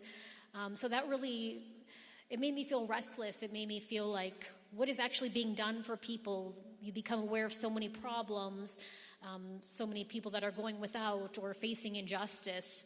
So I wanted to look at those issues and speak to the people that were actually trying to fix those issues and hold them accountable. You know, if they're making promises, if the people that we elect are saying they're going to fix something, let's not just put them on TV saying that. Let's follow up with them and ask them, what have you done? You know, where is the data? Where are the results? And then show the family, show the people that have to deal with these issues that our society maybe isn't fixing or isn't fixing fast enough. So it took me a long route to get to that investigative path where you're actually questioning, why is society this way? What does the data tell us? Who can we push to get change? My favorite thing about my job is when I can do a story, uncover an issue that affects a lot of people, and then go to a lawmaker and say, here's our story. This is what we found. Here's the data. What are you going to do about it? You're going to do nothing? Okay, we'll report that. Or you're going to do something? We'll report that too. Because we want to show people that, we're working for them. We're uncovering issues that are important to not just, one family, but that could have a broad impact. One recent example is a series I did about uninsured school buses. So there are some uninsured school buses in Chicago. It's really kind of hard to believe. But after we uncovered that there's really no protections to prevent people from not insuring their school buses, we went to a lawmaker, told him about our story and our findings, and he has introduced a bill that would add more protections for school buses. So something like that is incredibly fulfilling, and I think, I have to give it back to Sikhi for kind of giving me that voice and that drive to want to help and fight for people and uncover wrongdoing. So I credit my faith for that, and it's made all the difference. It's a tangible thing you can see at the end of the day that, you didn't just make something beautiful or, do your job at a desk. You made an impact. You're a fighter, and we're really glad you're on the front lines for us, really educating the community. And speaking of that, you all have such public-facing work in different forms. I'd love to discuss a little bit about hate, for up-and-coming artists, content creators, investigative reporters. How do you all kind of deal with hate? How do you process it? And at this stage, how is it different from, when you first began? And Humble, would love to start off with you. In terms of you mean hate? You mean like hate comments, or oh, we don't like this, but they're giving their 2 cents even when it's not really needed as an artist or a content creator? One thing Lily taught me a long time ago is she said hate comments are a sign of success because it means you're growing outside your bubble. Because somebody's mad that they saw your work. They're like, why is this coming up on my feed? So I think as an entrepreneur, you would always view hate comments as a sign of success. You're like, oh, because normally, if on a day-to-day, if you're posting every day, you have the same people looking at it, your followers, your community. It's like when you post for your family sees all your stuff, and then they're like, oh, you look great.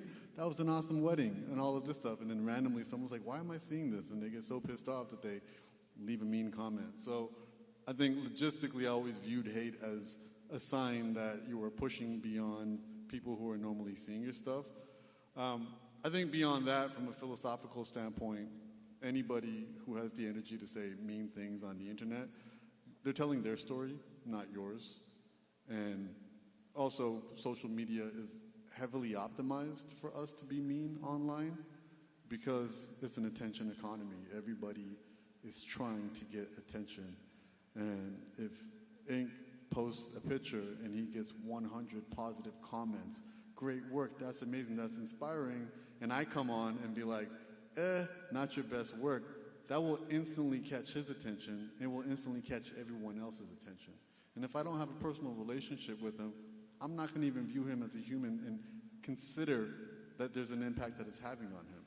So I think we've got to this point where the internet gives us this false sense of connecting with people when really there's no empathy and there's no actual connection. And we've created these cultures, just like cancel culture. Cancel culture is just a nice word for cyberbullying. We're able to say things to people that we could never say to their face. I've been Humble the Poet since 2008, and no one has ever come up to me in person and said a negative thing. And I'm outside. It's happening behind the screen because it's generally a reflection of other people's pain. So it's really interesting when you look at it from a perspective of being Desi and Punjabi, because we talk about, Loki Kaniga. We're always afraid about Loki Kaniga. Our parents are always worried about Loki Kaniga when we do stuff. And social media is almost the opposite, because if don't say anything, that's the real hate. The real hate is silence. when someone goes by your post and just keeps moving. Anybody who takes the time to say something to you is invested in you in some way.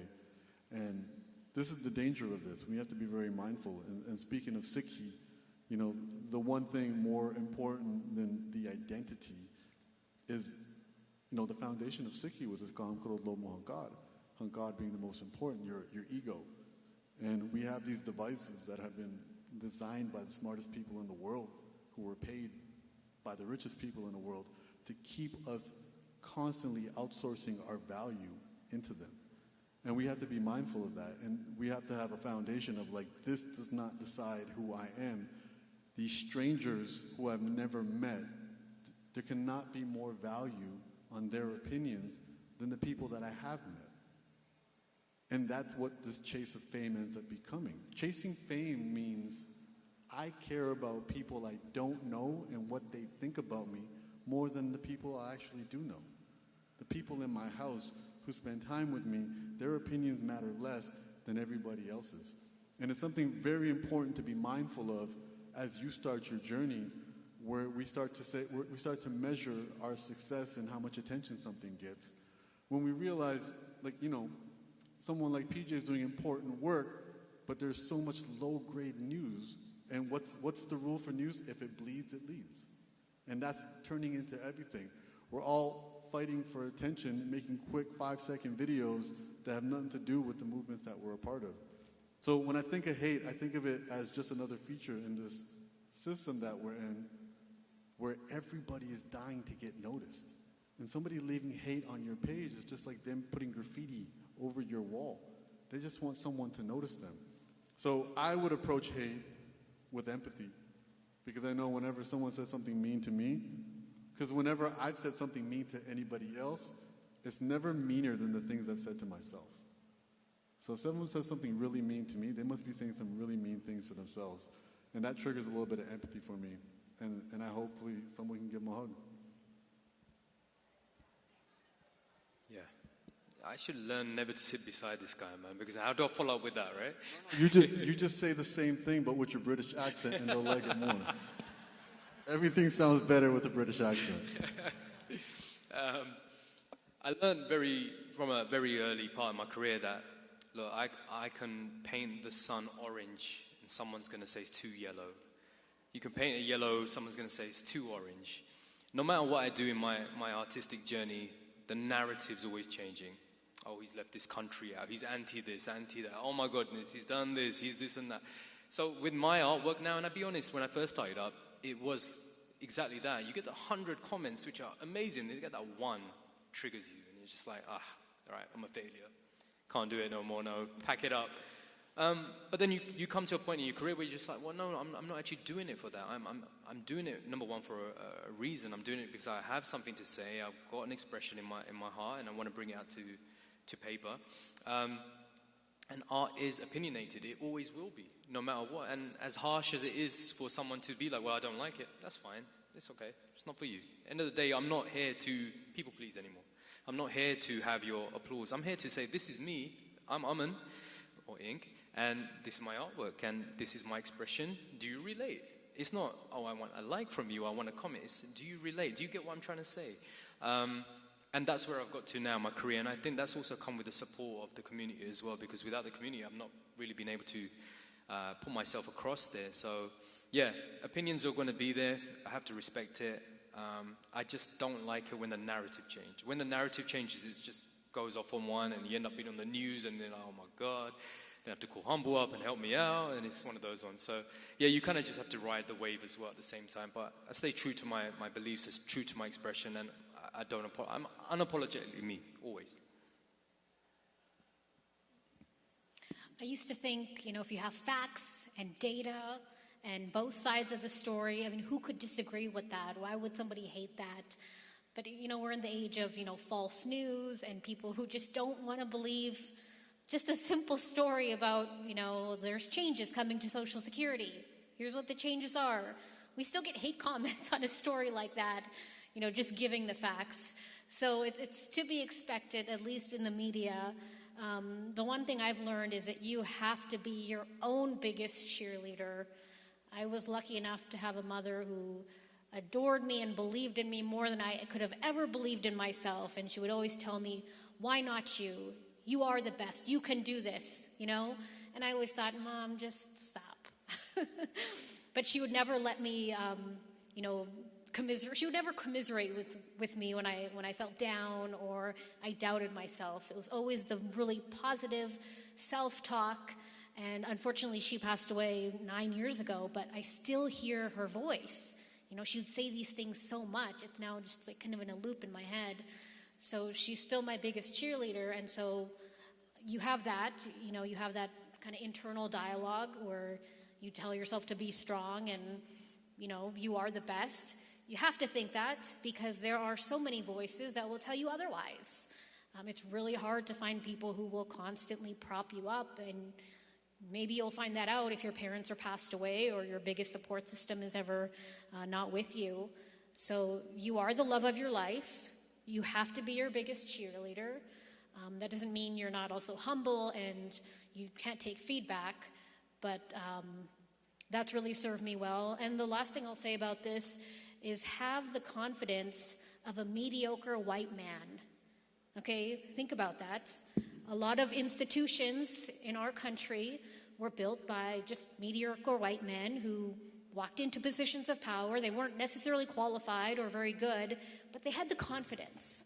Okay, so if you actually have the skill, don't doubt yourself. Don't get in your own way.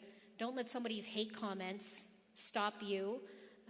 Believe in yourself, and believe in yourself maybe more than you normally would, because that kind of delusion, that kind of being your own cheerleader type of thing, being in your own court all the time, that can take you far.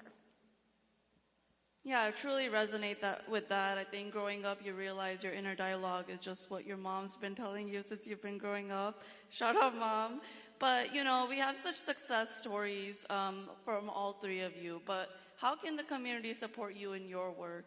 I'd love to, use this space and platform to talk about, like, how can the community support you in art, in content creation, and journalism? Ink, I'd love to start with you. Okay, that's a great question. Appreciate the arts. I mean, if we're talking about the arts specifically, I would say supporting the arts. I think it's so easy to, it's weird because sometimes I speak to college students and like, hey, I printed your artwork out, man. I printed it at home. I've got all your artwork. And I'm like, wait, you didn't buy it on the website? So that's the number one thing I say. And I don't know how to, I don't usually have the heart to say to someone, well, you should buy it, blah, blah, blah. But support the arts, because that is a big thing. I've been doing it for a long time. You know, it's something I enjoy, I like. I want to get the authentic version of it. And I think our community kind of slacks a little bit in appreciating that. I would say it's got a lot better. But I think when it comes to understanding and seeing and observing how it's been for my career, it's always that. It's always the appreciation not being there and the bootleggers coming out, you know, which is another thing. But I think just supporting, that would be the best way to put it. See something you like. Don't have to purchase it. Maybe you can just share it and, you know, create some attention on it. So that kind of vibe is most appreciated by someone like me as an artist, who puts obviously 3 to 4 months or weeks into an art piece that can easily just get swiped away. If you like what you see, why not support it in other ways? Yeah, PJ, what about you? Where can people find your work, and how can they truly support you as an investigative reporter? I think just engagement. Like, I want to know what is going on in the community. I can't be everywhere. Most of the other people I work with are white, definitely not Indian, so there's not a pulse on what is going on in our community necessarily. So you'll notice a lot of the stories have nothing to do with the Indian community. We only get these stories either from other headlines or from people writing into us. So lean into us, let us know what's going on, reach out to me specifically, even if it's not an issue related directly to our community, if it's impacting you, I want to help. You know, as a journalist, that's my job. So both positives in the community I want to know about, issues in the community I want to know about, and, you know, if you, again, just need help with an issue or you want some coverage on something you think is important, reach out. I may not be able to do the story myself, but I can either put a story on our website or connect you with somebody who can, or connect you with resources. So I would really love to hear more from the community.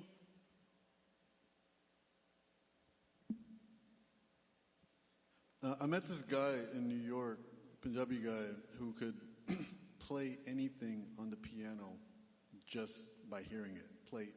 Play any song just like from your phone, and he can just play along with it. And you know, he's in his 40s now, and I was like, did you go to like formal training? Like, did your parents like treat you like an Asian kid and put you in piano school or something? And he's like, no. He goes, they bought me a really crappy keyboard when I was like 5 years old, and they just never told me to shut up. And I'm like, that's it?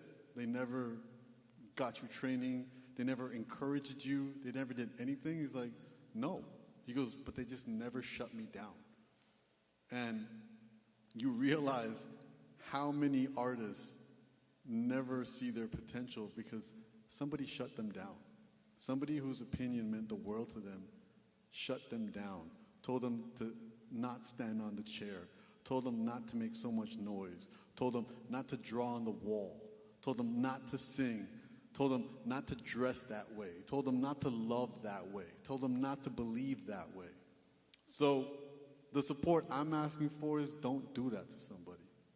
Don't tell someone to shut up because you don't know what you're shutting down. Artists are here to express.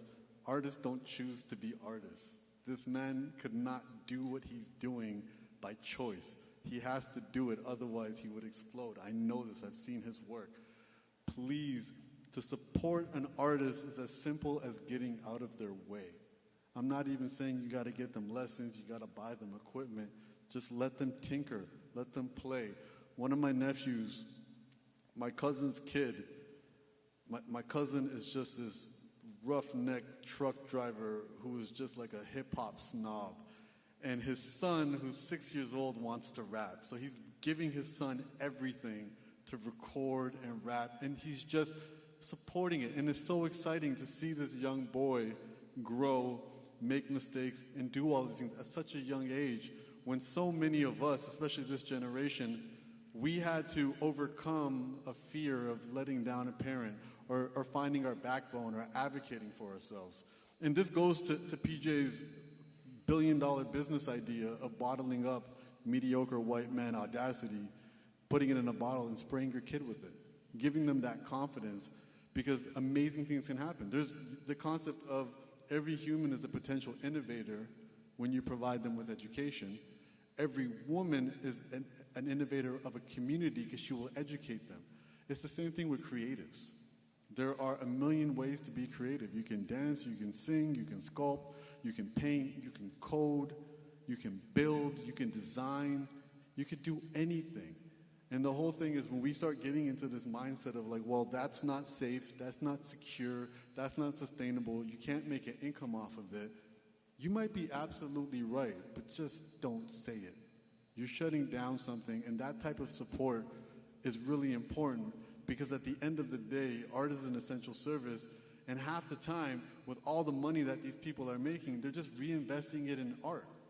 Those $2,000 shoes people are wearing, that's art. That came from an artist. That really nice interior designer that you use to build your fancy couches and design your home so you can get that compliment from your cousin or from other family members, those are artists. When you throw a big lavish wedding, the wedding only looks beautiful because it was put together by artists. Respect art as an essential service because we lean on it. That 3 hours a day at the end of the day you watch Netflix, you're consuming artists. Art is important, and we should find artists within our family, within our friends, within our community, and allow them to express. And it's as simple as just not telling them to shut up. So that's the support I'm hoping people can understand, even if it comes at the cost. Who was it? Was it Michelangelo, whoever painted the Sistine? They were given financial support. They never figured out the entrepreneurship on how to pay and make money off of this. Okay, we have this system where people who play the wealth game really well support the art, because art is a commitment to beauty. And if we want this world to be a beautiful place, it requires artists, and artists require support in the way that they require it. So please, the best way to support an artist, I don't need personal support. Things are going well so far, and I can sleep on his couch if things go downhill. So please, I always think about, if I wasn't scared to do this 10 years earlier, what would my art look like? And there's a 5-year-old right now drawing on a wall who's about to get in trouble. And I'm just wondering, if they don't get in trouble and their parents allow this to be the beginning of a journey, what will they look like when they're in their 20s, their 30s, their 40s, their 50s, their 80s? And that's what excites me. So please support artists, but just not telling them to shut up.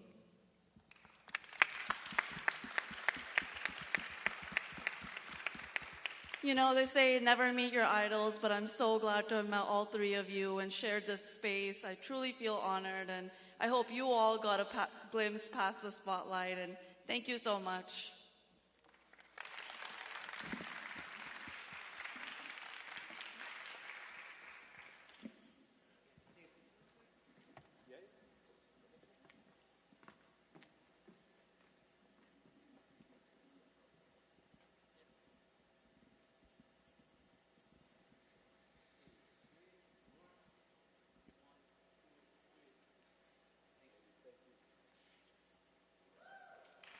Another round of applause, everyone.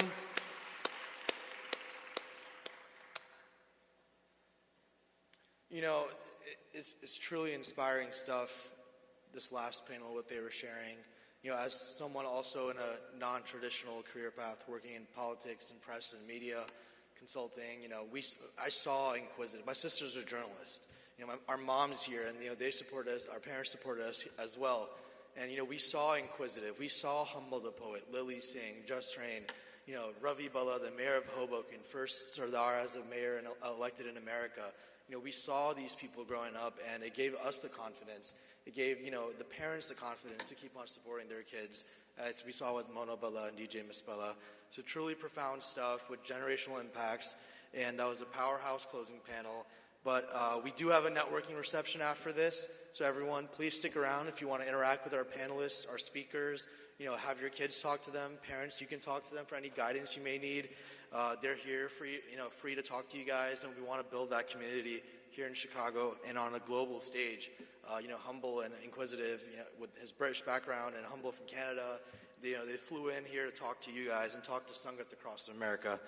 To close this out, please welcome the fearless leader of SALDEF, Karen Cora Gill.